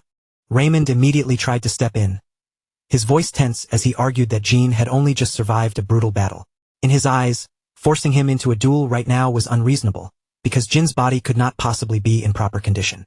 The elder only let out a low chuckle, as if Raymond's objection barely even reached his ears. His attention stayed fixed on Jean, and he continued staring him down with that calm, unshakable pressure. Then his tone sharpened, cutting through the air with far more authority. He asked if they were truly intending to refuse an official investigation carried out by a high-ranking elder. Raymond fell silent, stunned by just how stubborn the old man was being. At that point, he realized that no amount of common sense or reasoning was going to move Elder Bo from his decision. Jean found himself trapped in an ugly situation. If he won this fight, he would only look even more suspicious, like some villainous dark priest hiding his power. But if he lost, there was a real chance he might not walk away alive. And on top of all that, there was just something deeply troublesome about fighting an old man in the middle of an arena. No matter how he looked at it, the whole thing felt like a massive headache waiting to explode. Bo seemed to sense Jin's hesitation at once. With a faint, playful smirk tugging at his lips, he released his grip on his cane and let it drop, preparing his body for battle. He warned Jean not to look down on him simply because he was old. His rank had not been handed to him out of respect for age. It had been carved out through pure, unfiltered strength, and in the next instant, a brilliant golden aura burst from his body. Bo stomped his foot hard against the arena floor, and the stone beneath him cracked apart from the force. A violent shockwave rippled through the ground as he lowered his stance and prepared to attack. The frail old man vanished from sight in a blur. Before Jean could even process the movement, Bo reappeared right inside his personal space with a speed that seemed to ignore normal physical limits. Jean barely had time to blink. His eyes widened sharply as the truth hit him all at once. This old man was not just strong, he was an unbelievably dangerous opponent. A palm strike wrapped in blazing golden energy shot straight toward Jin's chest. The attack hummed with a fierce vibration, making the very air around it tremble. The elder unleashed his great bell strike, a palm technique that landed with the force of a battering ram. The impact detonated in a massive golden blast that surged across the arena. Jean groaned as the terrifying force drove into him. His body was blasted backward, and even with his strength, he could barely absorb the overwhelming power behind that single palm strike. He crashed into the stone wall with such force that a huge crater burst open behind him. Dust, broken rock, and debris exploded outward from the impact of the monk's attack. Raymond shouted Jin's name, his face turning pale with worry. He quickly explained that the Vritra monks were elite martial artists, feared across the region for their frightening combat ability. Jean slumped against the broken wall, looking as though the hit had crushed the strength out of him. Raymond added that even among those terrifying monks, Elder Bo stood on a completely different level. Bo only laughed at Raymond's warning, lightly suggesting that the knight might be showing a little too much favoritism toward his companion. But he did not give Jean even a second to recover before launching into his next move. The old man shot forward again, his body turning into a golden blur. While moving at a speed that made him seem like he was appearing everywhere at once, he taunted Raymond for always taking the newcomer's side. Jean lifted his head, blood slipping from the corner of his mouth. He could barely follow Bo's movement, and by the time his eyes caught up, the elder had already reappeared directly above him. Another storm of strikes came crashing down on Jean, each blow carrying the weight of a sledgehammer. The arena floor cracked and shattered beneath them as the brutal assault continued without pause. Then, all of a sudden, Bo pulled back. A curious look crossed his face, because something about the way Jean had endured those attacks felt strangely unnatural. Jean pushed himself back to his feet and wiped the blood from his face. Only then did he realize that the elder's strike had landed in the exact spot where the abomination had torn into him earlier. But something felt wrong, or maybe something felt far too right. Jean lowered his gaze to his own body, confusion spreading across his face as he tried to understand what had happened. His torso was completely smooth. The deep, jagged wounds left from the abomination fight had disappeared without a trace, even though injuries like that should have kept him lying in a hospital bed for weeks at the very least. Jean remembered the sensation of that monster's core dissolving as it slid down his throat. That meal had done far more than quiet his hunger. It had changed something inside his body. Even the fresh bruises and cuts from Bo's attacks were closing before his eyes. It was as if his body was refusing to accept the damage, sealing itself back together in real time. Jean reached a terrifying conclusion. By eating that monster's core, he had gained the abomination's supernatural regeneration, a power as useful as it was disturbing. A sharp, dangerous grin slowly spread across his face as the realization sank in. He was no longer just a hunter anymore. Piece by piece, he was starting to become something closer to a monster. Jean lunged forward, driving his sword into Bo's palm with a burst of sparks. Now that he knew he could not be brought down easily, the thrill of the fight began to burn through him. Bo looked genuinely impressed and nodded with satisfaction. For someone who was supposed to be exhausted from a previous battle, Jean was fighting with incredible vigor, and the old man could feel his own excitement rising. He stared at the boy with a wide, toothy grin and admitted that if he had the choice, he would happily keep this spar going for several more hours. But then Bo caught himself before his battle hunger could take over completely. He struck Jean one more time with enough force to push him back, using the blow to create a clean distance between them. With that, he announced that he had already confirmed the rumors about Jin's physical strength. Now that the first part was settled, it was time to move on to the real test. Bo lifted his hand toward his forehead and activated his mind's eye. A golden symbol flared to life across his orange blindfold, releasing a heavy spiritual pressure into the arena. Jean froze where he stood as a massive glowing eye appeared in the air before him. The moment it opened, he felt an invisible force trying to peel back the layers of his consciousness. The elder explained that he had sacrificed his physical sight in exchange for opening this third eye. It was a spiritual vision that looked beyond the body and peered directly into the soul. The golden light grew brighter and sharper, narrowing its focus entirely onto Jean. Bo was preparing to look straight into the boy's inner world and uncover whatever truth was hidden there. He wanted to confirm the answer once and for all. Was Jean truly a dark priest hiding in plain sight, or was there something else buried beneath that suspicious exterior? Bo's consciousness plunged into Jin's mind, but what awaited him was nothing like a normal inner landscape. Instead, he found himself facing a pitch-black abyss, thick with darkness that dripped like ink. From within that darkness, a gigantic mantis-like beast slowly emerged. Its monstrous body towered over the void, and its eyes glowed with a cold, predatory light. Then, all at once, a massive cluster of red, lidless eyes opened in the shadows. Every single one stared back at the intruder with pure, unrestrained malice. Bo's spiritual voice rang out, commanding the beasts to stay back. But even his voice carried a faint tremor, shaken by the overwhelming amount of darkness surrounding him. As he moved deeper, Bo found himself standing in a literal river of blood. His sandals splashed through the crimson liquid with every step as he pushed further into Jin's psyche. He looked around in disbelief at the horrifying world stretching before him. This was not merely a painful memory.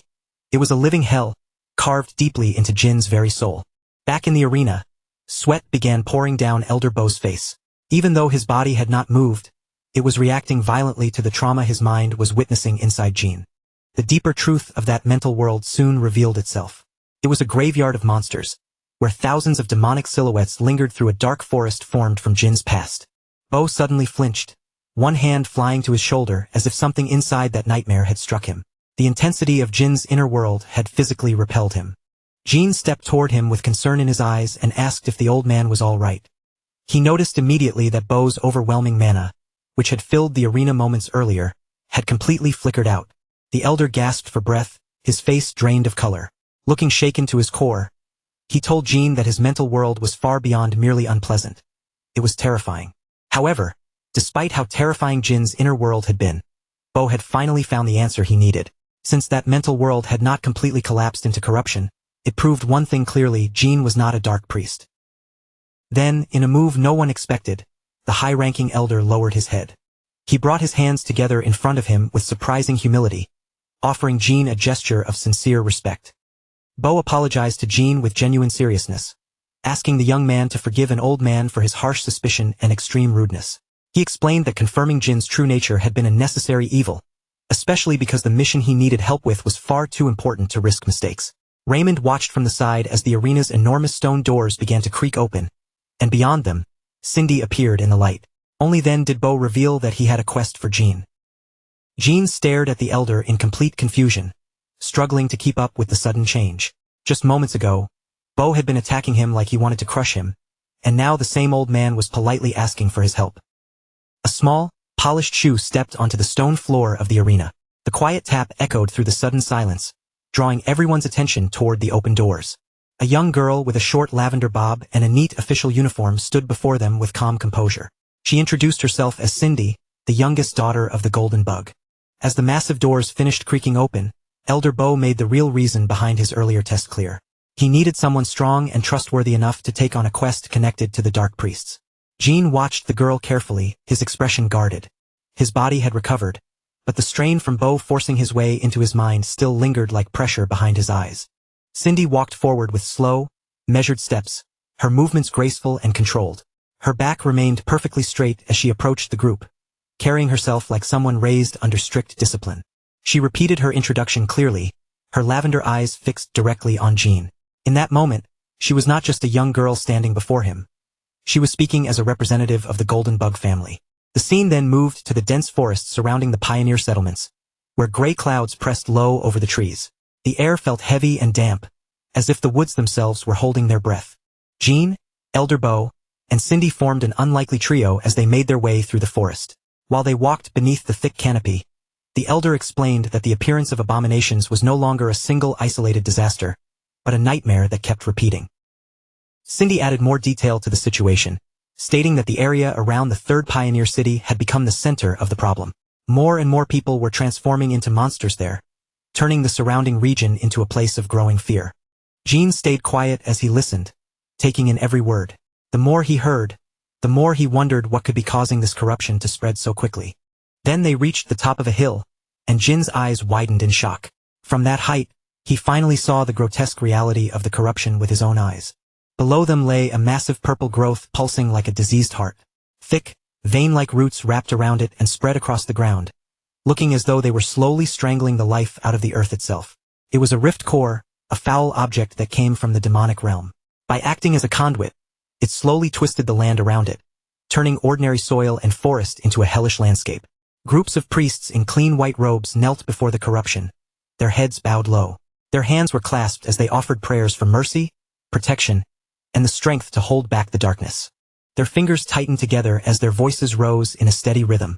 Each prayer sounded desperate, like a plea to stop the dark influence from spreading any farther. Nearby, purifiers dressed in heavy robes and bird-like plague masks worked around the core. They sprayed it with a glowing liquid, trying to suppress the growth before it could spread even deeper into the land. The pressurized liquid struck the outer shell of the core with a constant hiss. That low, sharp sound cut through the forest air, blending with the murmured prayers around it. Jean watched the exhausting process in silence, then gave a slight nod. Even with prayers being offered and chemicals being sprayed nonstop, the core barely looked like it was shrinking at all. He turned toward Cindy and asked whether the protective power of karma truly grew weaker the farther someone traveled from the safety of the Northern Empire. His expression turned serious as the implication sank in. These outer settlements were far more exposed than he had realized, standing almost directly in the path of the spreading darkness. Cindy nodded with a solemn expression, her face hardening as she confirmed his suspicion. Because they were so far from the Imperial Center, places like this had become prime targets. She lifted her gaze toward him, her eyes sharp and unwavering. Then she concluded that someone had to be planting these rift cores on purpose, and that someone was most likely a dark priest. Her words settled heavily over the group. In the dim forest, that possibility cast an even darker shadow over the already corrupted land before them. Cindy explained that if the infection continued rising at this pace, the third pioneer city would not be able to hold out forever. The city they had worked so hard to build could eventually be swallowed completely. Elder Bo then spoke up, his voice low and grave. As he looked toward the distant horizon, it was as if he could already picture everything they had built burning down around them. He warned that, in the worst possible outcome, they would not merely lose their homes. The entire city, along with everyone living inside it, could be wiped from the map. Standing in a small clearing, the elder revealed the result of their long search. After chasing clues for some time, they had finally located what might be a base of operations for the heretics. Then Bo turned his blindfolded gaze toward Jean. His expression carried no trace of playfulness now, only the seriousness of someone about to make an important offer. He asked Jean point-blank to join their extermination operation, which was scheduled to begin in just 2 weeks. To make the offer even harder to refuse, he promised that the payment for such a dangerous mission would be set at the highest possible level. Jean took a moment to digest the proposal. Only now did he realize that all the testing, the suspicion, and even the spar had been Bo's way of deciding whether he was truly worth that enormous reward. He looked at the people who were trying to hire him. One was a legendary elder from the third pioneer city, and the other was the last surviving descendant of the powerful Golden Bug family. A small, satisfied smirk slowly appeared on Jin's lips. Being chosen by people with this much influence in the world was not something that happened to just anyone. He wondered to himself whether this meant he had finally been recognized as a top-tier hunter, someone strong enough to earn respect from figures at their level. As their journey continued, the sun began to sink over the rugged landscape. The sky darkened into a bruised purple, spreading a heavy evening glow across the horizon. Far in the distance, enormous four-legged creatures roamed across the valley. They carried entire buildings on their backs, moving like living nomadic fortresses beneath the fading light. While walking alongside the group, Claire warned Jean in a serious voice that even the slightest connection to dark priests could be fatal. People suspected of such ties were usually tortured horribly before being executed on the spot. Jean immediately broke into a nervous sweat. The image of an Iron Maiden flashed through his mind, and he suddenly realized just how dangerous this new alliance could become for him. Then Claire clapped her hands together with a bright, happy expression, completely changing the mood. She pointed toward the horizon, where a massive structure was beginning to rise from the mist. Jean looked ahead and froze in amazement, his mouth falling open. What stood before him was nothing like the pioneer camps he had seen before. It was a city on a completely different scale. Spread across the vast plains was Wall City Ujez, a sprawling metropolis protected by enormous stone ramparts that looked almost impossible to break through. The sheer scale of the city was overwhelming. Compared to the pioneer settlements, it felt like a fortress built for the survival of humanity itself, standing as one of the safest strongholds in this hostile world. Jean gazed toward the distant skyline of Ujez, a quiet thought passing through his mind. He wondered whether there would ever come a day when he could call a place like that home. But he quickly pushed that thought aside and raised his voice toward Raymond. As the group continued moving toward the towering gates, Jean called out to the silver-haired knight. Raymond turned his head slightly in response, his sharp blue eyes still fixed on the road ahead. Even while listening to Jean, his attention remained focused on the path before them. Then Raymond lifted his voice so the rest of the caravan could hear him. He called for everyone to take a short rest before they made the final push toward the city. The travelers soon settled down in the shadow of the giant beast. Some leaned against stacked crates, while others stretched their tired limbs across the grass, taking a brief moment to recover before continuing on. The red-haired mercenary stared at Jean in disbelief the moment he heard the news. Jean was not planning to stay with them after all. He was turning back and heading toward the third pioneer city instead. After the first shock passed, the mercenary's expression softened into something more somber. He knew that parting ways came with mercenary work, but even so, saying goodbye to someone after fighting side by side never became easy. Jean shifted his eyes back toward the rest of the group and asked what they planned to do next. Now that this job had finally come to an end, everyone had to decide where their own path would lead. The red-haired warrior immediately raised his thumb with a grin, joking that his plan was simple. First, he and his companion would drink all night, and once that was done, they would probably keep drinking even more. Jean gave him a small, wry smile, as if that answer was exactly what he had expected. Then his attention moved toward Claire, and he asked what she intended to do from here. Claire lowered her gaze with a faint, gentle smile on her face. She admitted that her first priority was finding another job, because she still needed a steady way to support herself. She explained that even though this mission had paid fairly, the amount was still nowhere near enough. If she truly wanted to enter the magic tower, she needed far more money than she currently had. Jean looked at her with renewed interest the moment he heard that name. The mention of the prestigious magic tower clearly caught his attention. Claire kept her expression humble as she spoke, openly admitting that her magical ability was still only slightly above the beginner level. She did not try to exaggerate her talent or hide where she stood. Even so, her voice carried quiet determination. She wanted to learn higher-class magic, to gain knowledge and power that could take her far beyond her current limits. As she spoke of her dream, the image of a grand, sunlit library seemed to rise in the mind's eye. Claire longed to study inside the storied halls of the tower, surrounded by shelves of knowledge and the promise of a wider world. Jean watched her in silence and found himself quietly impressed. The fact that she was willing to struggle and work so hard simply for the chance to learn felt genuinely admirable. For a moment, Jean said nothing. His face became hard to read as he weighed something in his mind, quietly deciding whether to act on the thought that had just crossed it. Claire tilted her head in confusion when Jean suddenly reached into his worn travel bag. She watched his hand disappear inside, unsure what he was about to pull out. Then Jean stretched his arm toward her, holding out a decorative pouch. It gave off a heavy jingle as it moved, the weight of what was inside making the offer impossible to ignore. The pouch hung between them, packed with bright gold coins that glimmered from the opening. Jean was offering it to Claire as support, enough to help fund her education at the magic tower. Claire recoiled in shock, her hands shooting up as if she needed to physically push the offer away. The size of the gesture overwhelmed her so badly that she could barely process what he was doing. But Jean did not waver. He explained that this gold was not just some casual handout. It was his way of settling the debt he felt he owed her for all the help she had given him. Behind them, the red-haired mercenary and his companion could only stare with wide eyes and open mouths. The sheer amount of wealth Jean was handing over left both of them completely stunned. Claire stared down at the bag, beads of sweat gathering on her forehead as the reality of it began to sink in. She could not fully grasp the fact that such a fortune was being placed into her hands. Jean pressed the sack of gold firmly into her grasp, cutting off her protests before she could even form them. This was more than a simple thank you. It was enough to finally open the door to her dream at the magic tower. Then he gave her a small parting smile and told her that they would meet again someday. For someone who usually kept people at a distance, the warmth in that moment felt unusually sincere. Claire was left standing there in complete shock, her face flushing as she looked at him. The scale of his generosity froze her in place, leaving her unable to find even a single word. Her lips trembled slightly as she tried to answer him, but the emotions rushing through her were too strong, and the shock of the moment kept her silent. She gripped her cloak tightly, her fingers clenching until her knuckles turned pale. It was the only way she could steady herself against the flood of feelings rising inside her. Under the soft light filtering through the trees, Jean turned away and began walking forward. Behind him, Claire remained where she was, holding the future he had placed in her hands. Her expression slowly changed, the shock giving way to deep resolve.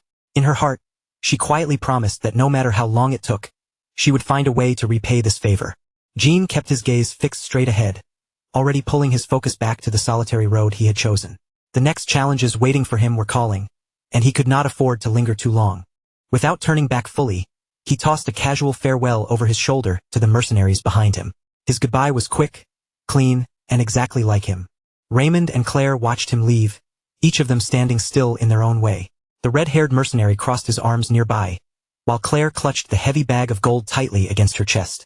With one final respectful nod, Jean officially parted ways with the group that had been his temporary home for the past few days. Their shared journey had come to an end. He walked off into the distance, his figure gradually shrinking against the road ahead. Behind him, the rest of the squad stayed in place, quietly seeing him off. Rex paused for a moment as well, turning his head back toward Raymond and the others. The beast's glance almost felt like its own silent farewell. Raymond watched Rex with a calm, thoughtful expression. The strange bond between the hunter and the sacred beast was something he could not easily explain, but he could no longer deny it either. A faint smile touched the knight's lips as he watched them depart.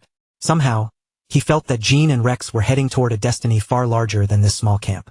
As the sun sank toward the horizon, Jean and Rex continued their journey side by side. Their path led back toward the third pioneer city, where preparations for the coming war were already waiting. Kim Woo-jin, Jean, joined the march as the expeditionary force began moving out through the massive gates of the fortress city. Surrounded by soldiers and travelers, he stepped onto the road ahead. He carried his gear quietly while the entire group moved farther from the safety of the city walls. Behind them, the impenetrable fortress barrier grew smaller with every step. High above on the ramparts, Cindy stood beside Elder Bo, watching the troops depart from the city. Her eyes were cold and analytical, tracking the movement of the expedition below. She spoke to the elder beside her, noting that his presence there proved something clearly. No matter how calm he acted, he was more concerned about this mission than he wanted to admit. Then Cindy shifted the topic toward the mercenary they had been discussing. Her expression sharpened as her focus settled on Jean. She stated bluntly that Kim Woo-jin, Jean, appeared to have consumed a monster core. There was no hesitation in her voice, only a cold assessment of what she had observed. Elder Bo listened without reacting, his face unreadable beneath the red blindfold wrapped around his head. He remained calm, as if he had already considered the same possibility. After a moment, he countered her suspicion. Eating a monster core by itself, he argued, was not enough to brand someone as a dark priest. Cindy scoffed at that answer, clearly unconvinced. In her view, common sense said that consuming a core would eventually lead to the loss of one's own self. She looked toward the elder and asked him to be completely honest with her. What she wanted now was not a polite answer, but his true intention. Cindy questioned whether he was protecting Jean simply because he wanted to believe the man still had some humanity left inside him. For a brief instant, a dark memory flashed through the air, the image of a figure placing a mask over their face. It served as a grim reminder of the very danger they were watching for. Elder Bo lowered his gaze and said nothing for a while. The weight of Cindy's question settled heavily between them, leaving only silence on the rampart. At last, he admitted that he did not really want to dig into that particular matter right now. His voice was quiet, carrying the weariness of someone avoiding an old wound. Cindy's lips slowly curve into a cold, cutting smile as she leans over the stone railing, her gaze sharp with irritation. A faint annoyed click escapes her mouth, making it clear she is only barely holding back her displeasure. For now, she agrees to keep the matter hidden, but her warning comes with a dangerous edge. If Jean makes even one wrong move, she makes it clear she will not hesitate to brand him as a dark priest and throw the blame directly onto him. She then adds one more threat before leaving it alone. If things really reach that point, Elder Bo's own name, reputation, and safety will be dragged into the fire as well, because he was the one who recommended Jean in the first place. After saying everything she came to say, Cindy turns away from the railing without looking back. Her footsteps fade across the ramparts, leaving Elder Bo standing there alone in the cold open air. Elder Bo does not look shaken at all by her warning. His expression remains calm and steady, because deep down, he is certain that the terrible future Cindy is imagining will never actually come to pass. He thinks back to the moment he peered into Jin's mental world, where a horrifying landscape filled with monsters stretched out before him. Even after devouring those cores, Jin's mind had remained firm and unbroken, standing against the corruption without collapsing. To Elder Bo, that alone makes Jean something extraordinary. In his eyes, Jean is living proof that a human can touch demonic corruption, endure it, and still remain human instead of becoming a monster. As the troops continue marching farther into the distance, Elder Bo watches them in silence from the ramparts. For now, he decides that this truth must stay buried, hidden away until the world is finally ready to accept what Jean represents. The elder stands there without wavering, his faith in Jin's potential only growing stronger. What he sensed inside that young man was not something he could dismiss as coincidence or luck. In his heart, Elder Bo believes the power Jean carries will one day become more than just a dangerous ability. Someday, that same power may turn into a light of hope for humanity itself. Meanwhile, far from the ramparts, the first expeditionary force continues its steady advance into the wild lands ahead. Their long line cuts through the open road with the heavy momentum of an army marching toward battle. Rows of soldiers move forward in tight, disciplined formation, and the rhythmic clatter of armor rings across the road with every step. Above them, banners snap in the wind while spearheads catch the pale light, showing an army marching with clear purpose and no intention of turning back. Among the soldiers, one man quietly reflects on the creed they were taught to follow. Just as there is a time to protect peace, there is also a time when they must lift their weapons and fight. The march does not slow for even a moment, and the troops' discipline is obvious in the way their feet strike the ground together. They press forward in silence, each formation holding firm as the wilderness draws closer. Every soldier carries the weight of that duty on their shoulders, remembering the command given to them before they set out. They were told to hold their swords with conviction, and now that order echoes with every step they take. With each passing moment, the army moves deeper toward the unknown waiting beyond the road. Their mission pushes them forward, and that purpose keeps their eyes fixed on the dangerous land ahead. The command to wipe out evil through faith seems to ripple through the ranks like a silent battle cry. Even without anyone shouting it aloud, that belief burns behind the soldiers' steady advance. Then, out of nowhere, Jean picks up a jagged rock and drives it straight into his own forehead with a violent crack. The sudden impact is so brutal that it instantly shatters the solemn rhythm of the march. Blood bursts across his face from the wound, shocking the nearby soldiers into complete silence. They stare at him in disbelief and horror, unable to understand why anyone would smash their own skull in the middle of an expedition. Jean simply releases the blood-soaked stone and lets it drop to the ground at his feet. Then, as if nothing strange has happened at all, he keeps walking forward with the rest of the force. Around him, the soldiers begin whispering in alarm, wondering if the man has completely lost his mind. But Jean is not paying attention to their reactions, because he is quietly counting the seconds under his breath. He watches the wound carefully, his eyes narrowing as a grotesque cluster of worm-like tendrils starts wriggling inside the bloody opening. The sight is revolting, but Jean studies it with calm interest instead of fear. Then the torn flesh begins to knit itself together at an unnatural pace, sealing the deep fracture right before his eyes. What should have been a serious injury starts closing as if his body is refusing to stay damaged. Jean quietly evaluates his regeneration ability as the wound continues to repair itself. He notes that even something as minor as a simple bruise normally takes around 10 minutes before it fully disappears. But the fracture he just created in his own head is already healing far faster than any ordinary injury should. The speed of recovery is enough to prove that his body has changed in a way no normal human body could. A dark, satisfied smirk slowly spreads across Jin's blood-stained face as he studies the results of his little experiment. The pain does not seem to bother him nearly as much as the answer he has just gained. He starts wondering how far this regeneration can really go, even considering whether he could regrow an entire arm within a month. That thought only strengthens his resolve to keep consuming monster cores and push his body even further. Kim Woo-jin, now moving under the name Jean, is already eager to test this new regeneration ability properly. A self-inflicted wound is one thing, but he wants to see how it performs in the chaos of a real fight. One nearby soldier, still baffled by what he just witnessed, blurts out a question in disbelief. He asks whether Jin's nickname, Head Crusher, actually came from him crushing his own skull like that. Jean merely touches the bloody mess on his forehead with a strangely casual attitude. Then he offers a light apology, as if all he did was startle them a little instead of horrifying the entire group. That bizarre display does not go unnoticed. It immediately draws the attention of Roland, the flamboyant supreme commander leading the first expeditionary force. Roland does not look disgusted or disturbed by Jin's behavior. Instead, he laughs with open amusement, saying that he actually likes geniuses who are a little messed up in the head. He then points out that since Elder Bo personally recommended Jean, there must be something truly remarkable about him. In Roland's eyes, that recommendation alone is proof that Jean is no ordinary recruit. Jean is not exactly pleased by the commander's enthusiasm, and inwardly, he decides this is the kind of person he would rather avoid getting too close to. Instead of playing along, he cuts straight through the chatter and asks for the details of the mission. Roland chuckles at Jin's blunt impatience, finding it more entertaining than rude. To him, that directness is just another sign of what he calls a true genius. He explains that their target lies north of the third pioneer city, where they are being sent to eliminate the rift cores scattered through the area. Their main goal is to push in, clear them out, and strike directly at the center.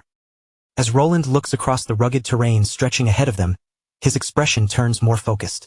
He sets the objective plainly, saying they should aim to finish the entire battle within 10 days. Jean turns his eyes toward the dark forest in the distance, clearly unconvinced by that timeline. From the size of the area alone, he finds it strange that clearing such a limited zone would take more than a full week. Roland simply points a finger toward him and grins, amused by Jin's reaction. The fact that Jean thinks 10 days sounds too long seems to entertain him more than anything. But before their exchange can go any further, the ground beneath the soldiers suddenly churns and erupts. Dirt and stone explode upward, throwing the marching formation into sudden chaos. From beneath the soil, a massive multi-eyed creature known as a leech rat bursts into the open. Its body launches straight toward Roland, jaws and claws aimed directly for the commander's throat.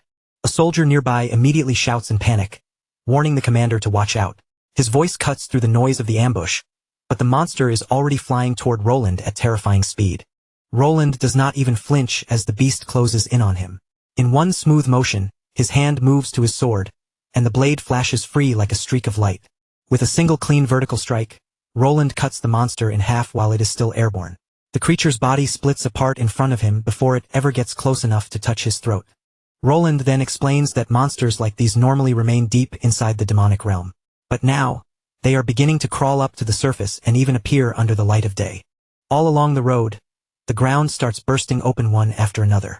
Dozens of leech rats shoot out from beneath the soil, pouncing on the soldiers before many of them can even raise their weapons.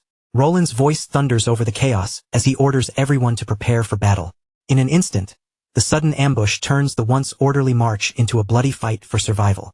The leech rats screech wildly as they swarm the expeditionary force from every direction. Their shrill cries tear through the air while their bodies surge through the ranks like a living wave of claws and teeth. Caught off guard by the attack, soldiers stagger and fall as blood sprays across the road. The monster's sharp claws rip into their formation, tearing through armor and flesh before the troops can fully recover. Jean watches the burrowing creatures with narrowed eyes, surprised by what he is seeing. These monsters have apparently evolved enough to move underground now, turning the very ground beneath the soldiers into a hunting path. Roland immediately orders his men to protect each other's backs, his voice cutting sharply through the chaos of the ambush. He warns them that the moment they leave even the smallest opening, these monsters will tear straight through it and kill them. At the front line, the soldiers grit their teeth and struggle to hold their ground against the surging mass of fur, claws, and snapping teeth. Every spear thrust barely seems enough to keep the leech rats from crashing deeper into the formation. Roland glances back over his shoulder in the middle of the fight and notices something strange. While the swarm rushes straight toward him, Jean is simply standing there without moving, as if he has no intention of retreating. Seeing that, Roland shouts toward him at once, calling for the genius to watch his back before the monsters reach him. His warning rings out urgently over the sound of blades, screams, and charging beasts. But Roland's eyes widen the next second when he realizes Jean is not even trying to dodge. He is just letting the swarm close in, standing there as if being attacked is exactly what he wants. In a blink, an entire pack of leech rats crashes into Jean from every direction.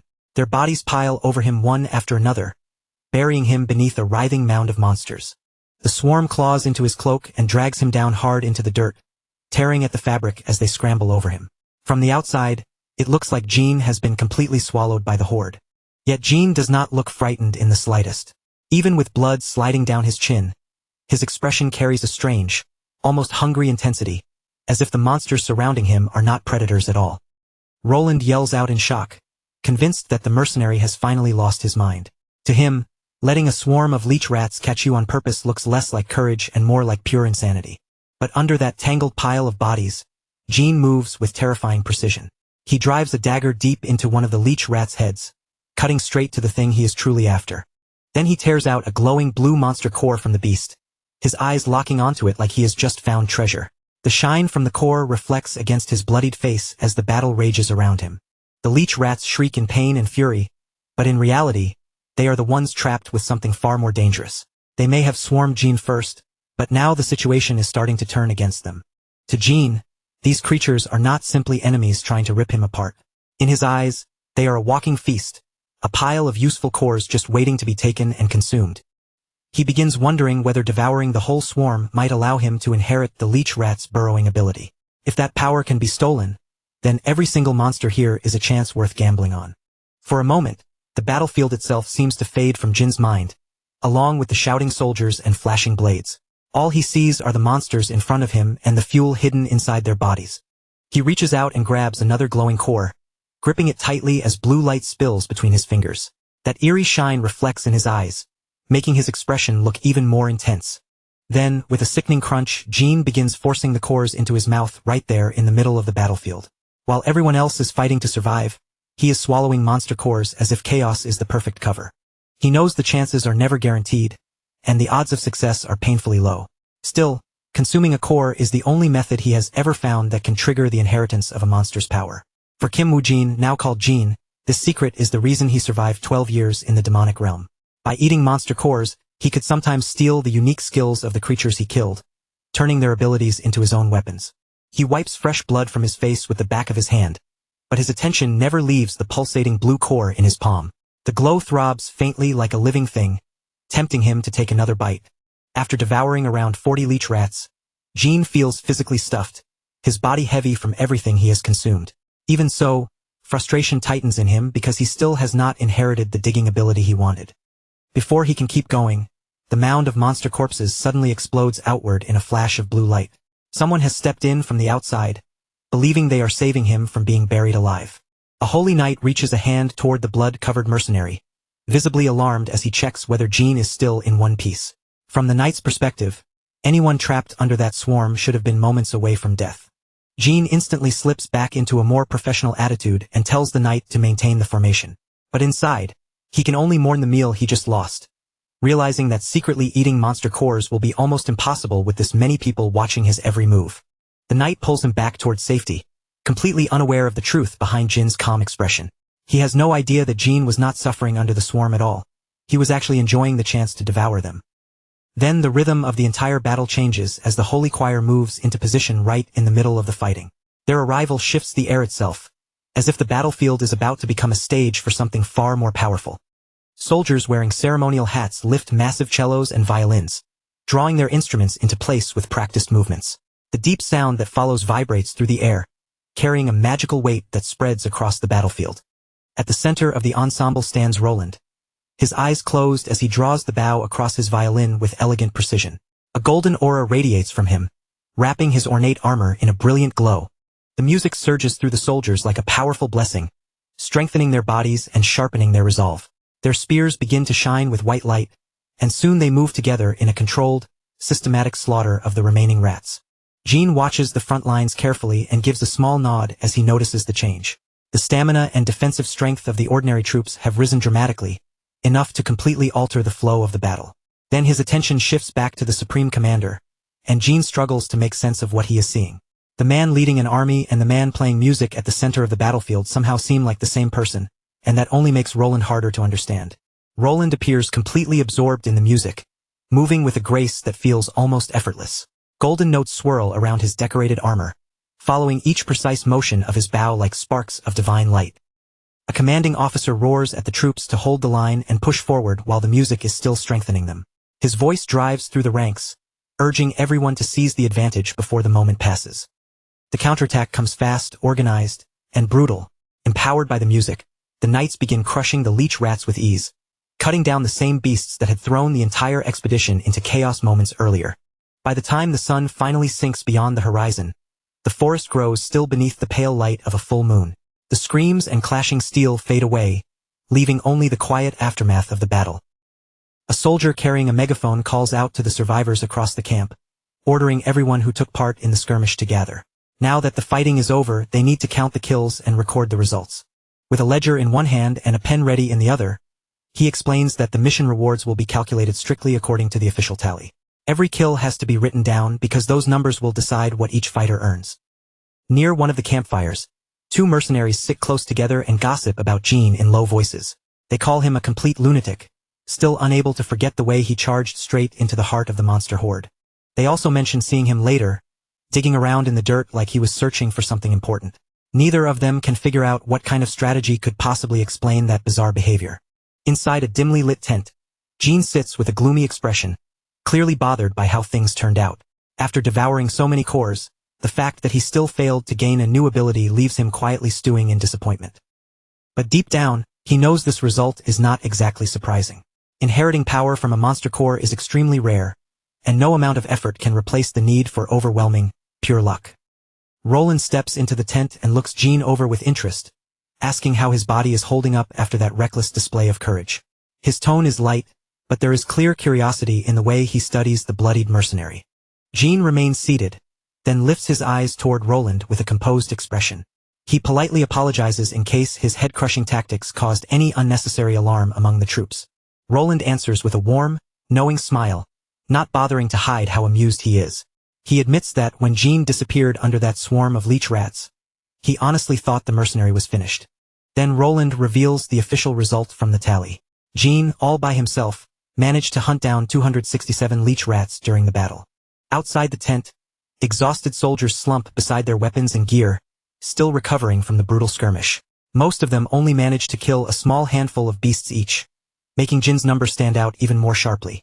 Roland leans in slightly, his face showing genuine curiosity rather than simple praise.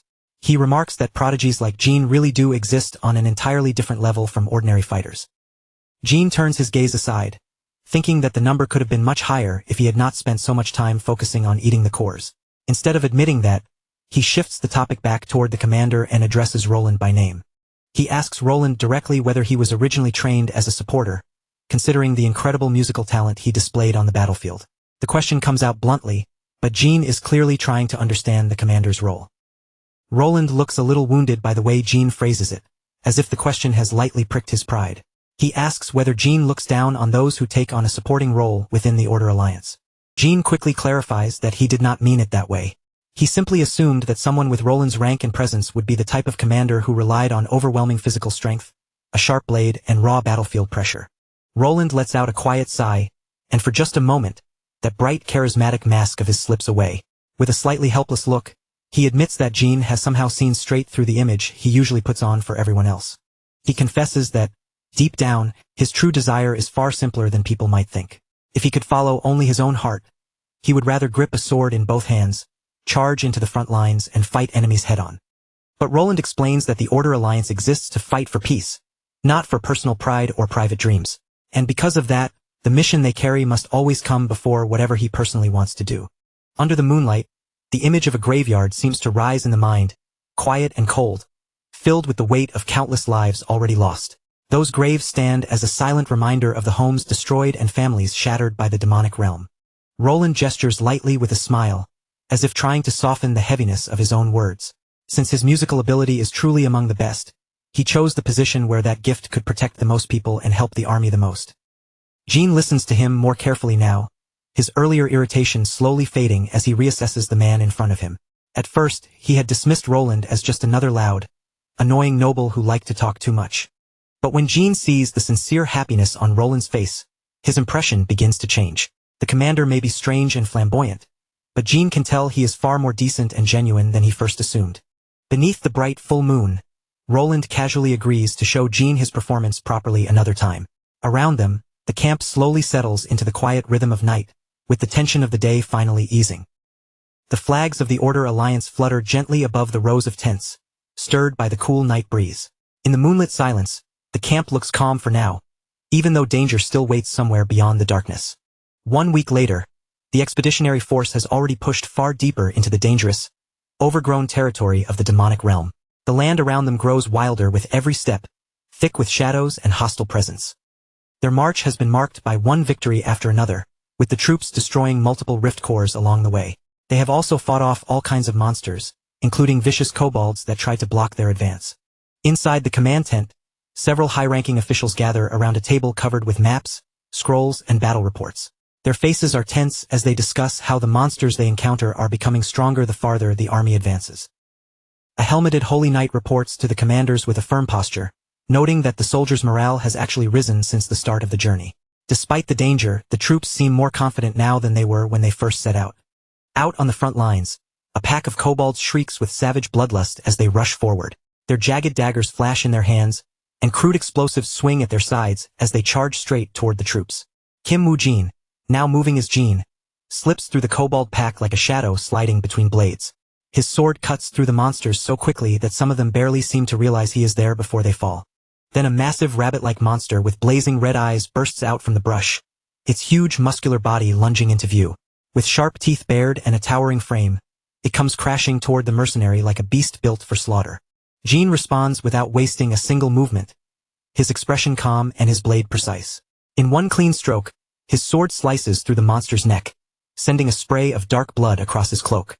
After the beast drops, Jin immediately pulls a cluster of glowing blue cores from its remains. Without hesitation, he stuffs them into his mouth with practiced ease, as if this gruesome act has become completely routine for him. He chews through the cores with growing irritation, realizing that once again, he has swallowed a dud and gained no new skill from it. Meanwhile, back inside the safety of the command tent, one of Roland's subordinates reports that the mercenary is single-handedly eliminating every monster the moment it appears. A small, satisfied smile tugs at Roland's lips as he listens to the report. The more he thinks about Jin's terrifying efficiency, the more amused and impressed he becomes. Then Roland suddenly bursts into loud laughter, unable to hold it back. To him, there is something almost hilarious about the pride of the entire Order Alliance being outperformed by one lone mercenary. Another commanding officer stands nearby with his arms crossed tightly, his stern face darkening at Roland's reaction. He snaps that this is not something to laugh about, especially when Jin is sweeping up most of the performance rewards by himself.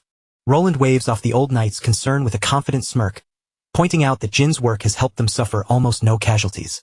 Then his expression sharpens as he adds that the stronger monsters appearing now are a clear sign that they are getting close to their final destination. Outside the camp, the wind begins to pick up, tugging at the tents and stirring the dust around them. Roland orders everyone to take whatever rest they can, because this may be one of their last chances before the real fight begins. The scene then shifts to Pillar Canyon, a desolate stretch of land where jagged rock walls rise high on both sides. The narrow pass below looks harsh and unforgiving, boxed in by towering stone like a natural fortress. Far above the canyon floor, four figures stand on top of ancient stone pillars, looking down over the terrain from their high perches. From that height, they keep watch over the pass as if they have been waiting for someone to arrive. One of them, a man wearing a heavy iron mask with a single eye-like opening, wonders aloud whether the Order Alliance is finally on its way. His voice carries over the wind as he looks toward the distance.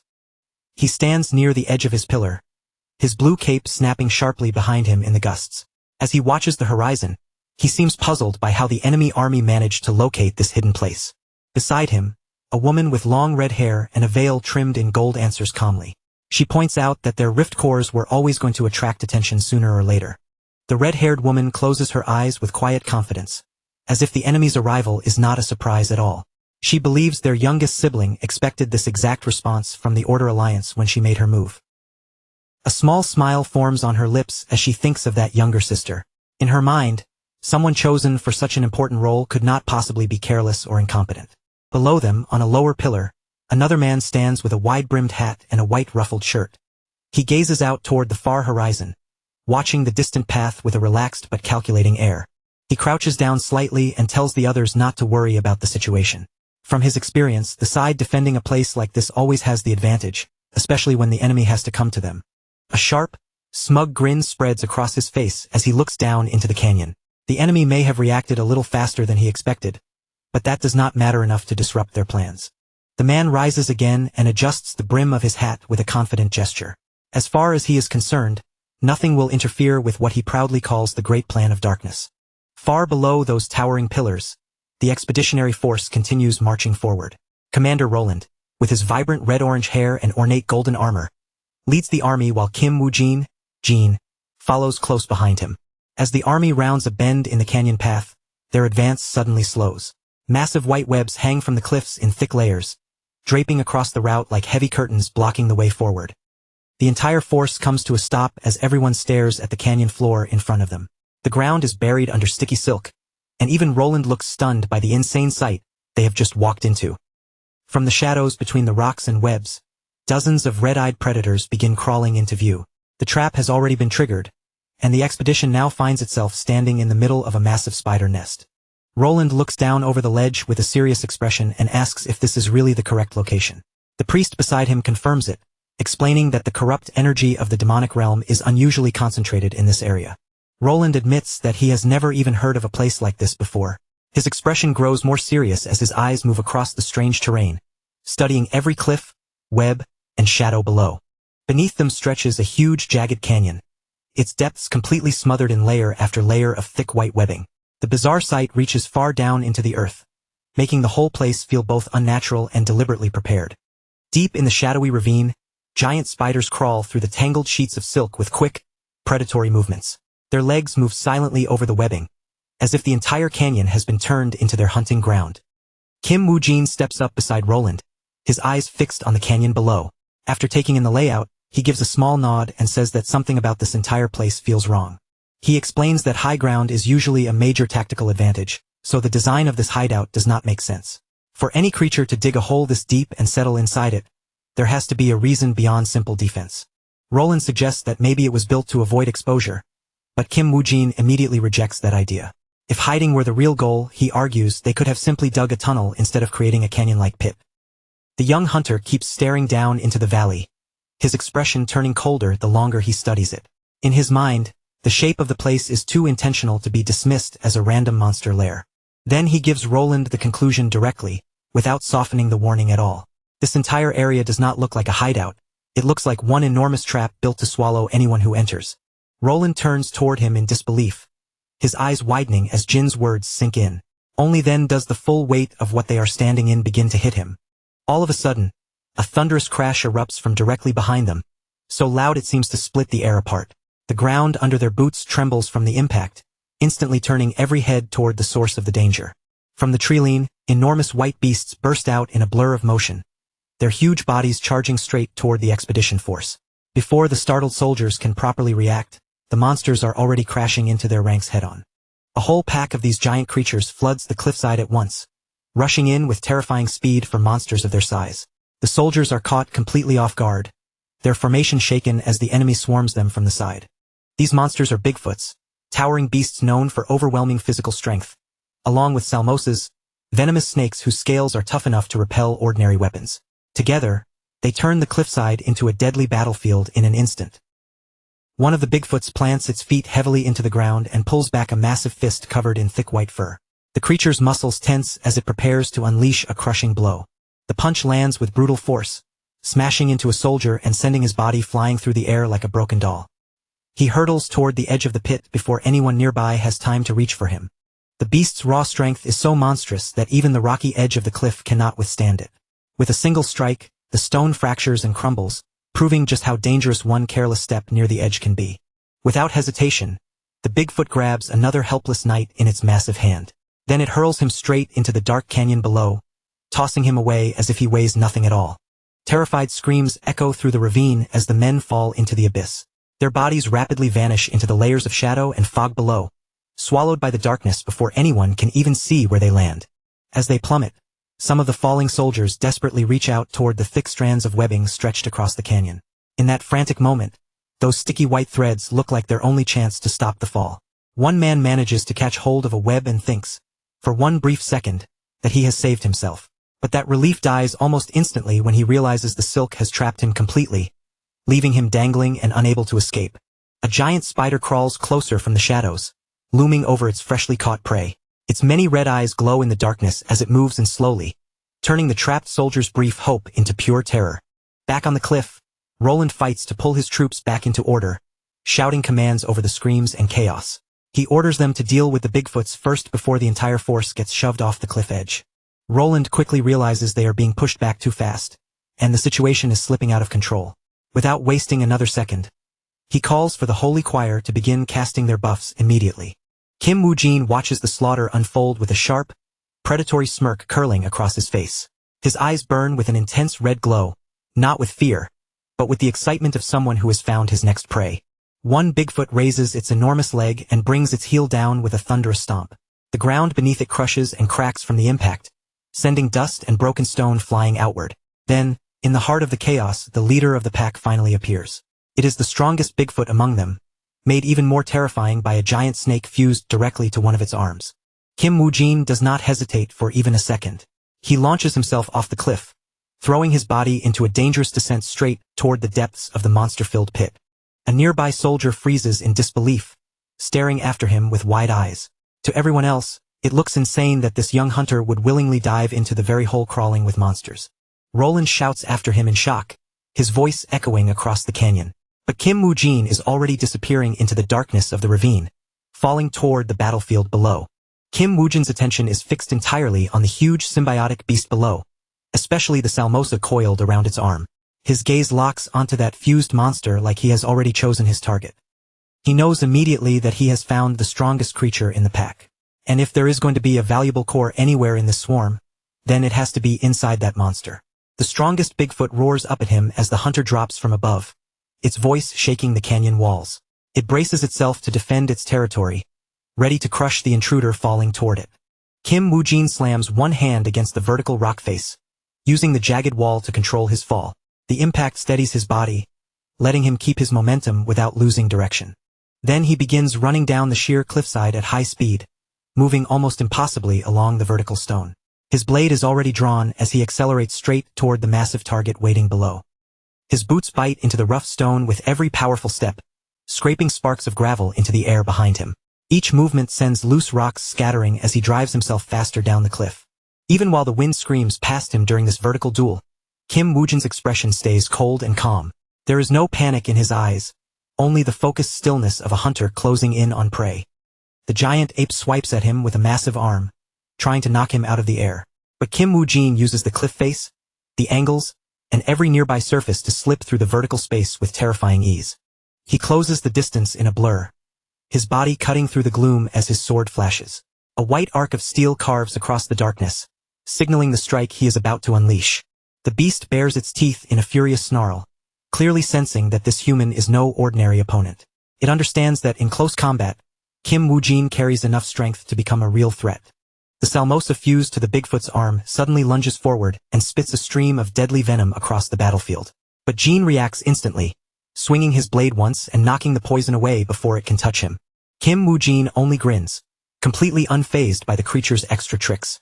No matter how many advantages this symbiotic monster tries to use, he looks ready to face every one of them head-on.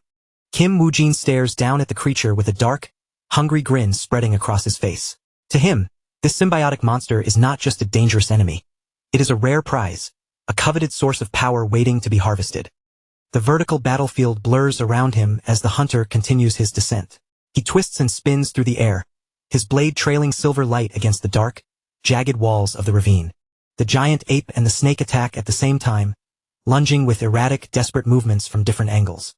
But Kim Woojin stays light on his feet, reading both threats as they rush toward him.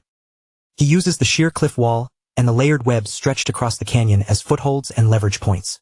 With each pivot, he slips just outside their reach, turning the terrain itself into part of his movement. As he watches them move, he notices that although the two monsters have joined together, their coordination is far from perfect. A fusion like this should normally be overwhelming, but here it feels more like two separate instincts crashing against each other. Kim Woojin understands that when two monsters combine, their strength should not simply add together, it should multiply into something far more dangerous. So he keeps his distance, calmly waiting for the perfect moment to take advantage of their lack of harmony. Every creature has a weakness, and for symbiotic monsters like these, the fatal flaw is the conflict between two separate minds. He watches closely as the Bigfoot's arm twitches, with the snake trying to pull it in a different direction.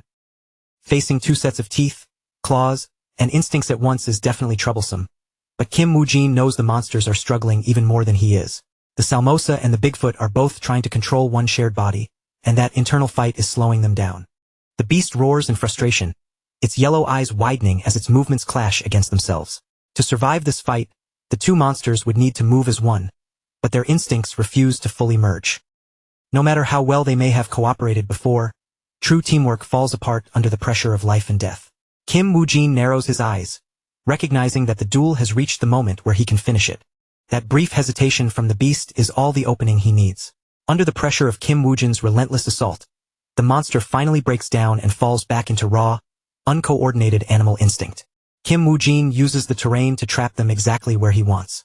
When the Bigfoot throws a wild punch, he dodges smoothly, redirects the motion into the cliff, and forces the giant Salmosa to take the full impact from its own symbiotic partner. Blood splashes across the rock wall as the fused beast collapses with a final agonized shriek. The violent struggle ends in an instant, and the prize Kim Woojin came for is finally within reach. Kim Woojin flicks his wrist and cleans the blood from his blade, while a purple aura pulses around him like quiet satisfaction. He has just proven that even a gatekeeper monster is nothing more than another stepping stone in his path. He looks down at the severed heads lying before him, unimpressed by the supposed difficulty of the battle. To him, this outcome was exactly what he expected from a clumsy monster that could not properly control its own evolution. The hunter stands over the enormous carcass, his shadow stretching long across the blood-stained stone. Already, his mind is focused on the power locked inside the core he is about to pull from the monster's body. The battle site is left as a gruesome mess of white fur, torn flesh, and dark blood smeared across the cliff base. The beast's remains lie slumped against the stone, a silent reminder of how quickly the fight was decided. Kim Woojin admits that, for a gatekeeper, the monster at least managed to put up a halfway decent fight. A faint smirk touches his lips as he prepares to move on, already looking toward the next stage of his journey. Kim Woojin's sharp eyes catch a faint glow flickering from inside the snake's mangled remains. The light is subtle at first, but the energy pulsing from it feels different from the ordinary cores he has swallowed before. He tilts his head slightly, curiosity stirring as a strange vibration hums through the air around him. Purple mist coils near his body, while the lingering energy from the kill slowly begins to fade into the ravine. The glow grows brighter, revealing a rare blue monster core buried within the gore. It is a prize he did not expect to find this quickly, and the moment he sees it, he can almost sense the untapped potential sealed inside. Kim Woo-jin stares at the core, wondering if this particular one might finally give him the offensive edge he has been searching for. A faint, uneasy feeling flickers through his mind, but he brushes it away before it can slow his hand. Instead of listening to that warning, he chooses to focus on the immediate reward sitting right in front of him. After all, a hunter chasing power cannot afford to hesitate over bad feelings when a rare core is within reach.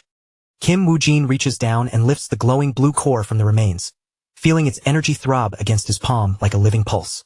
Without wasting time, he crushes it open, letting the raw power spill out and surge directly into his body. Then, without a second thought, he shoves the Salmosa core into his mouth and swallows it whole. He stands completely still for a moment, bracing himself as the terrifying energy rushes through his veins and forces his body to adapt to whatever new power it carries. His eyes snap open, shining with a fierce red glow as the absorption reaches its peak. Blood drips from the corner of his mouth, a brutal side effect of the violent transformation twisting through him from the inside. A new ability suddenly manifests, with a notification flickering at the edge of his vision. He has successfully integrated the monster's essence into himself, and even before testing it, he can already feel that something inside his body has changed. Kim Woo-jin looks down at his own hands, wondering if he has finally reached the point where he can sense which cores contain a true inheritance. After devouring so many monsters, his collection of abilities is starting to look truly dangerous.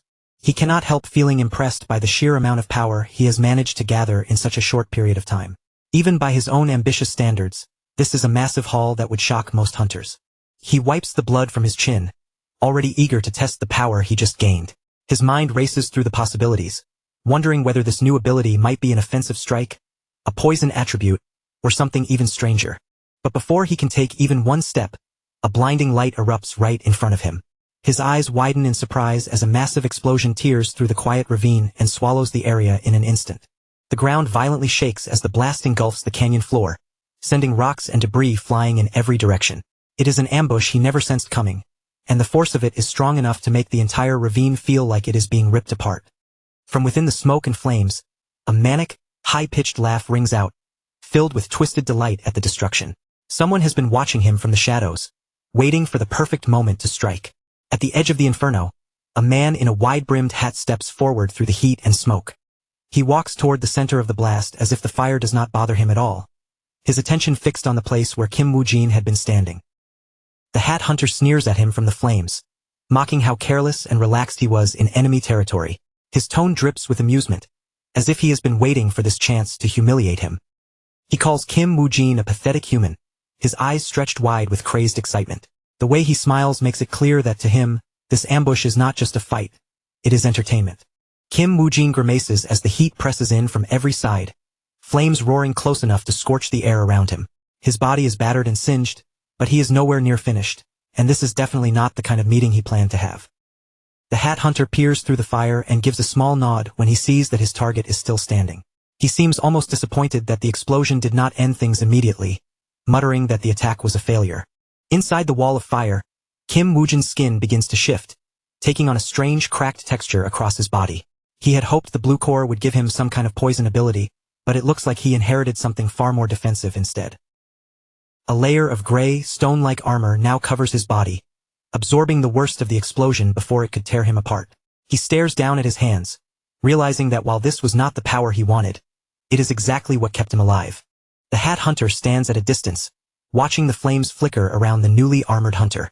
His grin widens even more as he reassesses his opponent, clearly delighted that the situation has become more interesting. Kim Woo-jin stands tall in the middle of the flames, the gray scales across his skin glowing faintly from the lingering heat. As the fire coils around him, he begins to understand just how useful this stone skin might be. He admits to himself that it is not the offensive power-up he was hoping for, but it is still a valuable tool to add to his arsenal.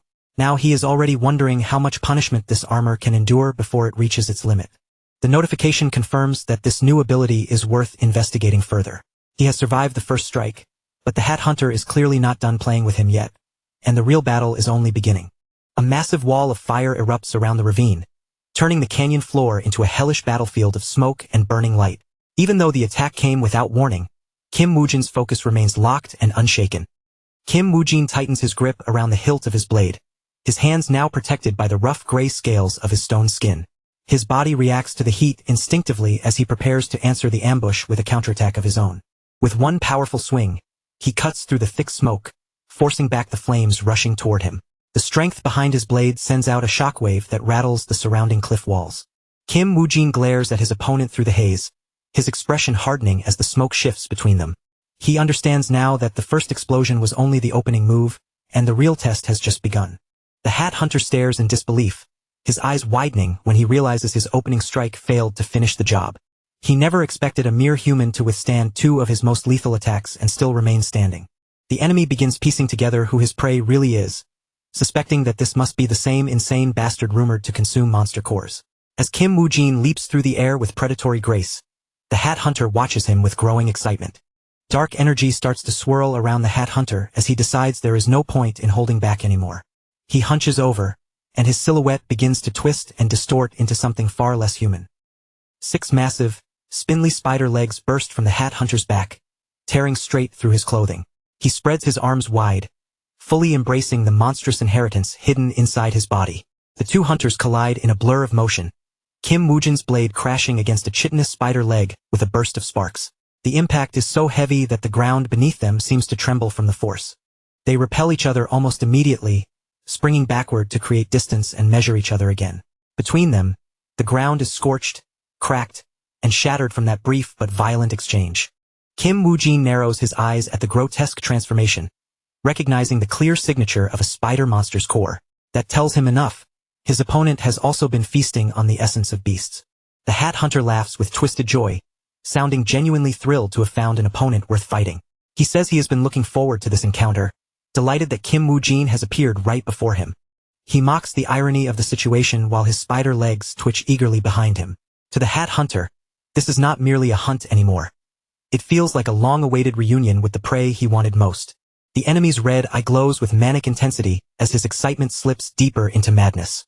He is so thrilled by the thought of killing Kim Woojin that he claims he could almost cry from joy. Then, without warning, dozens of smaller spiders drop from the cavern ceiling, crawling down the rocky walls toward Kim Woojin. The Hat Hunter has not come alone. He has brought an entire hive to surround his prey. Kim Woojin looks upward and quickly understands the true scale of the ambush. More creatures keep emerging from the shadows, closing in from every direction and tightening the trap around him. The spiders launch a coordinated assault, spraying streams of fire and corrosive green venom into the ravine. In an instant, the air becomes a lethal mix of burning heat, smoke, and acid. Kim Woojin spins his sword in a sharp defensive arc, deflecting the projectiles while searching for a path out of the kill zone. His movements are precise, but the sheer number of attacks pouring down on him is overwhelming. He grinds his teeth as flames lick across his stone skin, pushing the limits of the defense he just gained. Even through the protective gray scales, he can still feel the brutal heat pressing into his body. A massive eruption of orange and yellow fire consumes the center of the ravine, blasting upward with terrifying force. Smoke rises high into the air like a dark pillar, and the explosion is powerful enough to be seen from miles away. Far above the ravine, Roland stands with his violin in hand, his eyes widening as he sees the smoke rising from the abyss. The scale of the destruction below is far beyond anything that could be called an ordinary monster hunt. Roland calls out Kim Woojin's name, worry cutting across his face as he looks down toward the ravine. From where he stands, he can only imagine what kind of battle must be unfolding in the depths below. As the smoke and fire slowly begin to clear, Kim Woojin is revealed crouching at the center of the ravine in a defensive stance. Both hands grip his sword across his chest, while roaring rings of flame coil around his smoke-covered body. The Hat Hunter watches him with morbid fascination, clearly impressed that anyone could survive such a direct hit. As he studies the armored figure standing inside the flames, he begins to wonder whether calling Kim Woojin human is even accurate anymore. He can tell right away that Kim Woojin has already stepped past a boundary most hunters would never even reach in their lifetime. After devouring monster essence again and again, Woojin is no longer standing there as an ordinary human hunter. He is transformed into something far more dangerous and unnatural. Across Kim Woojin's arms, the stone-like scales begin to split open with deep, ugly cracks. Pieces of that hardened armor crumble off one by one, exposing the raw, burned flesh hidden underneath, making it painfully clear that even his defensive ability is starting to collapse under the pressure. Kim Woo-jin quickly measures the situation through the haze of smoke and pain. The way his enemy combined gas with fire was not some random attack, it was a perfectly timed tactic.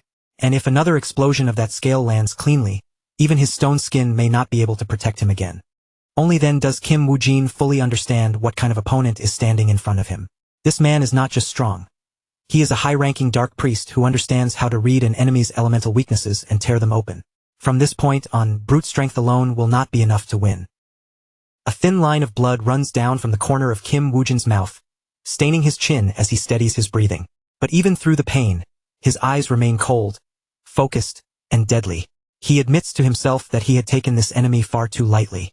The Hat Hunter suddenly launches himself forward with terrifying speed, his spider-like legs digging into the rocky ground and throwing his body ahead in a strange, twitching burst of motion.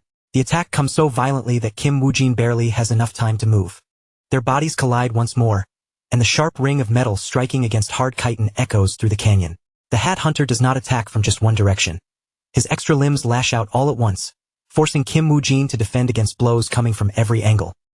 The Hat Hunter keeps mocking him as he presses closer, clearly thrilled to see how long Kim Woo-jin can survive in this chaotic close-range battle. Every movement is faster than the last, and the more Woo-jin struggles, the more the Hat Hunter seems to enjoy pushing his body to the breaking point. He comes crashing down from above, using his full weight and momentum to drive Kim Woo-jin into a low defensive crouch. Around them, the air hangs heavy with the sharp scent of ozone, scorched stone, and the aftermath of repeated blasts. Kim Woo-jin clenches his teeth and strains against the crushing pressure, his muscles swelling as he forces back the Hat Hunter's multi-limbed assault. Every spider leg, every blade-like movement, carries enough force to become a killing blow if his guard slips for even a second. A rough grunt tears from his throat as the force drives him backward. His feet scrape and skid across the uneven stone floor, and with every step he loses more ground, struggling desperately to keep himself upright beneath the endless barrage. Purple energy bursts from Kim Woo-jin's blade as he swings up to deflect a vicious strike from one of the spider legs. Steel, venom, and mana crash together in a deadly rhythm, locking the two hunters into a violent dance where one missed beat could mean death. Another high-speed exchange erupts in a blinding flash of light, and the force of their clash sends broken fragments of rock flying through the air. The battle has grown so intense that even the cavern walls begin to crumble under the repeated shockwaves.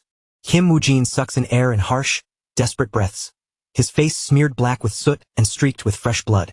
As he looks around, he realizes the truth. He is being slowly and deliberately driven into a corner by someone whose tactics are far sharper than his own. Then the smaller spiders unleash another volley, spewing flame and acid at the same time. The two attacks merge into a massive blast that crashes straight toward Kim Woo-jin's position, and this time, the space around him leaves almost no room to escape. Kim Woo-jin drops his stance and folds his stone-covered arms across his body, guarding his vital points as the explosion swallows him whole. Heat, pressure, and impact crash over him like a storm, burying him beneath a wave of destruction. Even while enduring the blast, Kim Woo-jin forces his mind to move. Should he kill the small spiders first and cut off the support attacks, or pour everything he has into taking down the Dark Priest himself? One thing is certain, his body cannot keep absorbing this much damage for long. Pain rips through his internal organs, sharp and overwhelming, as if his body is being crushed from the inside. He can feel his stone skin reaching its absolute limit, and he knows that if he fails to change the flow of this fight right now, this abyss will become his grave. The Hat Hunter bursts through the smoke, his single red eye shining with a predator's hunger. A twisted laugh slips from him as he closes in, already preparing to finish off the wounded prey trapped in front of him. Kim Woo-jin braces for impact, raising both stone-covered arms in front of his face. With nowhere to dodge and no clean counterattack available, all he can do is grit his teeth and endure the blow that is about to land. A massive spider leg cuts across the battlefield in a blur, sweeping forward so fast that the movement is almost impossible to follow with the naked eye. The sharp, spear-like tip is aimed straight for Kim Woo-jin's throat. The attack lands with a sickening impact, driving deep into Kim Woo-jin's shoulders and back instead. Blood splatters across the rocky ground as the monstrous appendages pin him down, holding his battered body in place. His heavy sword slips from his grasp and crashes onto the ground with a dull clang, just out of reach of his trembling hands. Kim Woo-jin's body is covered in wounds, his blood dripping onto the stone, and his defenses have finally been broken apart. Standing over him, the Hat Hunter lets out a sharp cry of mocking victory. He savors the sight of Kim Woo-jin fallen beneath him, his expression twisting into a grotesque grin filled with satisfaction. His laughter grows louder and more unrestrained, bouncing through the ravine while his spider legs keep Kim Woo-jin trapped against the ground. To him, this reversal is not just a victory, it is a moment to enjoy. The Hat Hunter lowers his gaze toward his captive, and the amusement on his face slowly shifts into genuine curiosity. Looking at Kim Woo-jin up close, he finally understands why the others had allowed this dangerous hunter to roam freely for so long. He admits that Kim Woo-jin's skill and talent are impressive, almost too valuable to simply throw away. Killing someone with that much potential would be wasteful, and in the fallen hunter's strange strength, the Hat Hunter seems to recognize a shadow of his own power. Kim Woo-jin coughs violently, blood spilling from his mouth as his head dips low. His consciousness wavers under the pain, and for the moment, he is completely at the mercy of the man in the wide-brimmed hat. The Hat Hunter suddenly decides to offer him something different. His voice loses its mocking edge and turns strangely calm, almost persuasive, as he looks down at Kim Woo-jin kneeling in the dirt, broken and exhausted. He invites Kim Woo-jin to join the Dark Priests, promising to spare his life if he agrees to use his special power for their side. With fire burning behind him, the Hat Hunter towers over Woo-jin like a dark silhouette offering salvation through corruption. Kim Woo-jin slowly lifts his head, his eyes heavy with pain and exhaustion, yet still aware enough to listen. His body may be nearly spent, but his mind continues to move, carefully recognizing the trap hidden inside that smooth offer. The Hat Hunter leans closer, his glowing eyes carrying an unsettling warmth. He tells Kim Woo-jin that he understands the feeling of being special, because Woo-jin has gained unique abilities through the monster cores he has absorbed. Spreading his spider legs wide, the Hat Hunter argues that ordinary humans could never truly understand someone like Kim Woo-jin. To them, that kind of power is not a blessing. It is something frightening, something they would try to control, reject, or forbid. He warns that the same people Kim Woo-jin risks his life to protect will one day turn their weapons against him. Once fear takes hold, they will brand him a dark priest and try to kill him, leaving him with no real place among humans. For a brief moment, Kim Woo-jin remembers his time with the Order Alliance, standing beside hunters like Roland and feeling as if he had a place among them. But the Hat Hunter twists that memory, suggesting that such acceptance was nothing more than a lucky accident that would never last. The Hat Hunter presses deeper, reminding him that once those people discover the true nature of his power, they will stop seeing him as one of their own. He uses Kim Woo-jin's own past and doubts like weapons, trying to drag him toward despair. Then the Hat Hunter reaches out a hand toward him, offering not mercy, but a partnership built on their shared rejection. He urges Kim Woo-jin to take that hand and stand together with him instead of clinging to the world that will eventually cast him aside. He promises that if they join forces, they can rise to a level of strength ordinary men could only dream about. The Hat Hunter smiles with absolute confidence, convinced that a temptation like this should be impossible for someone like Kim Woo-jin to refuse. Kim Woo-jin sinks onto the scorched ground, dragging in ragged breaths while the flames from the ambush continue to burn around him. His stone skin has been hammered again and again, and the damage spreading across his body is becoming impossible to hide. He turns his head and spits out a mouthful of blood, cursing his own miserable condition through clenched teeth. But even in that battered state, a dangerous spark still flickers deep inside his eyes. Even with his back pressed against the wall, Kim Woo-jin refuses to let the Hat Hunter enjoy the moment in peace. He raises his eyes and mocks him coldly, asking why a clown like him feels the need to keep talking so much. The insult hits its mark. The Hat Hunter's face contorts with rage, his earlier amusement vanishing in an instant. Now, he decides this arrogant brat needs one final lesson, one painful enough to silence him for good. Woo-jin closes his eyes, his expression carrying the faintest trace of disappointment, as if he truly had hoped not to go this far. He never wanted to rely on this final measure unless there was no other choice. But the Hat Hunter has pushed him too hard.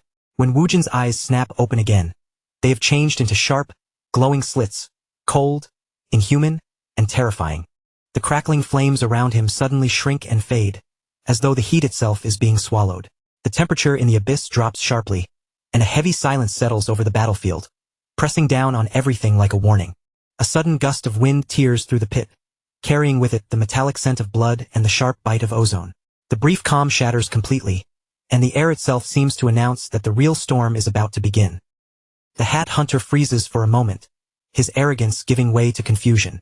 Something enormous is shifting in the surrounding mana, something far beyond the wounded prey he thought he had already defeated. A violent pillar of black and red energy erupts from Kim Woo-jin's body, blasting upward as the stone floor beneath him shatters apart. The shockwave rips through the abyss with raw, uncontrolled force, swallowing the battlefield in terrifying power. The Hat Hunter staggers backward, raising his arms and legs to shield his face from the crushing heat and pressure.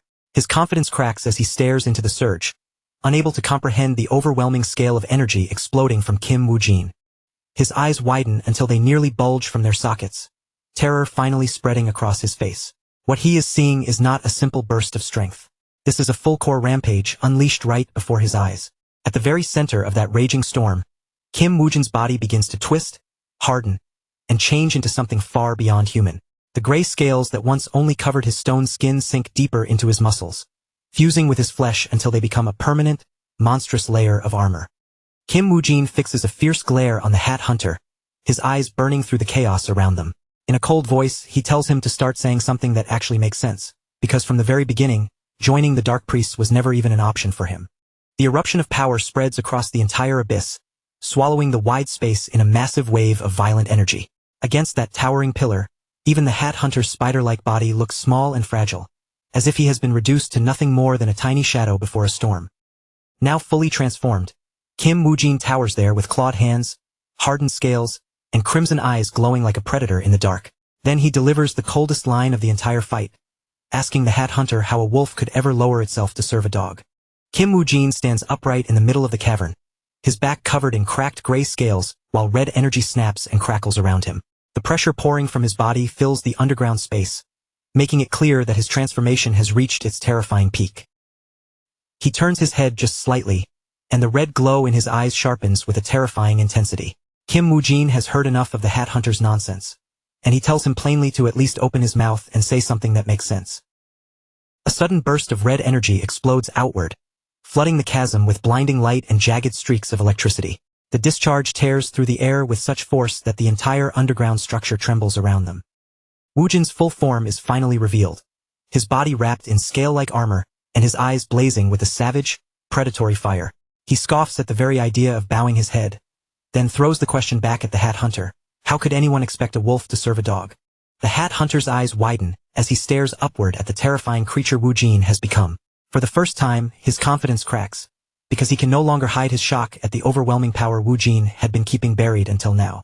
Desperate to seize control of the fight again, the Hat Hunter screams for his spider children to attack and burn the intruder alive.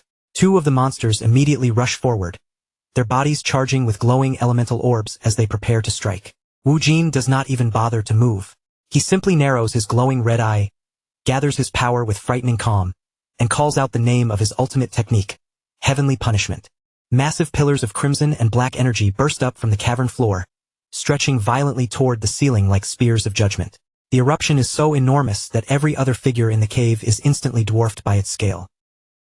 The spider minions are swallowed before they can even complete their attack. Their bodies are caught inside the raw blast, ripped apart by the violent energy in an instant, leaving no trace behind after the first impact. Red lightning crashes down from above, turning the cavern into a hellish field of fire, sparks, and electricity. The ground beneath them starts to melt and split open, unable to withstand the terrifying heat and force of Woo-jin's assault. The Hat Hunter is dragged into the shockwave as well, his spider legs flailing wildly, while the red energy surges toward him like a devouring tide. The destructive force Woo-jin has unleashed completely overwhelms him, leaving no room for his earlier arrogance. Now bloodied and battered, the Hat Hunter finally understands the enormous gap between them. As he struggles to stay conscious, all he can do is wonder what kind of monster core Woo-jin could possibly have consumed to possess power on this level. Through the thinning red haze, Woo-jin's dark silhouette rises like a force of nature that cannot be stopped. The attack is not over yet, and with steady, terrifying steps, he begins closing the distance once again.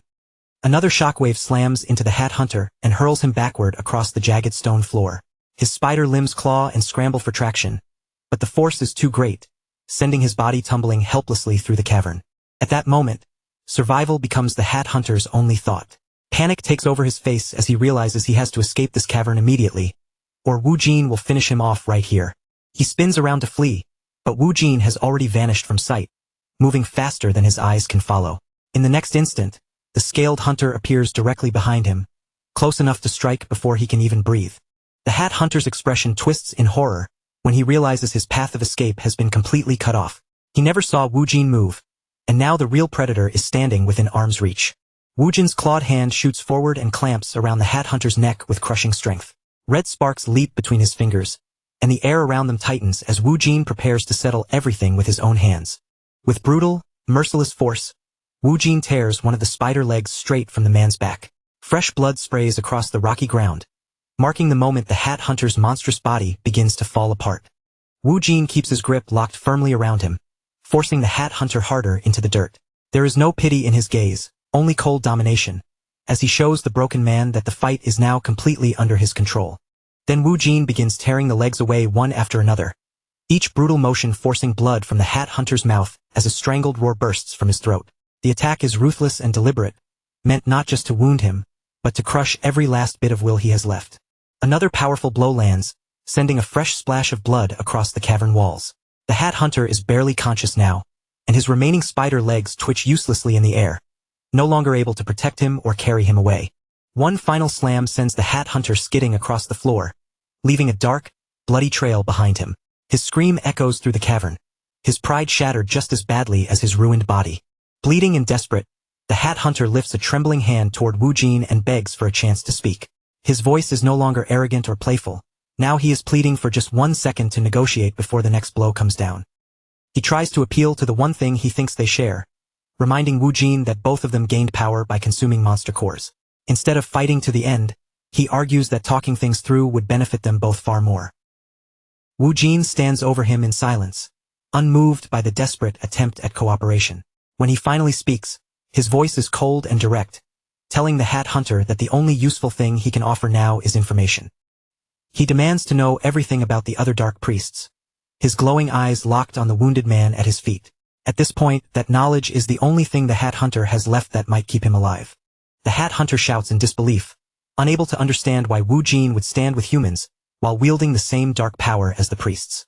To him, it makes no sense for a monster to protect the sheep, and he warns Wu Jin that once humans see his true form, they will abandon him without hesitation. He simply cannot accept why someone with such overwhelming strength would choose to side with the weak. Wu Jin gives no reaction to the warning. His cold, reptilian eye remains fixed on the Hat Hunter with absolute focus, as if every word of fear and doubt means nothing compared to the information he came to extract. With no other option left, the Hat Hunter finally breaks and agrees to tell Wu Jin everything he wants to know. He starts talking quickly, searching for any possible way to stop the next strike from falling on him. But by then, words can no longer save him. Wu Jin lands another punishing blow that sends the Hat Hunter flying backward, making it clear that he is finished listening to the man's desperate excuses. Wu Jin's profile looks cold and unyielding, almost like carved stone, as he stares down at his defeated enemy. He reminds the Hat Hunter that he gave him exactly 1 chance to talk, and that chance has already passed. Then Wu Jin releases a final, devastating blast of red energy straight at the Hat Hunter.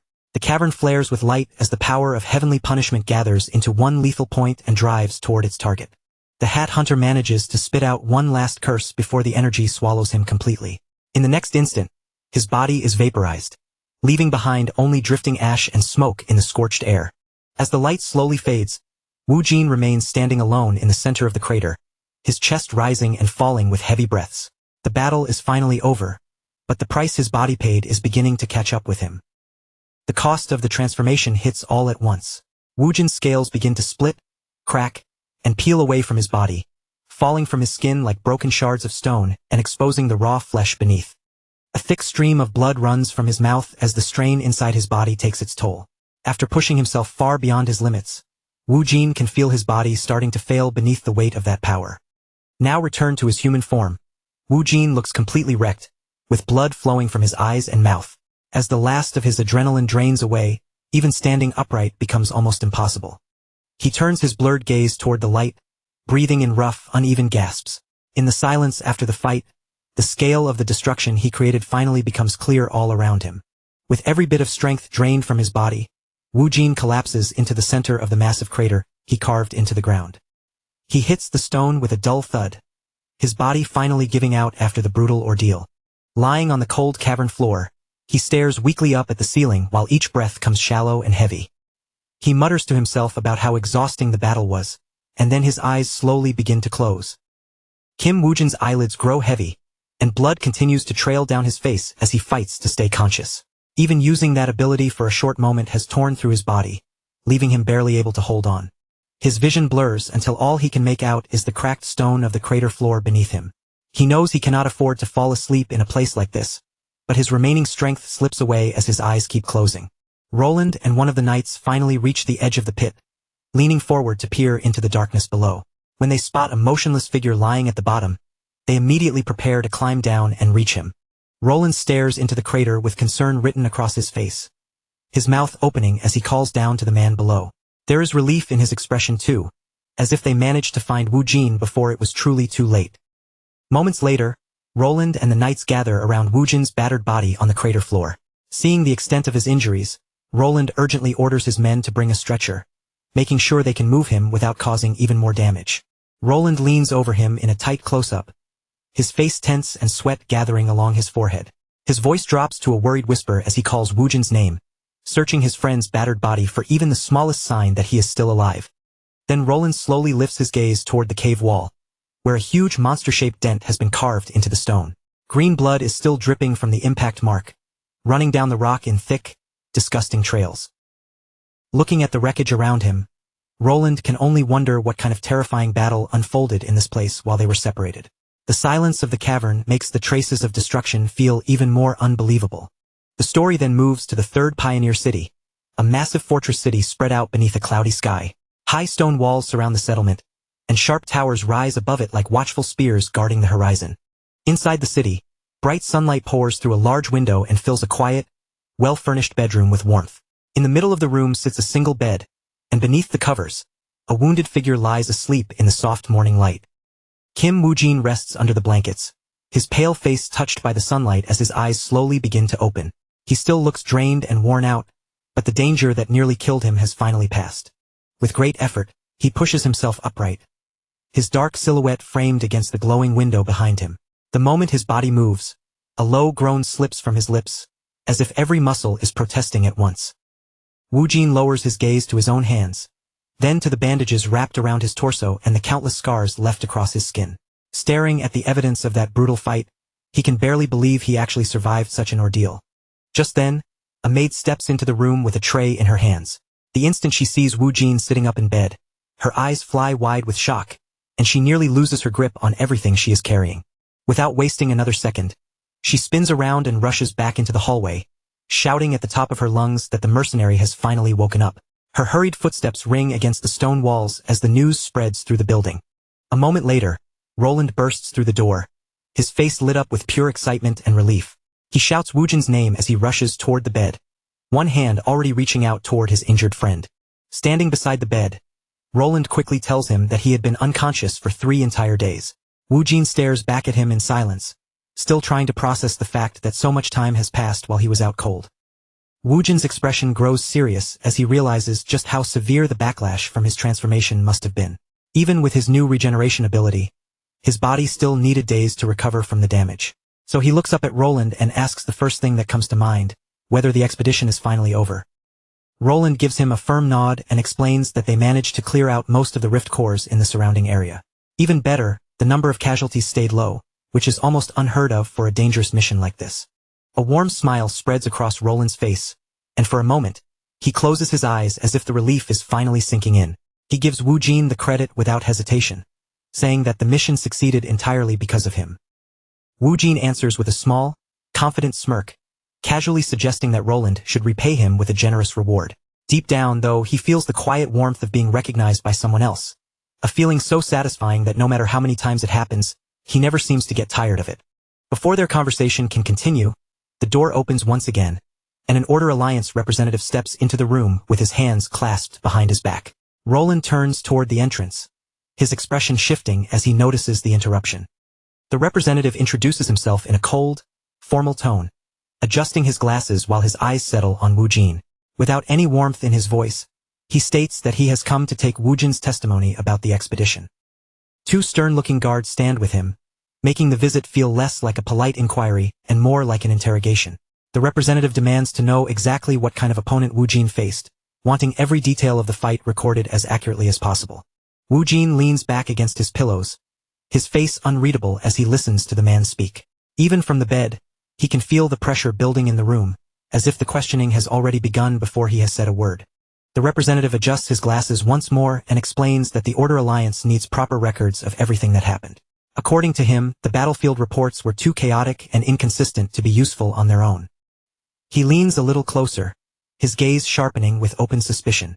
The reports claimed that a single human fought a monster of that scale, and he admits that such a thing was simply too unbelievable for them to accept without hearing it directly. Wu Jin stares back at him, quietly wondering whether he is still under suspicion for what happened inside the cave. The air in the room suddenly feels colder, and with a small, exhausted sigh, he thinks about how things never seem to end cleanly. Even after surviving, he has to deal with another annoying problem. A close look at Wu Jin's lower face shows his jaw tightening as he grits his teeth ever so slightly. He understands that this situation could become serious, and his mind immediately starts searching for what kind of lie might cover his tracks. Before he can answer, another man suddenly appears in the doorway, making the representative turn back in shock. The newcomer is an old man wearing a blindfold, and on that blindfold is a bizarre smiley face that makes his entrance even stranger. The representative gasps the moment he recognizes him, calling him Elder Bo. With a calm but unmistakably authoritative presence, the elder steps into the room as if he already owns the situation. Elder Bo states in a firm voice that he will handle this matter himself. His tone leaves no space for argument, but the confused representative still asks what he means by that. The elder's face appears in close-up, the strange smiley face on his blindfold clashing with the seriousness in his voice. This time, he repeats his order with more force, making it clear that he told them to get out. The representative flinches, his face quickly losing color as he realizes he has no power to challenge Elder Bo. He stammers out that he understands, then hurriedly prepares to leave before the situation grows worse for him. Outside the building, clouds drift slowly over the city walls, softening the harsh tension that had filled the room moments before. Back in the infirmary, the pressure begins to fade as the unwanted guests retreat from the doorway. Through the large window, Elder Bo can now be seen sitting in a chair beside Wu Jin's bed. With the representative and guards gone, the two are finally alone, and the atmosphere in the room settles into something much quieter. Wu Jin breaks the silence by thanking the elder for stepping in. He admits that he had been worried about being misunderstood, especially since he had only just opened his eyes after 3 days unconscious. As he speaks, Wu Jin keeps a careful eye on the old man. Ever since their first meeting, Elder Bo has shown an unusual interest in him, and Wu Jin cannot help but wonder what the elder is truly trying to do. Elder Bo tells him not to worry, and his expression softens slightly as he speaks. Even though the blindfold covers his eyes, it somehow feels as if he is looking directly at Wu Jin. Then the elder tells Wu Jin that he has decided to trust him, no matter what form he takes. As those words settle in the room, Elder Bo quietly slips a hand into his robe and begins to pull something out. From within his robe, Elder Bo brings out an object that immediately starts glowing with a vivid blue light. Kim Wu Jin, still sitting in the bed with the window behind him, leans forward slightly and watches with growing curiosity. The blue glow washes over Wu Jin's face, lighting up his eyes as shock flashes across his expression. He seems to recognize the strange energy pulsing from the item in Elder Bo's hand. Elder Bo raises a large spherical monster core, its surface covered with numerous glowing blue eyes. Wisps of pale energy drift around it like cold smoke, filling the room with an eerie light. The elder calmly explains that he took the core from the body of the dark priest Wu Jin killed inside the cave. His voice remains steady, and the blindfold hides whatever thoughts might be passing through his mind. In an extreme close-up, Wu Jin's blue eye reflects the many eyes embedded in the core. He is left speechless, realizing that Elder Bo has just placed an incredibly powerful and dangerous secret right in front of him. Wu Jin accepts the core with both hands and stares down at it with intense focus, unable to look away from its strange glow. Elder Bo tells him that he secretly slipped it away because he had a feeling Wu Jin might need it for some reason. The elder gently places the glowing core into Jin's open palm, explaining that, for reasons even he cannot quite understand, he had a strong feeling Jin would want to keep it. As the blade moves carefully through Jin's hair, freshly cut strands slide down his neck and drift across his shoulders before falling quietly to the floor. Jin pulls the glove firmly into place, tightening it around his hand until the material fits snugly against every finger. Now dressed in the fitted armor, Jin stands still while the elder looks him over with clear approval, remarking that it suits him surprisingly well before asking whether he can feel the difference. Jin lowers his gaze and studies the armor covering his body. He admits that calling it comfortable would be an understatement, because the fabric feels as though it has completely fused with his skin. Resting one hand against the solid shoulder plate, Jin remarks that if he had known tailored clothing could feel this good, he would have had every outfit made this way from the very beginning. The elder breaks into a knowing laugh and tells him that comfort is hardly the most valuable thing about those clothes. Jin immediately turns toward him, confused, and asks him to repeat that. Without warning, A violent burst of golden energy erupts directly behind Jean, flooding the room with a sudden, brilliant glow. A fist wrapped in blazing golden light comes rushing straight toward Jean, and his eyes widen in shock as it closes the distance before he can react. The elder's palm crashes squarely into Jin's chest. Golden energy explodes across the point of impact, forcing a strained cough from Jean as he stares ahead with wide, stunned eyes. Still reeling from the blow, Jean can only think in disbelief that this old man has just struck someone who spent the last 3 days lying unconscious in a coma. Jean pauses with one eye narrowed, expecting pain to spread through his chest. Yet when he looks down at himself, he realizes he can barely feel the strike at all, prompting the elder to reveal that the armor is actually a relic. Bathed in a soft blue radiance, the armor reveals its true nature. Relics are exceptionally rare and costly treasures, each one infused with powerful magic far beyond ordinary equipment. Leaning comfortably against his staff, the elder explains that although the armor weighs only slightly more than ordinary beast hide, its defensive strength can rival that of a full suit of heavy plate armor. Jean places a hand over the armor and asks whether a relic of this quality must be incredibly expensive. The elder replies that such items are not merely costly, they remain difficult to obtain regardless of how much gold a person possesses. Cindy steps into the room and reveals that the relic is only one portion of Jin's mission reward, which altogether carries an astonishing value of 2,400 gold coins. A heavy chest is opened before him, its lid lifting to reveal a dazzling pile of gold coins and solid bars packed tightly inside from edge to edge. Jean stares at the overflowing chest, unable to hide his disbelief. 2,400 gold coins is an outrageous sum, and he asks whether they are truly comfortable giving him that much money. Standing calmly before him, the elder explains that Jean earned every coin by hunting the monsters, recovering the rift core, and bringing down the dark priest. Considering all that, his contribution was anything but ordinary. Cindy then adds in her usual composed tone that she personally slipped a little extra into the reward as well. A nervous bead of sweat rolls slowly down Jin's cheek. Even for a mission of this scale, the sheer size of the reward feels almost too unbelievable to accept. Jean looks carefully between the elder and Cindy before asking why they are treating him with such generosity. In his experience, kindness this excessive usually comes with something suspicious hidden behind it. His expression hardens as he turns the question directly toward Cindy as well, pointing out that both of them already know the dangerous truth, that he consumes monster cores. Neither the elder nor Cindy answers immediately. They simply look back at Jean in silence, and the air inside the room gradually becomes heavy with tension. After a brief pause, the elder slowly strokes his beard, then lets out a quiet chuckle as though Jin's suspicion has amused him. Outside, the large building stands peacefully against the night as the elder jokingly complains that even when he treats the young man well, he somehow still ends up being questioned for it. Beneath the pale light of a bright full moon, 2 guards remain stationed beside a checkpoint illuminated by the restless glow of burning torches. One of the guards opens his mouth in a long, tired yawn. Beside him, the other suddenly asks whether something moved nearby, but his companion casually dismisses it as nothing more than the wind. The uneasy guard keeps staring into the darkness and insists that he definitely saw movement. His partner begins to wave away the warning once again, clearly unconvinced. Before the dismissive guard can finish speaking, a metal chain lashes out from the darkness and coils violently around his neck, cutting his sentence off in an instant. The chain tightens mercilessly against the guard's throat, biting into his flesh as only a weak, strangled gasp escapes his mouth. A cloaked figure gives the chain a brutal yank. The force tears the guard's head from his body before he has any chance to resist. Blood sprays through the torchlight as several chains whirl around a blond man's body.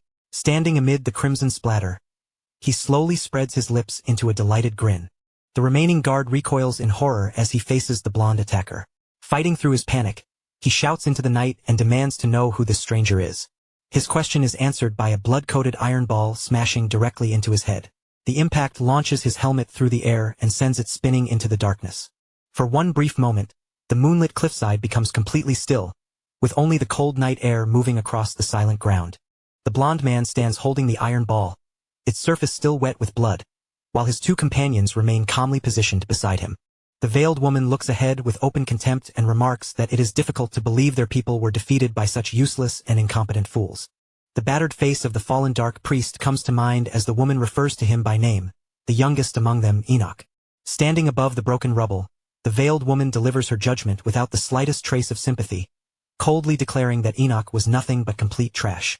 The blonde man glances back toward her and points out that the enemies responsible must have been considerably stronger than the low-level knight they found guarding this place.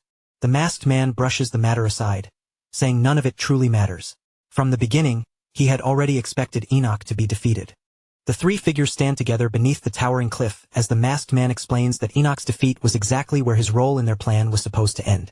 Blue energy begins circling around the masked man's head. He presses one hand against the rough stone wall and calmly suggests that it is time for them to begin moving as well. A brilliant blue symbol suddenly appears beneath his palm, burning against the stone as concentrated magical energy shines from every line. From that single symbol, glowing blue runes branch outward and race across the cliff face, spreading farther with every passing second. The masked man stands before an enormous magical formation, as countless blue runes continue crawling across the stone wall around him. The glowing markings expand across the entire cliffside, covering the surrounding rock and bathing the night in an eerie ocean of blue light. The masked man raises one hand before the completed formation and declares that the moment has finally arrived to begin their plan, the total extermination of every human. Deep within the chamber, rows of helpless captives lie restrained across cold stone slabs, their terrified screams rising together and echoing endlessly through the darkness. Among the neatly arranged medical instruments and scattered supplies, a small glass bottle stands out, filled with an eerie blue liquid that glows softly from within.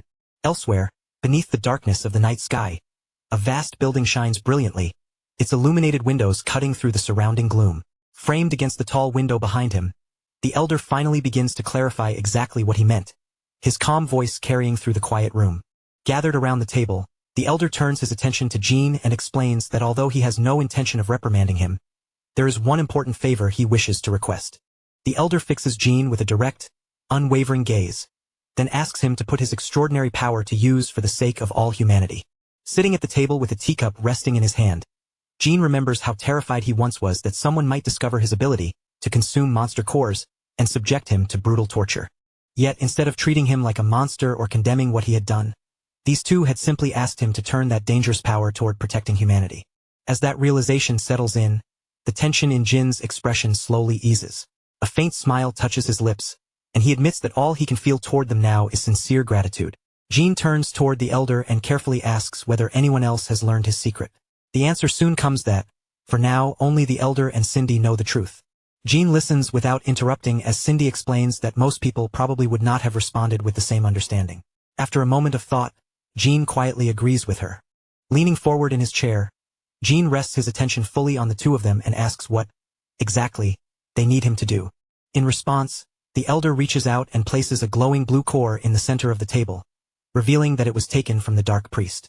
Standing over the table, the elder explains that consuming a monster core can occasionally allow someone to inherit fragments of the creature's memories, although the chances of that happening are normally extremely low. However, he continues, the situation changes when the monster was once a human being. In that case, the likelihood of recovering its memories rises considerably. Jean immediately remembers the visions he received from the Golden Bug Sons. Until now, he had never understood why those memories appeared, but the elder's explanation finally gives him the answer. Picking up the core and holding it between his fingers, Jean looks at the others and asks whether they want him to consume it in hopes of uncovering information about the Dark Priest. Standing beside Cindy, the elder does not pressure him or issue an order. Instead, he calmly makes it clear that the final decision belongs entirely to Jean. The blue core glimmers in Jin's open palm as he considers his situation. Not only has he finally found people with whom he can discuss his secret freely, but the monster core he failed to obtain earlier has now fallen straight into his hands. Wisps of purple energy begin curling around Jin's body as a broad grin spreads across his face. With obvious enthusiasm, he declares that he has no choice but to eat the core, for the greater good, naturally. Jean sinks his teeth into the glowing blue core, and the world around him instantly disappears. A towering spire rises into the sky as a desperate voice cries out, "I want to be chosen too. I refuse to keep living this worthless life as a failure." On a high balcony, a man kneels with his body bent forward, his voice cracking with desperation as he begs to be granted true power. Power so overwhelming that no one could ever look down on him again. The frightened man slowly lifts his gaze, staring upward with wide, uncertain eyes. From somewhere above him, a cold voice answers with a simple question, "Is that so?" A woman stands before him with a glowing blue vial held securely in one hand. Her expression remains perfectly composed as she calmly tells him that, if his desire is genuine, he must prove it. Back in the present, Jin's eye tightens sharply as he concentrates on the fragments of memory rushing through his mind, carefully piecing together everything unfolding before him. The elder and Cindy stand over Jin, both watching him with growing concern. Seeing his strained expression, they quickly ask whether he is all right. Now seated on the edge of the bed, Jin steadies himself and announces that he discovered something important. The elder and Cindy immediately react with visible surprise. Beads of sweat slide down Jin's face as he catches his breath. With a grave expression, he reveals that the memories showed him the Dark Priest's next intended move. Still drenched in sweat from the violent flood of memories, Jin repeats the crucial discovery. He now knows what the Dark Priest is planning to do next. Later, beneath a heavy sky filled with thick gray clouds, an enormous and luxurious mansion stands in solemn silence, its grand structure dominating the surrounding estate. Jin walks along the stone pathway with the elder and Cindy beside him. Elder Bo asks once more whether Jin is absolutely certain, and Jin answers without the slightest hesitation, yes. I'm sure. Jin insists as he continues leading them forward. He explains that the battle they witnessed was nothing more than a smokescreen, meant to distract everyone while the Dark Priests carried out an entirely different operation. With a sealed letter held in his hand, Jin reveals that their real target is connected to a long-established tradition held whenever an expedition comes to an end. As he speaks, the image of ranks of armored soldiers passes through his mind. The elder and Cindy both fall silent as Jin delivers the most alarming part. The Dark Priests intend to attack the Archbishop's banquet and slaughter every high-ranking official gathered inside. Over the distant mansion, the imagined shadow of a gigantic horned creature begins to loom. Its eyes burn ominously as one enormous hand stretches down toward the building below. Still moving alongside the others, Elder Bo points out that a banquet of such importance should already be protected by extremely heavy security. He then asks whether the Dark Priests truly possess enough military strength to break through it. Jin admits that the memories did not reveal the enemy's exact numbers. However, as he mentions a man wearing an iron mask, an image of that imposing figure standing behind the elder surfaces clearly in his mind. Another memory appears, this time of the masked woman standing behind Cindy. Jin explains that she was connected to the deaths of the Golden Bug Sons, and both she and the iron-masked man gave off the unmistakable presence of extremely powerful fighters. Elder Bo raises a hand to his chin and slowly strokes it, his brows drawing together as he silently weighs the implications of an attack on the banquet. Cindy stares ahead with a deeply serious expression. In her judgment, the danger is far too great for them to manage by themselves, so she proposes warning the Order Alliance and having the banquet cancelled immediately. Jin and the others suddenly come to a halt. Before the suggestion can go any further, Elder Bo rejects it in a firm voice, declaring, "That won't do." Elder Bo explains that reporting the threat would force them to reveal Jin's ability to consume monster cores. Without proof of how the information was obtained, they might even be mistaken for members of the Dark Priests themselves. As the group resumes walking through the garden, Elder Bo adds that canceling the banquet would not solve the deeper problem. It might simply push the enemy into using a backup plan, leaving them with no useful lead and placing them right back where they started. Jin turns his head toward Elder Bo and Cindy, his expression tightening with concern as he asks, "Then what are we supposed to do?" Standing beneath the open sky, Elder Bo answers that they cannot allow the opportunity to slip away. Instead, they must find a way to make full use of the information Jin has brought them. The elder slowly lifts his head, determination settling across his face. Since they already know the rats are coming, he declares, all that remains is to prepare the perfect mousetrap. Night soon blankets the entire city. Above the darkened rooftops, a brilliantly illuminated castle rises into view, glowing like a beacon against the black sky. Inside the grand banquet hall, elegantly dressed nobles and officials mingle beneath an enormous chandelier, their conversations blending into a steady hum throughout the lavish room. Wrapped from head to toe in a dark cloak, Jin moves quietly among the gathered guests. His eyes sweep across the hall, carefully examining the crowd and every corner around him. As Jin passes through the banquet, nearby guests begin recognizing him as the mercenary who played a major role during the expedition. Even so, several whisper that he looks much younger, and far less intimidating, than the rumors had led them to expect. Behind a raised fan, two women exchange excited whispers about Jin. One repeats the rumor that he transforms into a savage beast the moment a battle begins, while the other playfully jokes about going over to approach him herself. Hearing someone suddenly call his name from behind, Jean pauses and turns around, a questioning look spreading across his face as he searches for the source of the voice. Before Jean can say anything, Roland strides over and casually hooks an arm around his shoulders. Grinning with excitement, he welcomes the so-called star of the expedition, then jokingly complains that Jean waited until the entire battle was finished before finally making his appearance. Keeping Jean trapped beneath his arm, Roland bursts into laughter and admits that, for a while there, he had honestly believed Jean might have died somewhere out on the battlefield. Still caught in Roland's loose embrace, Jean gives him a knowing smirk and asks whether he had truly been that worried. Roland remains leaned against him as an apology slips out, explaining that everything had become so chaotic that there had been no chance to handle things properly. Roland does not bother denying it. His expression turns more sincere as he admits that he really had been worried, because the battle they had just survived was far too dangerous to treat like some harmless joke.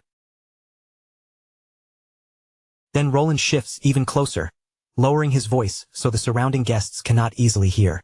The playful smile gradually disappears from his face as he quietly asks Jean what is actually going on. Jean looks back at him in confusion, clearly unsure what Roland is referring to.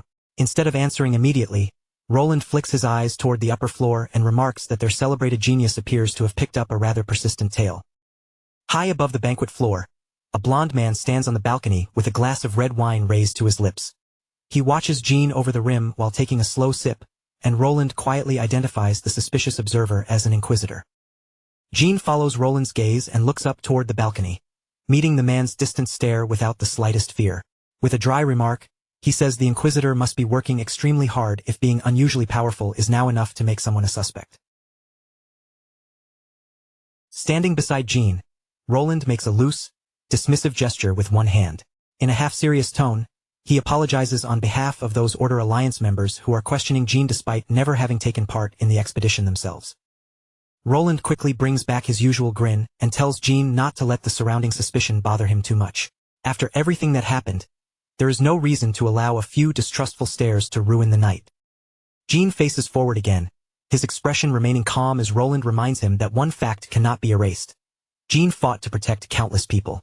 Hearing that reassurance, Jean quietly replies that he genuinely appreciates Roland saying so. Before their conversation can continue, a deep and heavy rumble rolls through the banquet hall, drawing every ear toward the enormous doors at the entrance. The guests turn almost as one, their conversations fading as attention shifts toward the doorway. A clear voice rises above the room and formally announces that the Archbishop has arrived. At the top of the grand staircase, a clergyman dressed in flowing ceremonial robes comes into view. He begins descending the wide steps at an unhurried pace while a silent attendant follows several paces behind him. The dignified newcomer is none other than Archbishop Conrad, the man whose authority hangs over the entire gathering. As Conrad reaches the banquet floor, respectful greetings of Archbishop rise from the gathered guests. He answers them with an easy smile, sweeping his gaze across the hall before asking whether everyone has been enjoying the banquet. Maintaining that warm and welcoming expression, Conrad reminds them that this gathering was prepared for everyone present. He encourages the guests to relax, enjoy the celebration, and make the most of the evening. Not far away, Jean remains quietly positioned beside the elder. Rather than joining the cheerful exchanges around him, he carefully observes the hall, taking in the movements and reactions of everyone nearby. The elder slowly turns his head, and the relaxed look on his face begins to sharpen. His eyes move steadily across the banquet as he studies the atmosphere with growing seriousness. Jean can feel that the mood inside the hall has finally reached its highest point. With the banquet now fully underway, he decides the time has come to prepare for the enemies he has been expecting to reveal themselves. Outside, beneath a cold moonlit sky, several hooded figures stand along a distant hillside. From their elevated position, they silently overlook the brightly illuminated mansion glowing against the darkness below. Wrapped from head to toe in heavy black cloaks, the dark priests begin advancing together through the night. Their shadowy forms move in the same direction, closing in on the city without hesitation. Back inside the banquet hall, an armored knight suddenly pushes through the crowd and rushes straight toward Archbishop Conrad. Barely stopping to catch his breath, he urgently shouts that a serious problem has occurred. Conrad turns toward the approaching messenger, his composure still intact despite the interruption. He calmly asks what has happened while the breathless knight struggles to force out the report. The armored messenger finally manages to speak, urgently revealing that an enormous swarm of abominations has appeared at the city's northern gate. Judging by his strained voice, their numbers are far beyond anything the guards expected. As the meaning of the report settles in, Archbishop Conrad's calm expression immediately hardens. Shock flashes across his face, and the warmth he displayed moments earlier vanishes completely. At the northern entrance, the city's massive gate shudders violently beneath an endless series of impacts. The reinforced structure bends and buckles as countless creatures hammer against it from the other side. The damaged entrance finally gives way, and a huge tide of red-eyed abominations pours through the breach. Their twisted bodies surge into the city in a dense, relentless swarm. News of the invasion sends a wave of panic through the banquet hall. Guests cry out that abominations have entered the city, while frightened voices overlap as everyone demands to know how such a disaster could have happened. Amid all the shouting and confusion, Jean remains perfectly composed. A faint, almost satisfied smile slowly forms on his face, as though this sudden crisis is exactly what he had been waiting for. Seated together with Jean and Cindy, the elder calmly evaluates the situation. He points out that no matter how unexpectedly the enemy attacks, there is no realistic way they could physically defeat every knight currently stationed around the banquet. Because of that overwhelming defense, the elder concludes that their opponents have only one practical move available. They will cause a major disturbance elsewhere in the city, forcing everyone's attention away from the banquet. Still wearing a composed expression, the elder explains the next part of the strategy. Once the troops are pressured into spreading across the city, the defenses surrounding the banquet hall will weaken, creating the opening the attackers need to strike here directly. Archbishop Conrad immediately raises his voice and issues an urgent command. He orders the troops to stop the abominations at any cost, even if that means pulling some of the forces away from the banquet hall. The elder quietly explains that preventing the troops from scattering is now the most important task. Unfortunately, because the entire banquet falls under Archbishop Conrad's authority, the elder has no official power to countermand his orders or control the knights. Cindy remains seated with a teacup resting calmly in her hand, showing none of the panic spreading around the hall. In an even voice, she says that she will take care of that particular problem herself. A faint, confident smile touches Cindy's lips as she looks ahead. She warns that they need to move quickly, before the knights are overwhelmed by the enemy's apparent numbers and persuaded to abandon their current positions. Outside the upper section of the tower, several strange glowing objects cling tightly to the stone wall just beneath an illuminated window, hidden from everyone inside. The attached objects suddenly flare with brilliant light, their glow intensifying all at once. From somewhere nearby, a voice coldly declares that the simplest solution is to blow up the banquet hall before anything else can happen. In the next instant, a tremendous explosion tears through the building, erupting outward with enough force to shake the entire structure. Fire and shattered debris swallow part of the mansion as chunks of the ceiling break loose and crash into the banquet hall below. Guests scream and scramble away, shouting in terror that the ceiling has suddenly collapsed on top of them. The armored knight immediately draws himself upright and raises his sword above the chaos.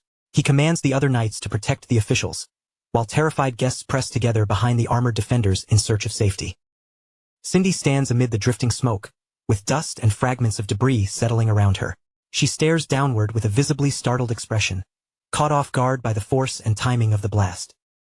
Jean watches the confusion unfold without losing his composure.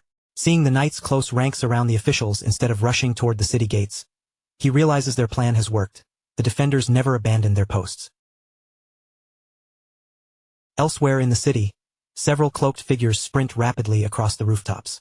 Their dark silhouettes leap from one building to the next, cloaks snapping behind them in the night air. A brilliant explosion suddenly lights up the distant banquet hall, flames blooming against the darkness.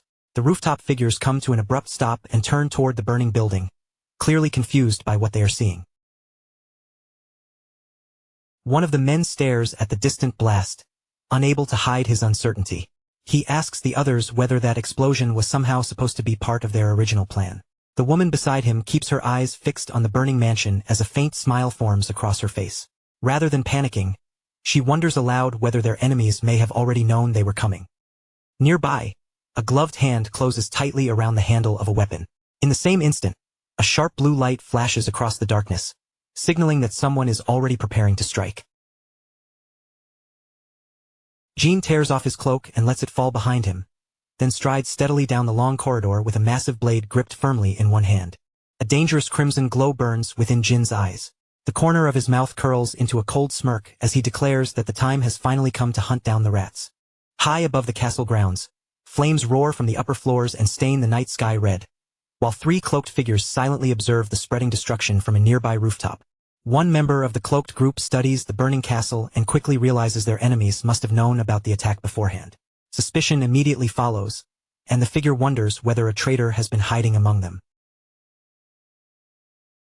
Seeing that their carefully prepared operation has already been exposed, the masked man decides there is no reason to continue. He orders the others to withdraw for now so they can regroup and decide their next move. The blonde man immediately erupts in protest, shouting that he had only just started getting excited. Having the whole operation end before the real fighting even begins leaves him visibly irritated, and he complains that the situation is unbelievably annoying.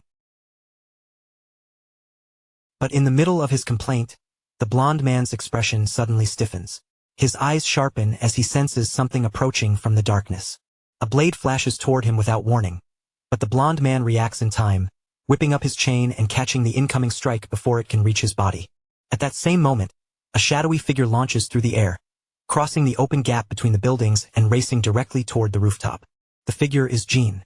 With his enormous blade in hand, he leaps toward the roof and closes the distance on the blonde man before the dark priests can escape. Jean lands heavily atop the rooftop, planting himself directly in the path of the retreating dark priests and cutting off their only clear route of escape. Standing calmly before them, Jean rests his confidence on full display and warns that entering this place may have been easy, but getting back out will be far more difficult. The woman beneath the cloak recognizes Jean almost immediately as the man involved in the Golden Bug Suns incident. Then another realization strikes her, and she abruptly freezes, her eyes widening in visible shock. Unable to hide her sudden suspicion, she blurts out that Jean must have been responsible. Their plan was exposed because of him, and she demands to know whether he was the one who leaked it. Before anyone can respond, a brilliant spiral of golden energy tears across the darkened sky, instantly pulling every pair of eyes toward its glowing path. Wrapped from head to toe in a rapidly twisting golden aura, Elder Bo bursts into the confrontation and drives a devastating strike straight into one of the dark priests. Even after launching such a powerful attack, Elder Bo remains perfectly composed. Looking directly at the masked man, he quietly remarks that it has been a long time, Vikram. Vikram stares back at him in stunned silence. For several tense seconds, he seems unable to form a complete sentence, managing only a shaken, unfinished response. You're? With Elder Bo now standing beside Jean, Vikram finally recognizes the familiar figure before him. Shock spreads across his face as the truth becomes impossible to deny.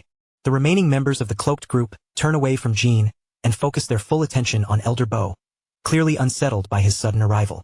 Keeping his eyes on the enemy, Jean asks Elder Bo whether he knows that man. Elder Bo answers that the two of them are connected, though it is a connection filled with nothing but bitterness and pain.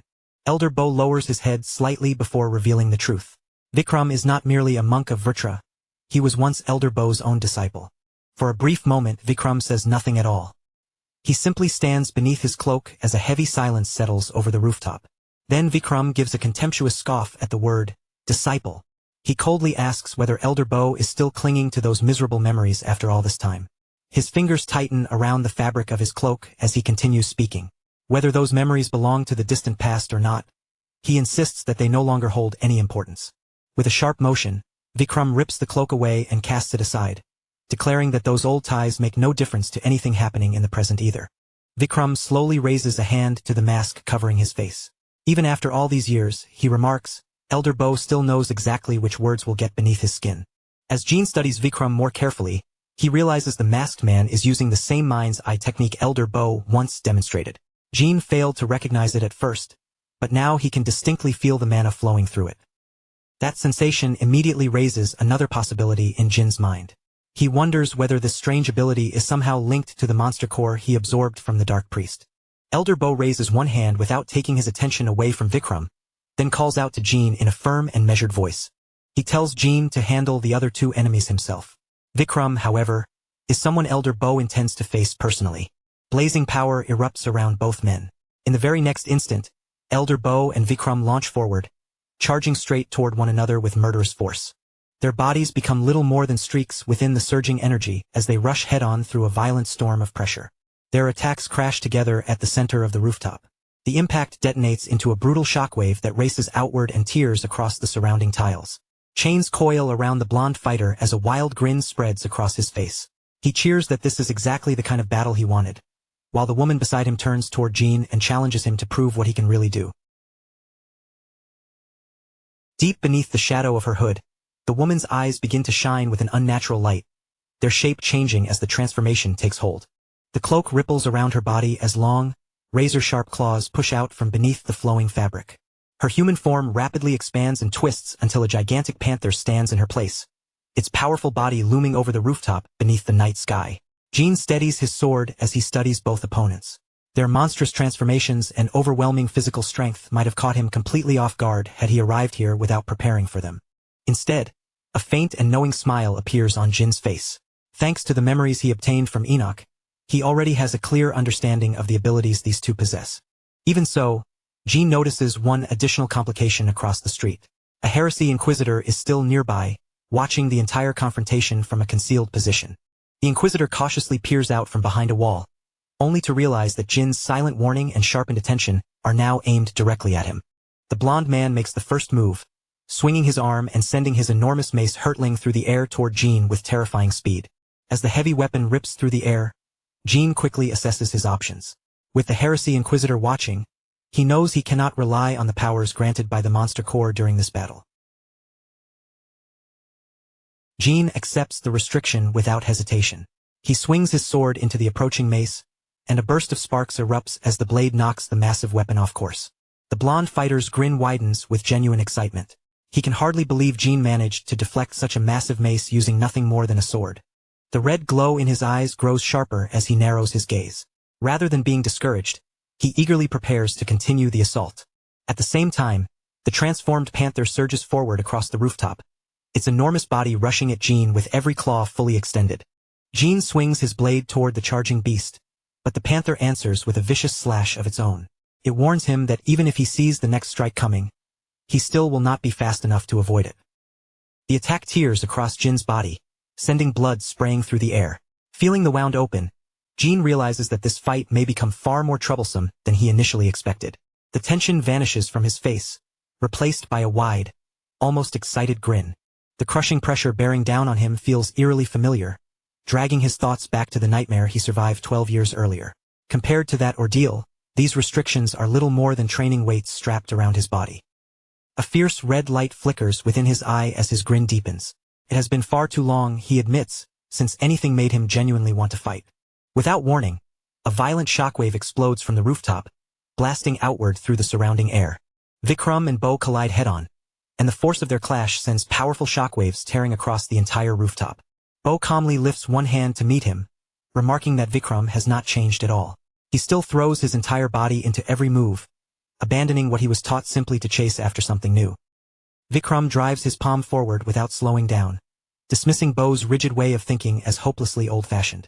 With the strike already closing in at point-blank range, Bo holds his ground and firmly replies that this has nothing to do with stubbornness. Vikram immediately twists into an elbow strike, declaring that what Bo refuses to understand is called individuality. The moment Vikram's elbow crashes forward, a spiraling shockwave erupts from the blow and hurls Bo violently through the air. Bo lands back on the rooftop and quickly steadies his footing, forcing his body under control after the heavy impact. He quietly repeats the word individuality, his expression turning solemn as he admits that he once genuinely wanted to support Vikram's chosen path. Standing opposite Vikram across the rooftop, Bo explains that forging an entirely new path is never easy. Even so, there are rare moments when such a path can produce something miraculous. Vikram remains silent and watches him closely as Bo pauses, then says there is only one problem. Bo slowly lowers his head before warning him that his impatience and bottomless greed have already stained the individuality he once claimed to value. The two men face one another from opposite sides of the rooftops as Bo continues. Any dirty trick constructed from deception, he warns, is destined to crumble sooner or later. A radiant golden symbol suddenly forms in the air, spinning steadily as Bo raises his voice and tells Vikram to listen carefully. One after another, even more golden symbols blossom across the open sky, filling the space above them with brilliant light. Surrounded by the radiant symbols, Bo declares that this will be the final lesson he ever gives Vikram. He then unveils his technique, Mind's Eye, the all-seeing eye. Vikram recognizes the technique at once, realizing that Mind's Eye can only be activated by someone who has reached the highest realm. He lifts a hand to his face, almost amused as he acknowledges that the old man has become much stronger since their last meeting. Pressing his fingers against the surface of his mask, Vikram coldly replies that this very strength is precisely why the old man is no good. An orange-gold symbol begins swirling in front of Vikram as he slowly counters. Unlike what you said, in this world, the instant Bo sees the glowing symbol, his composure breaks, an unmistakable shock spreads across his face. Golden symbols now shine all around Vikram as he reveals that he, too, possesses Mind's Eye, the all-seeing eye. With complete confidence, he declares that a lie made perfect will eventually become the truth. At that moment, the mysterious mark on Vikram's forehead suddenly ignites with a brilliant glow. Bo stares at him in complete disbelief, his eyes widening as he demands to know how Vikram could possibly use that technique.